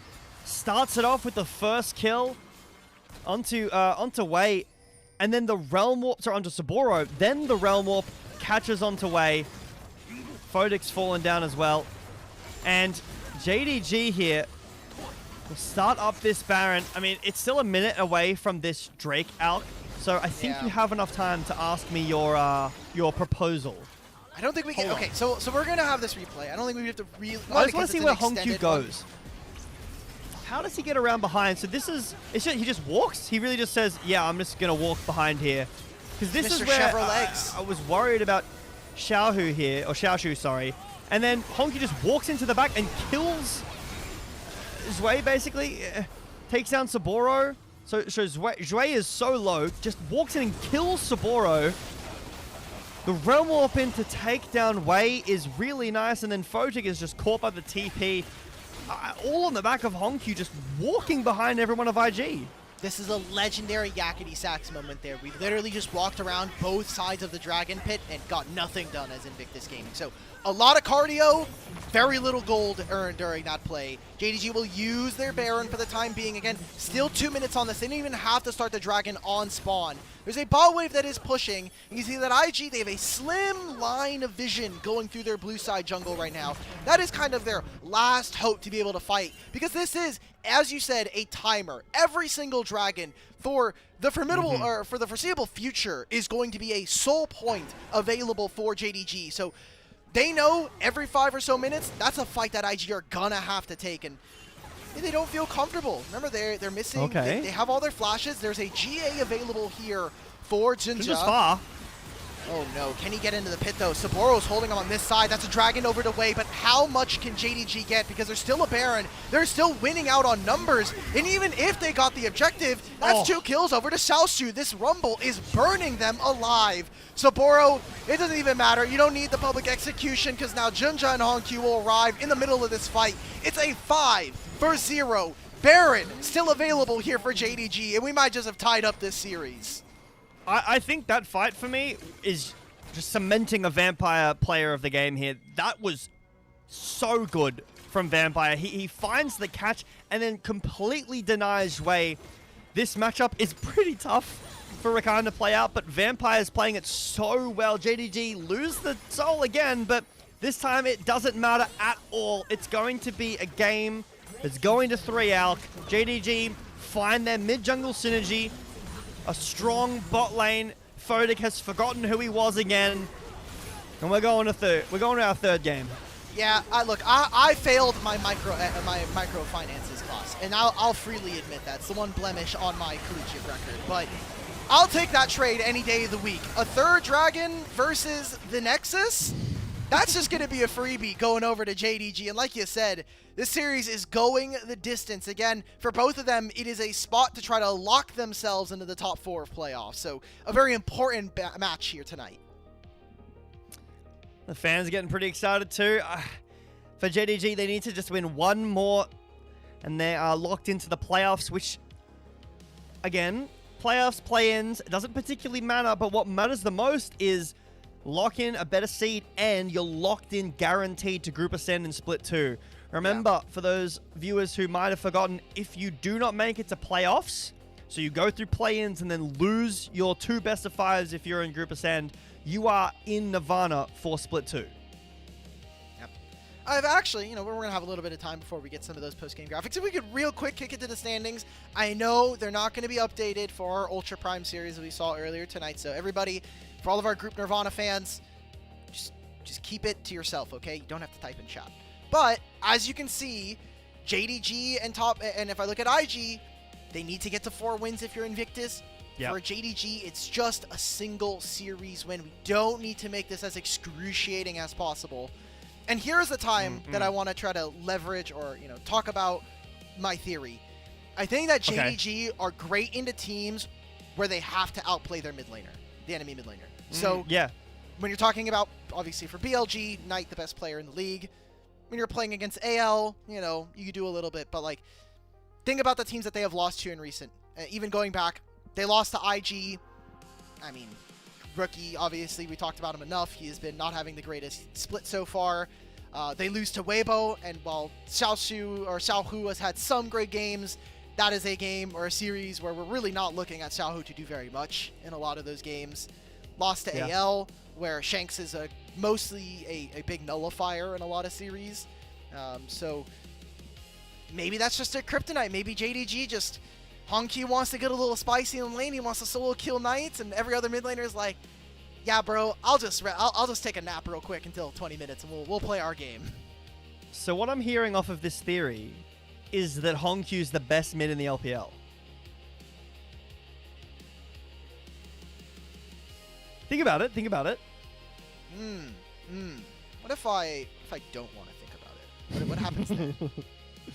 Well, then we move on to our post-game graphics. Bit of a gold drop there around the 25-minute mark. A little blemish. Maybe JDG failing a class here and there, but yeah, right there. Little dip there. Let me but real quick, oh, yep, okay. Window capture. He's figuring it out. Yeah, one second. We're gonna figure this out real quick. Okay. All right. Okay. We're gonna do this really quick, producer. If we could just swap to the. So I want us to take a look. Okay. Where is Knight? Yep. 3 player of the series. Now let's try to find Hongq on here. Yikes, he's not on here. I don't think we can call Hongq the best mid laner in the league. It's weird how that works. Now look, I'm all for cherry picking stats to suit narratives. Hongq has a 100% win rate against Knight this season. In series, yes. In games, not necessarily, but In series, all right, you got me. You got me. It's 2 You're games. Right. 2 games. Love it. I love it. 2 games, 2 wins, 100%. Just ignore the 2. It's 100%. Anyway, JDG found success in their mid jungle. I think that Hongq is a really, really good player. I don't actually think he's the best mid No, in the LPL. no, Jack, you should have just committed to it. Don't sell the joke. Don't sell the joke. Oh, you just let it ride. Viewers. All right, now you can listen. That was just for Alk. Okay, all right? Thank you. Muted myself on stream for everyone. Now, you couldn't hear me, but I think this player is really good. I think this team is really good too. I think that, even though Rookie had a great game, I do think your idea is right. Like, when Rookie needs to play well and Hongq kind of gaps him, like, this is yakety sacks for sure. I can't believe this was allowed to happen. But for the most part, in my opinion, the reason that this IG team couldn't really get off with this draft is that Rakan just couldn't play the game. Any fight. He had no fights to play. That one, he's one shot by Hongq. There's a fight at the end. I really hope we get to see this in the highlights, where Vampire just completely checks him like a linebacker. I don't know anything about American football, but he just stands there and says, no, not happening today. It's right here. This is the one. Boom. Boom. So it's he ults Shui, flash ult onto Shui, and then Shui goes into, and Hongq, well, he just can't move. Hongq just said, "Rune Prison, you're not moving anymore. Let's stop the right click. It was ult and hook and auto onto Shui, and then the Rune Prison, and he just can't move. So never could this. Rakan a bird. He's a Vastayan. Is it another bird? We had 2 birds technically in this game for IG. Maybe too many birds. A few less birds. We gotta cook them all. We gotta send them to the fryers instantly. Fry vats for the rest of you. So, I think for MVP, you've put a very large focus on Vampire. I think another one could be reasonably Hongq on this rise. I think a lot of people are probably going to remember that dive underneath his turret. And there we go. He'll grab himself player of the game. Only 2. So he's going to have to do a lot more catching up with Knight if he wants to have more of these players. Because even Knight has 8 of them. He has 4 as many. He's 4 times as many. How many years has Knight been in the league for? A few? It's a couple. He's been here about like 6 years-ish. 6 or 7 years? God damn it, man. Can we just remove this guy? Well, Hongq's pretty young. He's played an amazing couple of games. Game 1 was... Okay. Game 2 was excellent from Hongq. If JDG can find that synergy again, I need to take off my cap. Hold on. All right. There we go. For IG, what they need to do is, again, find Photic something comfortable where they can drive through bot lane and look for these dragons. I'm surprised that they had a comp that impacts side lanes with the Nocturne. It didn't really come to fruition. I'm not a huge fan of that Anivia Rise trade. So something that neutralizes mid is a great shout from you, and play through the bot lane, give Photic something strong, and stack Drakes equals profit, Rafa? Perfect. Okay, so we have our laundry list available for both teams. We're going to take a short break here so we can figure out what we need to do to get ready for Game 3. A bathroom break, maybe refill some water, maybe get something to eat considering how much food we were talking about in game number 2. Whatever it is, we'll be back after a short few moments as we get ready for game number 3.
No more food references. We're done. For now, is what we're going to say. Sell Alk still, Jay Beto here for the last game of the night. There will be no surprises. There will be no comeuppance. There will only be a game number 3. Jack, how confident as a JDG fan are you we're going to win this game? As a JDG fan, I'm always confident. I'm full of Okay. hopium. This is an easy win. As an LPL colorcaster / analyst, I'm iffy on it. I think that this team has had high highs. I think that they have had fairly low lows as well. The diagram in front of me that I've just been given it by Tabe on my other monitor here, right? You know, I'm talking to Tabe on Discord. I've just got a photo he sent. We're talking about draft in that break there. It says here, we will draft a good draft. So that's a good sign. Is that it? Is that all we got? Yeah, that's what he said. We're just going to draft good? Look, look, my Chinese isn't great. That's what I could decipher. I might have to send it over to our translators to get the full piece, but then I don't want to leak drafts, so welcome to JDG Arena. Can you teach yeah, class? honestly, yeah. You know what's funny? I did do Mandarin in year 7, which is like for you guys, you have like elementary school and middle school and high school. We only have primary school and high school. Primary school is K to 6, and then high school is 7 to 12. So I did Mandarin my first year of high school. I know like hello, how are you? Thank you, and 1 to 10. And I'm sure my accent is perfect. I don't want to hear any critique on my accent. Let's do it. Let's go 1 through 10. Let's hear your 1 through 10. We got time here anyway. All right, ready? I'm gonna close my Discord so I can't read it. So, 1, 2, 3, 4, 5, 6, 7, 8. Okay, I'm looking over at our Can't read that one.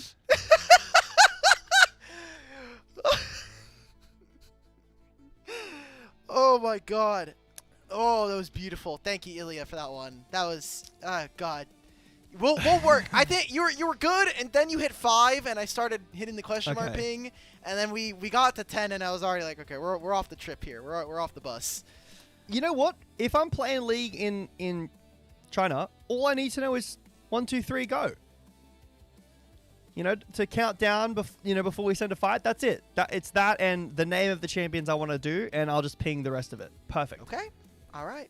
Well, Jack, that might be why we are here in random parts of the world, and they themselves, like JDG, are in Beijing currently. There might be a reason for the separation for us here. So, I mean, looking at it, IG had a really strong game 1. I think they had a slightly more convincing draft for game number 2, but then completely fumbled the bag on multiple team fights in a row. So, either we're going to get a good draft, or we're going to get something that I'm hoping is very stupid simple. Just make sure that it is easy for us to play and isn't going to have to, like, we have to drag, like, certain members over for these timers and we have to, like, overcomplicate the game. I think that's probably the wrong idea. So here we go again. Same sides. Ooh. And if Jack's I'm looking at this correct, it is going to be IG who are going to have first pick. Okay, so Jackspan. I mean, Jax has been played primarily against Zehen the most. I would be surprised if we saw an early Zehen. Could be, I mean, Camille, I don't think so, but... I think you're forgetting one. I think you're forgetting one legendary top laner right now. Well, for now, I don't have to remember it. True. Cassante. Jackson to Cassante, is that... It's bad. A really... You will get destroyed. Is it really bad? Yes. He will clap you, so... A matchup that they might be looking. Also, Renekton. Still haven't seen him here yet, so still a good enough Jax answer. 2 champions that have been permabanned all series long is the Jarvan and the Nico. Both of them going to their respective teams. A really strong bottom lane duo here for Gala and Vampire. Yeah, the Jax ban and the Kai'Sa ban means that both of these get through. But what are you pairing with this Jarvan? There's no Orianna. There's no Azir. Could be an Aurora. Could just be some safety in the bot lane. The bot lane is already very tough, no matter what. It could be an Ezreal Carmen. We saw that in our first series tonight. Ezreal Carmen got some really nice push, and it was against an Ashe Seraphine. Really did some work into that lane. But the Corki Nico, very, very strong. It will just be the Ezreal Karma, so you could match jungle here or maybe get something in your top lane. I mean, Renekton would be nice here too. It's going to be interesting because there's not a ton of answers. I do think that there's a conversation to have that Mundo is very good in this game, but we have seen multiple times that if you're going to play Mundo into Jarvan, he's just going to lock you in the baby cage and then leave, and then Mundo's just standing there like a little bit of a bum. So we'll get through the first half of draft here with really good team fighting tools. I would say generally I favor the upfront damage of a Corki and a Nico, but from the laning phase, Karma's going to be able to abuse this Nico with no tank stats, and unless something horribly does go wrong in the early game, this Ezreal should be able to stay safe enough that you're able to, you know, whittle down your opponents. Yeah, the Ezreal Karma push is quite important. The early ganks from the Jarvan could be an impact in the bot lane, but Corki is mobile. I think that, again, dragon stacking is important. You could put that on a replay every game, to be fair, and it would be the same. But with the Ezreal Karma push, Jarvan early game, the thing for me, though, for this IG draft is I want to see something that hits hard.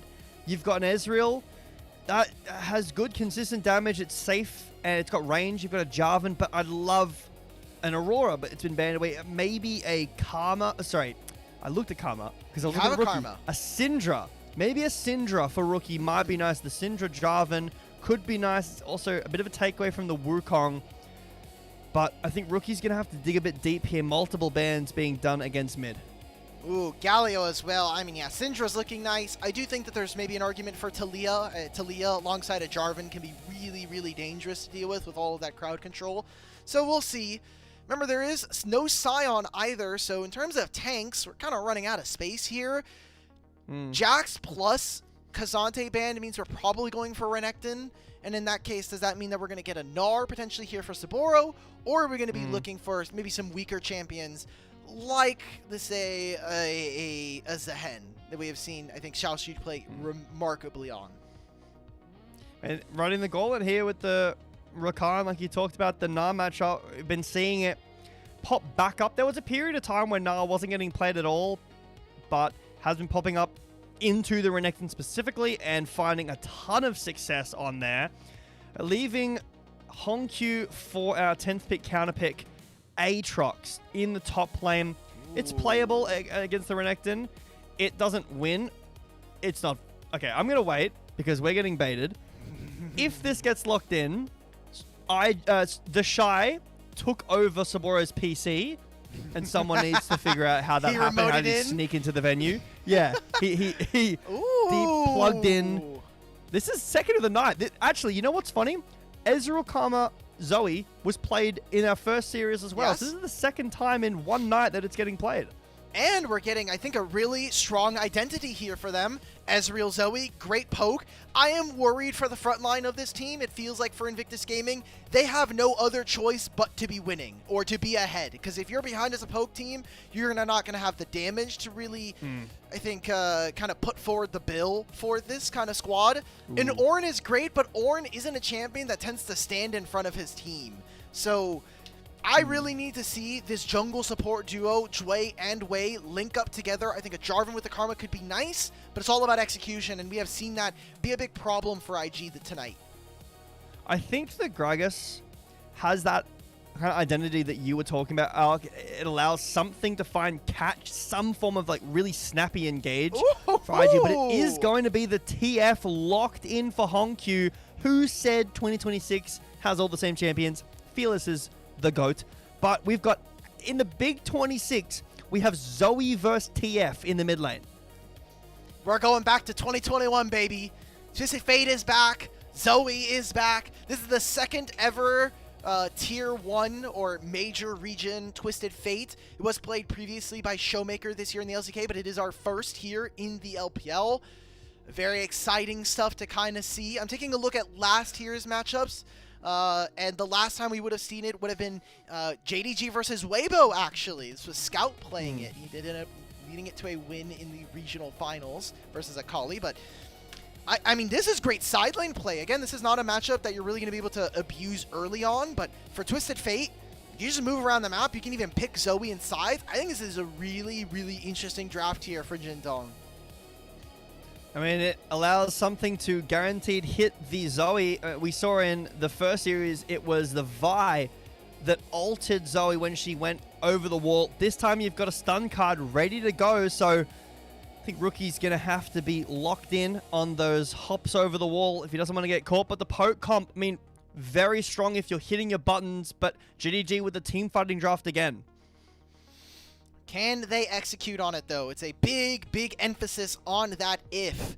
Remember, a single loss here tonight in the series column means that Invictus Gaming are relegated to playing that play-ins versus Group Perseverance and Group Nirvana, while a win here tonight for JDG means that they all but lock up top 4, and there's only one spot left for a guaranteed place in playoffs. Let's kick it over to game number 3 of this series.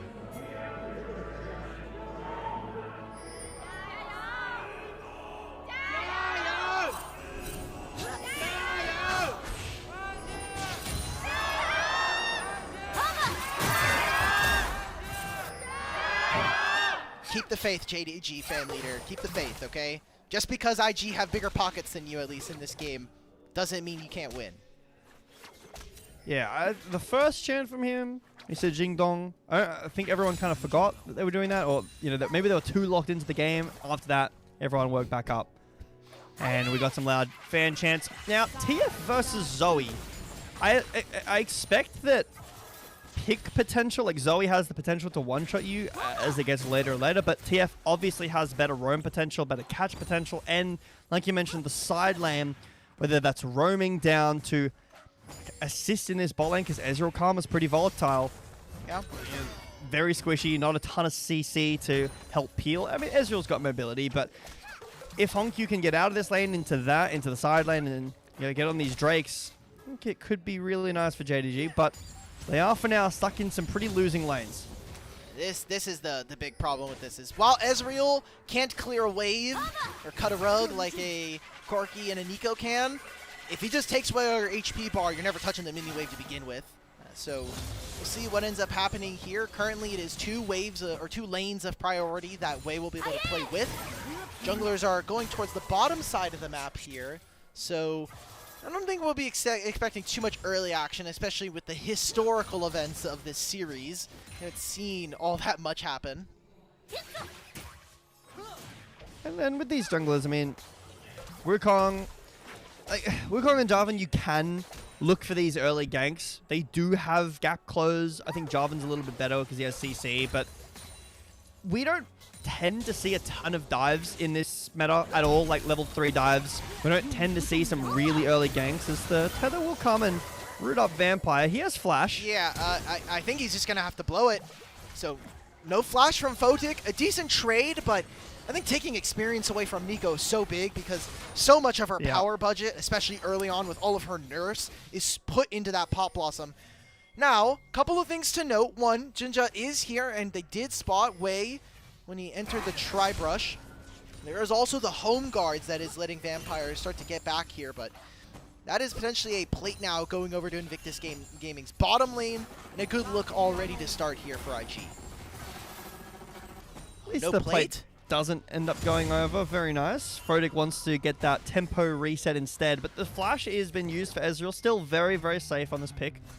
Cleanse this game means that in the 1v1, like technically, Scarlet is advantage because of the barrier, but in the team fights, you've got the Tangle Barbs, the Pop Blossom, the stun card from Hongq, the stun from Xiaoshu, so the cleanse is going to find a ton more value, and you could look to go on Mikhail's as well from Shui. There is a lot of CC, CC to try to catch, and that's true because Rookie also has cleanse, so both backliners have cleansed this game. Wanted to take a look at what Rookie or what Hongq was setting up with. It seems like this is a Q max, so just trying to go for a bit of a one-shot on the wave. If you do red card plus Q, the entire backline of caster minions is gone, and especially now with less minions per wave, it's going to be a lot easier for him to get priority here. Gala and Vampire are trading. The tether doesn't go through, but coming back to this mid lane, when I talk about Twisted Fate a lot of time is as long as he survives to his first recall, this champion is so good. Like, again, the ability to play so flexibly with how many cards he has. I think the gold card, that being a point and click, if he's able to auto this Zoe, is really, really massive for the matchup. And while we won't see jungles too early on, it does mean that IG have to play with a lot of precision in fights. Because you know, if you misstep, gold card, Tangle Barbs, Wukong engage, all of that is coming right for you. I'm going to say something that's going to upset some people here. Okay, so lock in. But I know I have some crazy takes when it comes to picks. I was a fan of the AD TF top meta. I was a fan of it. I know that's disgusting, but I liked the RFC fishing with a card look. I think that people played it really well. Yeah. And it looked quite interesting. What are your thoughts on this? I usually like it. Also, crit gives you more gold on your passive on TF. So if you kill units, you get more gold. It's just a really cool interaction. Junja going to get hit with Tether, I think is a big win for JDG. Even if Junja dies here, I don't really care about that. I think the fact that they drew them off the dragon is a big win for JDG. Yeah. They stopped Wei from doing this, and now he can't start up the dragon again. He has to take the scuttle.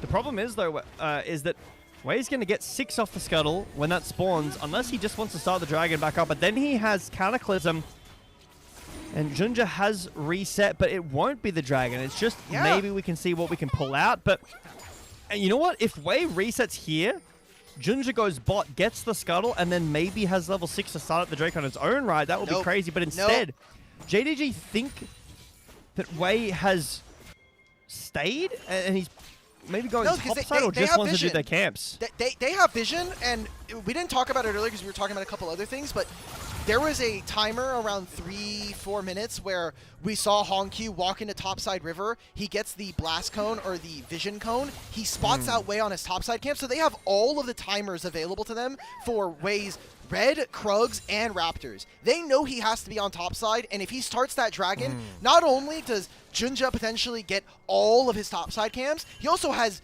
this quadrant that we just saw him farm up. Now they're looking for an engage. Hongq's very low. This is all for just to get Junja this way, or get Hongq this wave, but I think it's really dangerous with Rookie having both Flash and Ignite available. He'll need to most likely ult back to the wave, and he's actually staying, so Goat. Again, a bit risky, but should be able to pick up the wave mostly for free. Shui did rotate up to the top lane to help Rookie get the push out as he was pretty low on mana, but despite having maybe a contentious little couple of minutes there, doesn't end up mattering a whole lot. Shui will clear out those wards on the dragon, and now IG will finally get this scuttle, but Wei is already well beyond level 6. So both junglers have access to that ult.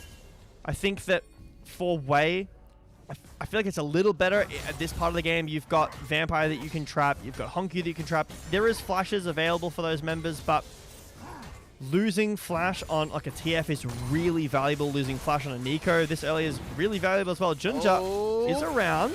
Destiny is put out. The dragon still goes over to IG. One of the most dangerous parts about playing against a Twisted Fate is that if he is not on map, if you do not have eyes on him, and he has ultimate, expect that there's a Twisted Fate coming soon. You always, it's in the back of your mind. You have to recognize that there's Schrodinger's TF. Exactly. Maybe a Chekhov's Twisted Fate coming on through. So nothing happens for now. Again, they were still able to grab that bottom side objective with the dragon, but I mean, you always have that possibility, and there are some possibilities, I think, for JDG to play. It's just a little bit harder because you don't have level 6 on Vampire, which will be coming on this next wave. Junja's around here. Vampire flashes forward. Wanted to see if he could catch Photic. Wasn't the case. He got his Photic flash back. Yeah, he got his flash. I'm still going to say here, JVedo, I would much rather have no flash on a Nico than an Ezreal. This Ezreal has a free flash attached to his basic abilities, and Nico flash Pop Blossom is game-changing of a combo. So, I mean, it feels almost like JDG are trying to make plays, but both Wukong and this bottom lane really aren't clicking immediately. So, it isn't a huge lead opened up, but it's just taking away plays from JDG, and that's problematic in my mind. Well, Pop Blossom is available now. I was half expecting Junja to come through the wave and wait for Pop Blossom and then go for a play onto Photic, but it is so tough like you said, with the free flash in base kit plus the flash that Fodic no longer has access to, but Xiaoshu in the top lane will use Dominus to chunk down Saburo to a little under 1,000 HP and push out his wave on his own. That'll give Prio over to Junja to do these grubs. So some very nice play here. There's a minion. There is a suspicious minion in mid. Alk, I don't want to alarm you. I think you he's should. chilling there. I think you should. I think that's a great point being brought up. You know, there's 3 Renekton's on the minimap. How is this possible? I know there are leather makers around the world that are excited at the prospect of multiplying crocodiles, but we'll leave that for later. So the grubs and the scuttle go over to JDG, and while nothing really happens on the rest of the map, Twisted Fate Ultimate is coming back up. You do see some completed items starting to be finished here by JDG, so this is around the time where it's going to get a little bit questionable. Thank you for all the question mark pings. I really appreciate it. Dude, that's step 3 for IG. That's step 3. So are we at step 3 for profit of IG right now? That's good news. Look, someone has to be an IG fan on this broadcast, and unfortunately, as a rookie guy, every IG series is another possibility for him to disappoint me. So I don't want to be hurt again. So you've got Rookie letting you down. You've got BLG letting you down. Have you found any success in your happiness in the LPL so far in 2026? Yeah, it's involved with taking all the free money that is involved with doing a show every single night at 3 in the morning local time. That's the real joy, is getting to see all the fans enjoy the LPL and hopefully be able to match some of our fanaticism for the community. Even if some of you guys are a little bit newer to the broadcast. It's my greatest pleasure being able to enjoy fandom amongst others. Probably the best answer he got to come up with. How do I match that now? What do I say? You're the guy that's has I like with being words, here man. too. I have been known. I'm gonna put that in my Twitter bio. It's gonna say "way with words." That's just it. Nothing else. Now, is it way IG with words, or is are you spelling it like way, like the Well, my name is Jay Better, KC? so I could say Jway with words. We are cooking here, guys. As you can tell, Bupkiss is happening on our screen. We're seeing full clears. We're seeing wave clears. We're seeing no kills, though. Is this the latest game in 2026 for the LPL that we've had a first blood? I feel like the answer is yes. That's for someone else to find out. And if you post it on Twitter and you at me at Elk Battery, I will probably see it. Probably not during the game, though. Try not to look there while we're in the middle of the show. But if you have that, you can also go to our community Discord. Actually, perfect plug coming in. 3 players in mid lane. Does Hongq survive? The tether will land. The sleep will land. And Hongq will stay on his feet. Anyway, go to the Discord. It's a lot, fun discussions. I will definitely answer. I don't know if Alk will answer you, but if you at me in the Discord and want a discussion, I will definitely. I was talking to some of the people about who everyone thinks is going to be the first end representatives. It's pretty overwhelming, AL and BLG. I'm not sure if I necessarily agree with how some of these teams have been playing. Second Dragon started up. IG looked to be fast-tracking their soul. Some really nice deep vision highlighted by the observers here. Junja would have to go over the wall. He is going to do it. Oh, that's on the Vampire, so that guy's just dead. Oh! There we go, that's first blood from across the map. IG will get that first kill. Junja still gets the smite on this objective. Hongq with no flash. Is that another find for them? They're trying to look for it. Oh, right between the straights there. Junja's taken out, and they're continuing this domination. 3-0 lead here for Invictus Gaming. Well, it takes them 13 minutes, Alk, but 3 kills very quickly. 2 from Rookie. That first one onto Vampire was so much damage onto him, and I was sure Gala was going to block the one onto Junja, but he snuck it around the wall, and really nice 3 kills here. But Junja got the Drake. That is a positive here. I think that's the but only this sleep on the here. Vampire, it is really nice. One shot with the True Shot Barrage and the Paddle Star there.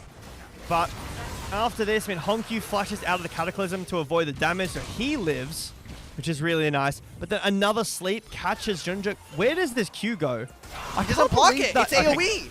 That's Gala AoE right there. Yeah, you're right. So maybe Gala should have just ran. Maybe he gets out.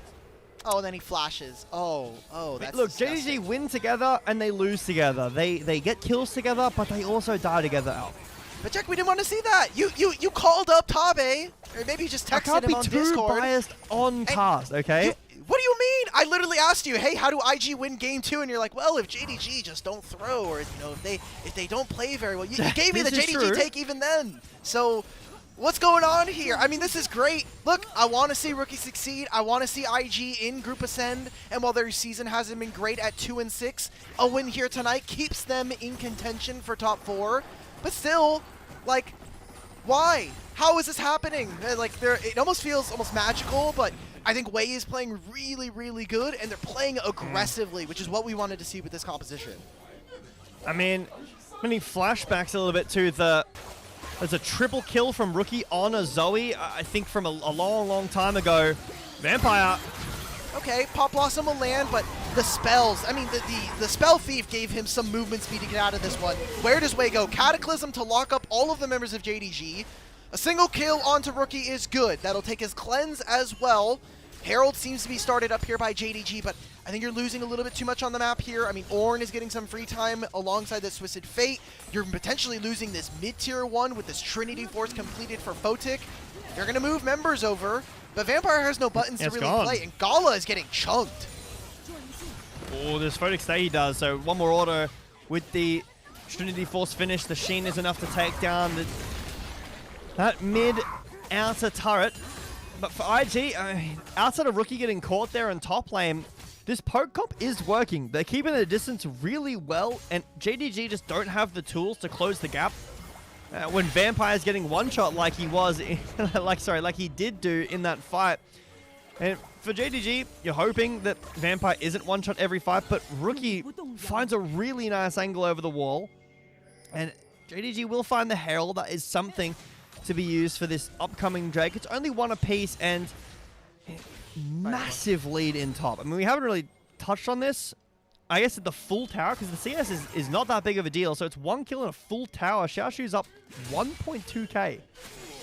It's pretty huge, but I'm looking at experience right now, and even though top laners get more of that here in the game, Ornn is going to make use of that stat or that bonus really, really well. Already halfway through to him getting the Ornn upgrades for the rest of his team. And if we're talking about getting into a much longer game, if we're talking about items trying to be on parity, those masterwork items are going to give you about 1,000 golds worth, give or take a little bit here and there. So that potential could be like a game breaker if we're in an even state, which we are right now.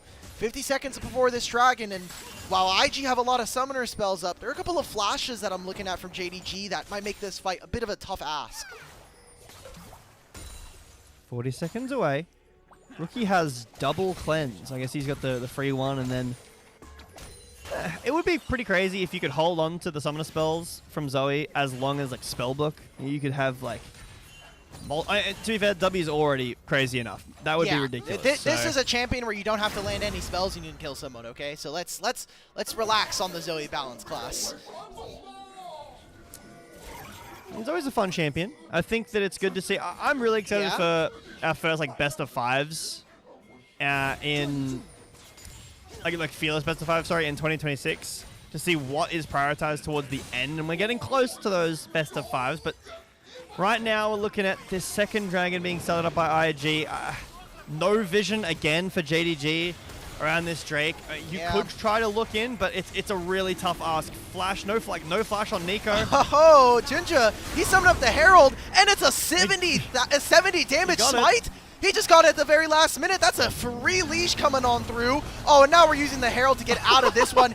Complete clownery going on around this dragon. As IG, they may have had a couple of those kills. They might have won some of these trades, but now they're just losing out on the map. Oh, and just a perfect flash from Hongq to put the cherry on top. IG can find nobody in this play. Well, that's a clone that's going to get slept there. So IG get absolutely nothing. They have full priority. Vampire. Vampire's dead. Okay, so Vampire's going to get one shot, but I think that's unfortunate. You're going to take that. We got the dragon. We got 2 plates in mid. Look.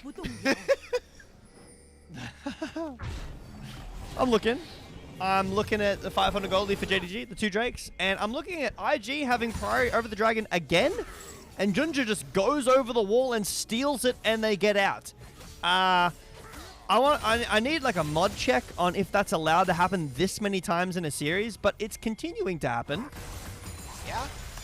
Also, you know, that is, I think, a weakness of this composition from IG. They don't have a support that can really zone out a champion like a Wukong or anybody of the front line. We talked about for IG when this team is going to find success with this composition, it is going to be with them drawing battle lines when you're doing those standoffs with the opponents, whittling away at their health bars so that you have an advantage in these fights. And in that time, that was IG kind of skipping steps or just trying to brute force the objective. And it leads to the flip, as we see, or the 50-50 between our 2 junglers. So, again, IG, despite being down in gold, still have a lot of powerful items. I mean, they just have a Masterwork Trinity Force done here for Photic. And this team is going to be really strong on this spike. 2 item core for both Photic and even for this Jarvan is massive. Whether or not they are able to turn this into a big enough lead, though, is going to be the question. The thing for JDG, though, is that Hongq, with the TF passive, despite the kills that Rookie has this gold lead, right? Like 700 gold lead, plus the Roa has just procced. So he's a full level up. Gala's not too far from finishing his stack. So, yes, there's that Masterwork item for Photic, and that is scary. But Hongq's on 2 items as well. A full, like more than a full level up. So that's just XP in general from laning that he's up.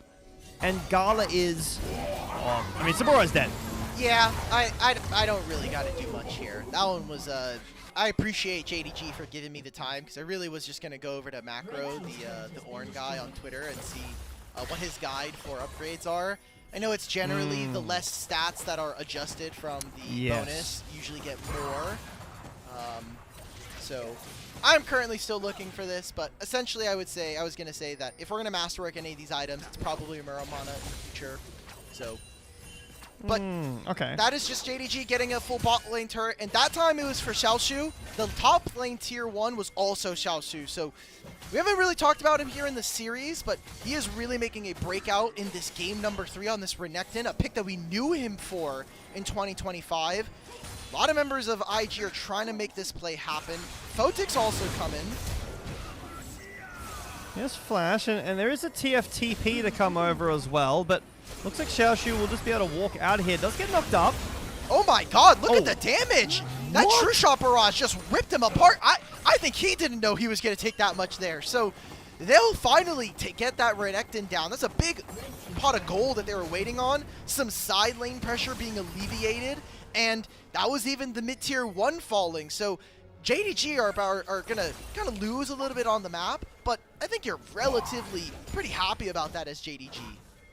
Yeah, that is a disgusting burst. The True Shot Barrage alongside the Paddle Star plus the auto, like the extra passive auto from Rookie just did so much damage to Xiaoshu. I think he didn't expect to die there, but I mean, Hongq had TP, decides instead to get a bit of gold, but Rookie getting that kill will mean that he has pulled himself back into the lead. Hongq working on that RFC. I think, talking about the Masterwork upgrades, back when it used to only be Mythics, Trinity Force was called like Infinity Force or something. It was very cool. I like being able to upgrade every item, but not having the names, that is a nerf. Agreed.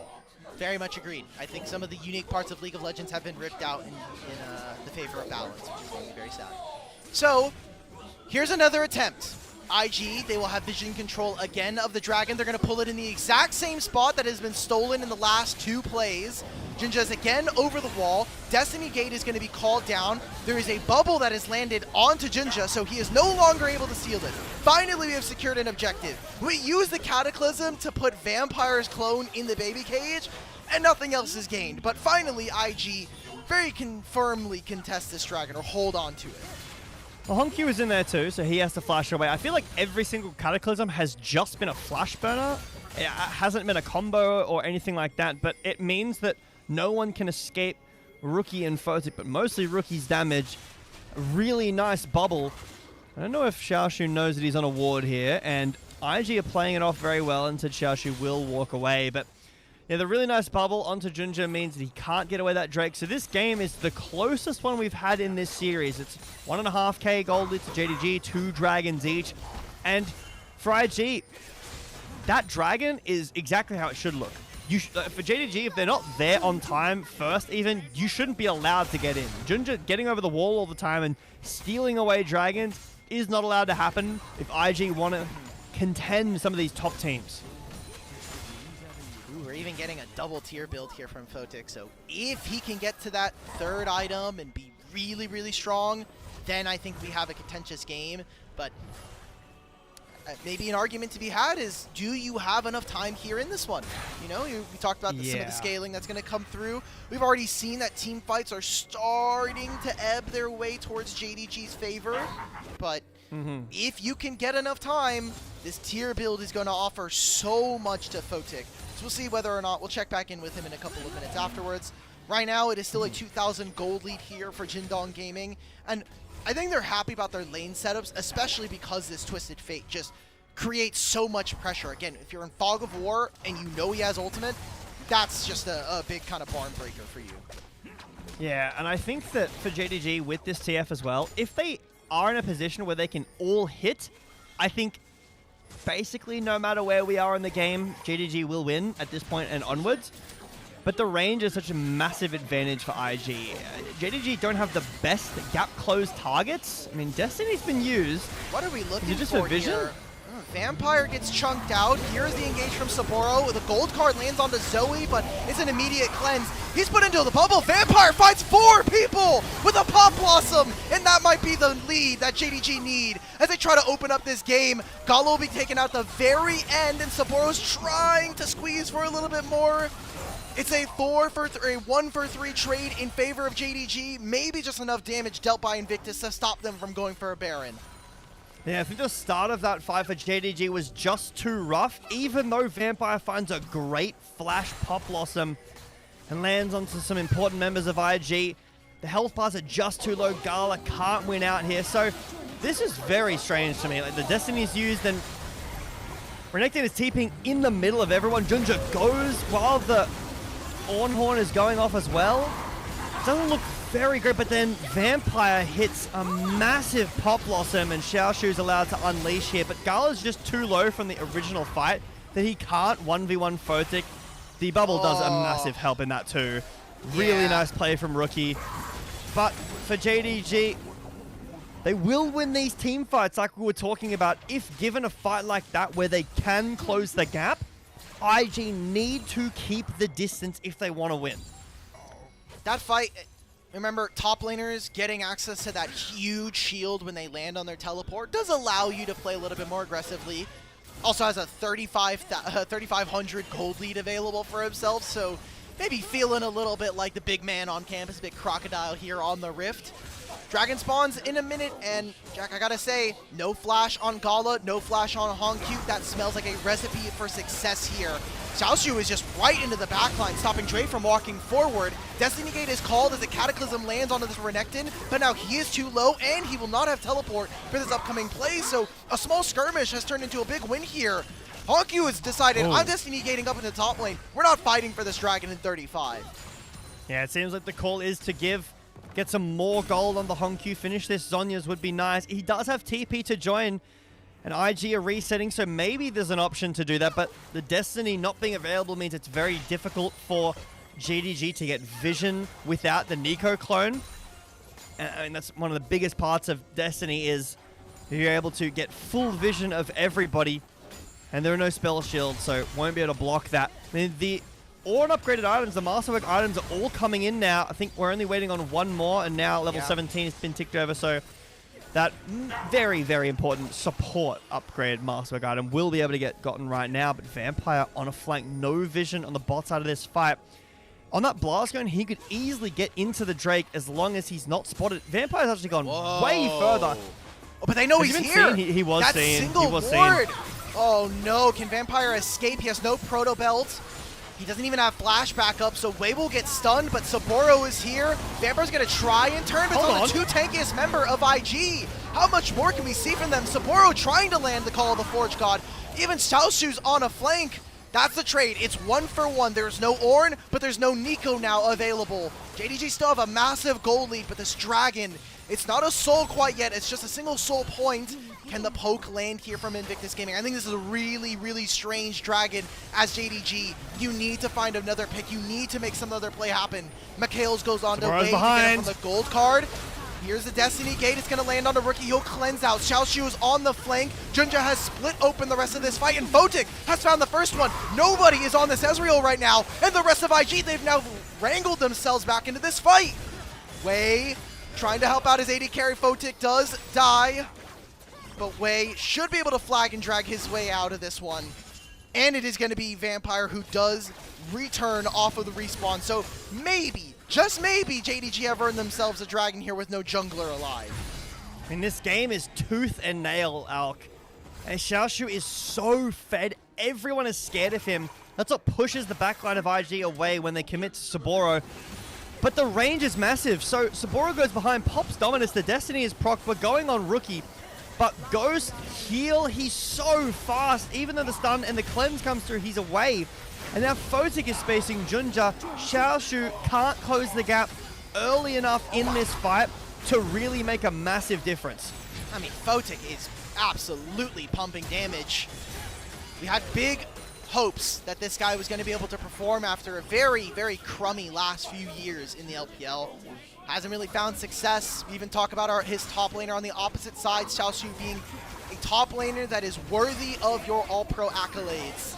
Dragon is going to be started here by JDG, and doesn't look like IG have time or the ability to contest, but hell, who cares? At this point, let's just force it. True Shot Barrage, Call of the Forge God lands, and that's the bottom lane duo of JDG poked out, but Wei is nowhere near We're going on a Honq. Let's not even go for this Dragon, guys. We're not going to get in time here. Vampire's going to find 4 members. Flash. Pop Blossom lands onto them, but is it enough? Gala is letting the rockets go through the air. We're seeing right now that JDG look a little bit dysfunctional, but the damage is starting to land. Xiaoshu will slice and dice back in. Now Photic and the rest of this poke core from IG will move forward to get rid of the members. Xiaoshu has way too much HP and not enough damage from Invictus Gaming to answer. But Honq, no flash. RSC maybe comes up in time for him to get this stun onto Photic. He's going to Arcane Shift forward. Just give me a breath here, brother. Let me breathe. There we go. That Seraph's completed, and another True Shot Barrage is let loose, but JDG will grab the Dragon and win the team fight. Yeah, the team fighting from JDG is so good. Vampire again hits a massive Pop Blossom, and Honq goes around the side, constantly peppering in these stun cards. JDG, 4,500 gold lead on Xiaoshu with this 30% health shield. They're starting Baron. It's already gone. I mean, teleport here from Saboro, but look at where Wei is. He is in his base right now, even with the flag and drag. This Baron is a foregone conclusion. Whether or not IG can maybe chase him out of the pit is the next best question, but even that won't be answered. JDG will get the Baron. That'll be a buff for the next 3 minutes, and Geppetto, I'm looking at the timer right next to it. 3.5 until that Dragon, and that's Soul potentially here for JDG. We'll take a look back at this fight. Junja's just allowed to stay in the pit all game for the entirety of the series. He is allowed to be in here. Vampire turns around, hits 4 people with the Pop Blossom, and Honq's on the side here. Even though he's hit by this sleep, the damage is not enough. And JDG just do so much of it, like the stun cards over the wall. There's nothing that IG can do, because with these stun cards, JDG can close the gap. Xiaoshu is so strong. Flash stun card. I think Honq played this fight so well. Every stun card found a kill. We're seeing that lack of consistent damage, especially from the mid lane, start to creep its ugly head here in this game for IG. The Zoe has to land spells, and if she does, they have to be from range so that they get even more damage. If that's not the case, then the Paddle Star just turns into like a, honestly, the Yowie paddle. There's just no damage behind it. You're doing nothing there. You can't even hit anybody with it. So what's the point? Well, we checked in. I'm looking at Photic's inventory right now, Jack, and there is a finished Spear of Shojin, so he has the repertoire and the items to do it. He's close to finishing what looks to be another Muramana. Yeah. I don't think QSS builds out of Cudgel, does it? No, it does not. At a cold So he's got 3 items. I think it would. Okay. Not more than a star paddle. So. Yeah, yeah. Have you ever been hit by a star paddle? No. I haven't. But if I was to be, I've seen how much damage they do. I've been hit by an Aurelion Soul before. I know what a comet feels like. So. We're seeing JDG. But you just tank that. You just like that. I try not to, but as an AD carry player, getting hit by the spells is it just feels How many AD carry players do we have in the LPL? A lot. Too many. Like the Too LPL many. English. I mean, look, I'm the also, LPL is the I think region Slayer of the is. AD carries. So, well, now we're seeing JDG Well, try to JDG put the pushing finishing in. touches on this last game. Can they do it, though? Remember, a win here for JDG means top 4. A win here for IG, a legendary comeback here in this game means that they get to keep their top 4 dreams alive and they don't have to play in the play-ins. Baron is now left for another 30 seconds, and I'm looking at that dragon again. Xiaoshu is just so strong, pushing in mid. He's probably 5,000 gold up at this point. He's level 19. He is so strong. No one can check him in this mid lane. Get some plays here. 5.3k. He's going to be nearly full build. Well, it'll be a little bit more, but I mean, it's Chemtech Soul in 50 seconds. Not the best, but when you're hoping for a comeback, I feel like Chemtech Soul is maybe the best soul from ahead when you're like to deny comebacks. When you get below like 50%, you get the passive proc. IG, if they manage to get Xiaoshu below 50, he just gets so much tankier, gets the Sterak shield. He's infinitely harder to kill. Junja with the GA as well means that he's so much harder to kill as well. So even if for IG they find some miraculous kills here, some way in, down 8,500 gold, these members are so tanky and so survivable. What is this TP from Ornn? He gets cancelled in the mid lane. It's right in front of Xiaoshu, so he just drops the stun. Ruthless Predator just decides, guess what? We no longer have an Ornn. That's IG completely forfeiting off of a minor mistake punished by JDG. Rookie no cleanse as well. That was forced out too, so nothing IG can do. They lose Chemtech Soul. Baron is still 2 minutes away. I would imagine that is going to be the bell of IG here, where if the Baron spawns, if JDG just bide their time, finish up some items, you know, we've only got 4 on Gala, so he's got, like, it's crazy to say, but 37 minutes in, like sometimes you'd want to say, oh, the gold is becoming a little bit irrelevant. No, not at all. Long TP and the Destiny. Lands a gold card. Here is a big croc right into your backline. And while it isn't a Pop Blossom that'll change the world, it is a Xiaoshu who's going to end it here for Invictus Gaming. A very clean 3 kills. He's diving underneath your inhibitor turrets, and he's probably chasing you down to your Nexus. Crocodile Alley is being found, and Xiaoshu is the president. This is an HOA meeting you cannot miss if you're a JDG. Thankfully, there's no ways, but it seems like bot lane is going to be the play for them. They're going to put the finishing touches on this one, and JDG are going to move up 2-1 in the series. And with that 2-1 victory, Alk, JDG will cement themselves into playoffs. They do not have to worry about any play-ins contention, who they're playing against. It's going to be Group Ascend, Split 2 for them as well. 2024 spring was the last time we saw JDG beat up on IG, and while You Should Know Me's not here on the lineup, you should know the names of this Jindong lineup. Take a 2-1, and honestly, a much-needed one after a small slide in the losses here for this JD team. And you can see the smiles on their faces and the cams as they check the victory screen there. They're happy about this win. They haven't beaten them in 2026 either. So, again, Demacia Cup, but that first win loss against IG. JDG have taken down some very strong teams and also lost to some not very strong teams in relation to how good BLG has been, who also lost to top esports. But JDG will find some stability in their standings, qualify for playoffs. We'll see them after play-ins, but I'm sure that feels good. They don't have to worry about their last series. They've made it. They can relax and start prepping for those important matches to try to make it towards first stand. Yeah, that's a huge win for them as well. In terms of game differential, they're going to be now at +2 because of the 2-1 win. I'm taking a look at the rest of their series. JDG, to finish out the season, will play against top esports. So it is highly likely that JDG could be our 3rd place team going in, but there's always the likelihood that someone either gets an upset or we start to see game differential. That's going to be the big make or break, especially for a team like Weibo, who have 2 series left. They're playing against AL and IG to finish out the season. But man, what a, I wouldn't say a surprising game. I mean, we talked about it from the draft that if IG aren't ahead, they're not going to be winning a lot of these fights, and I think we saw that very plainly. This is just what happens when you have a poke composition, and 1, you don't have frontline or a reasonable amount of engage, and 2, you are not really doing the damage. You're not poking before we get to an objective. I mean, that comp is very hard to play. Like, it is pure mechanics. Vision is important too, but JDG get their team fighting draft. They get their team fights over and over and over again. I think like the most recent we've been seeing the Zoe is like Zoe Ziggs with a dive, and you just try to kill as quickly as you can. Like the sleep comes through, the Ziggs ult as well. But with this Ezreal Karma, look, this is twice. Maybe this is something in scrims that's getting played later on in the Fearless.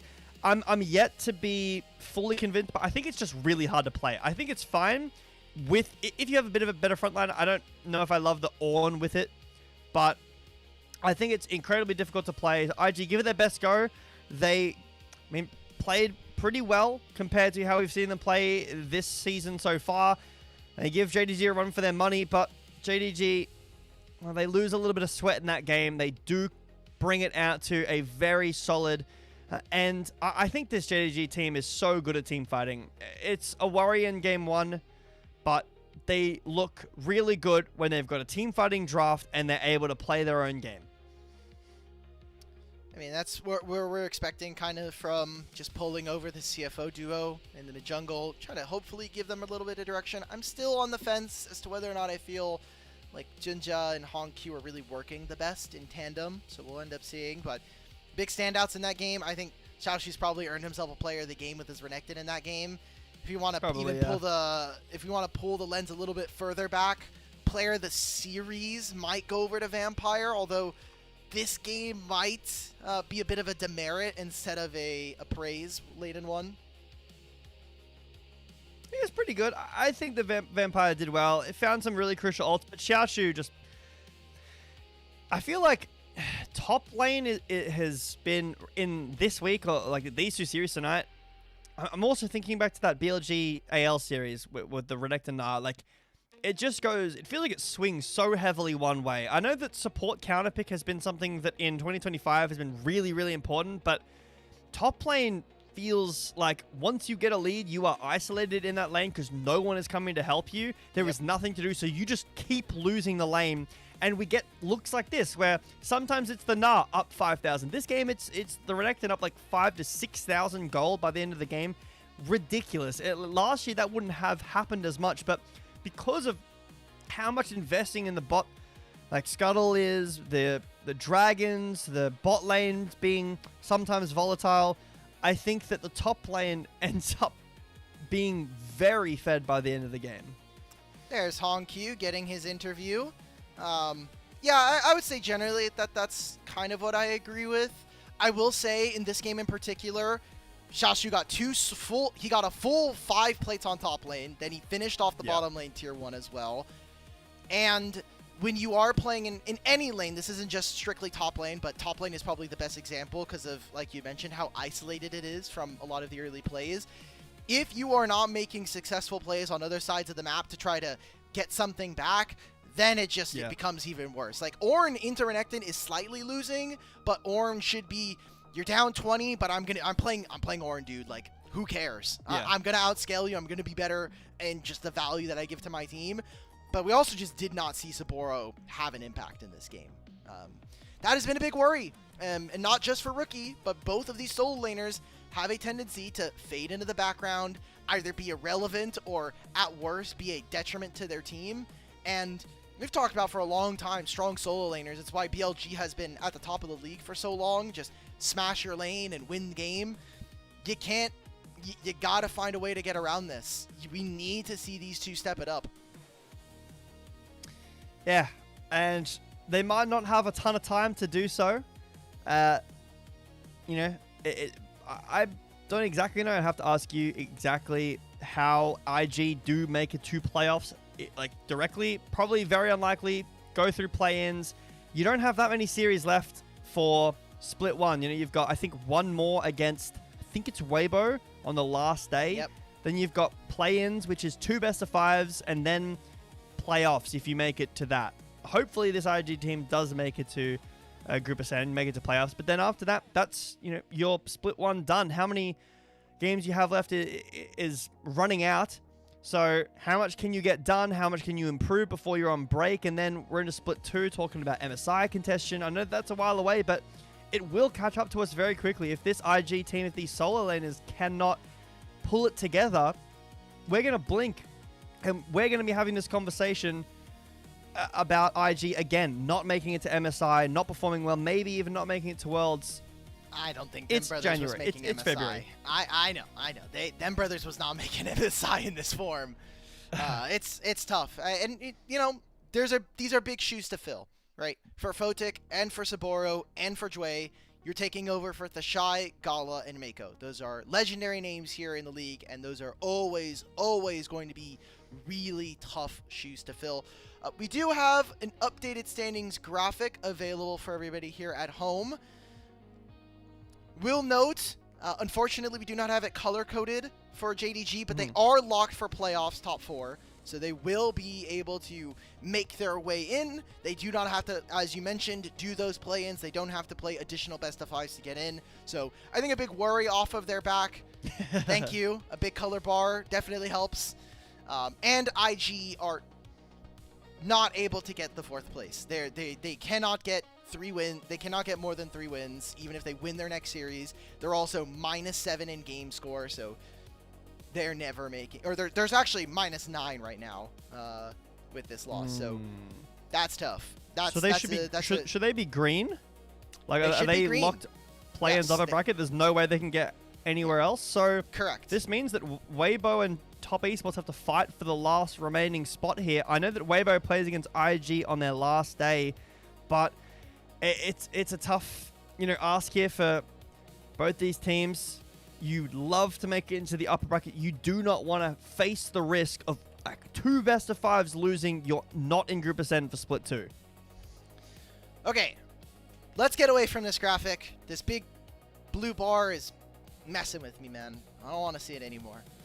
I'm going to assume we are probably close to getting our player of the games and we have highlights. So we did. Okay. We're going to go through highlights. Jack, I want to talk to you about, kind of as we wrap the end of the show, we have 3 days left of the regular season. What would you say is one thing, if a fan were to, if a fan is still watching right now and we're going to end the regular season, what is one thing that viewers at home should be getting ready for playoffs? Oh, I mean, it's a good question. For playoffs, I think I'm going to start with, I know this isn't part of the question, but I'm going to say play-ins first. I think that getting ready to see, there will be 2 teams that are joining Group Ascend. That is a massive part here. So we're hoping or I'm hoping at least, that it's the Group Ascend we've currently seen. 2 teams are going to first stand for playoffs. So hopefully we can send our 2 most consistent teams. So far that's been nobody, but I think looking out for both of those teams developing some actual stability. Like I think that the biggest part for me is I want to see a clear best team. I've been largely unhappy with the fact that everyone, it's very entertaining, but as someone who, I'd love to have the LPL win an international this year, having everyone kind of win and lose against everyone else doesn't like feel the best for my confidence. So having a solid number 1, a solid number 1 and 2 would be great as well, but a solid number 1 would put a lot more confidence, because it's probably going to be T1 Gen G on the other side, and that's really scary. Xiaoshu player of the game, expected from what we just saw from him.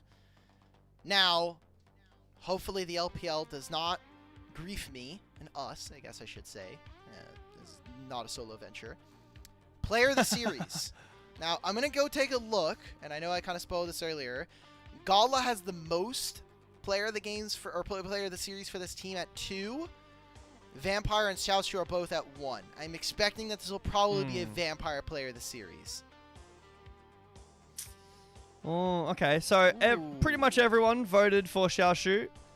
One referee voted for the support. You gotta have some support hype in there. Vampire did have a pretty good game on the Nico. Now, give me the player of the series.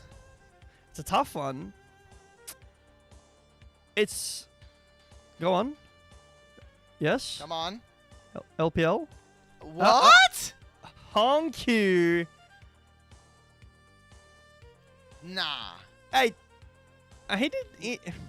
I know about the Azir game. The Rise game definitely was great. Did he carry his game enough on the TF?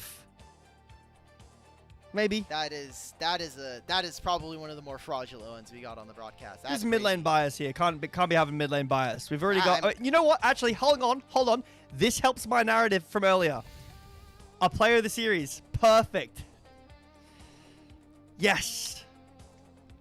You heard it here, folks. You heard it here first, folks. As we said earlier, Jack thought that this was going to be a much better matchup than Caps versus Nemesis. And now proving that Hongq is better than Knight. Saw it in their own individual matchups, and now we get to see it here tonight.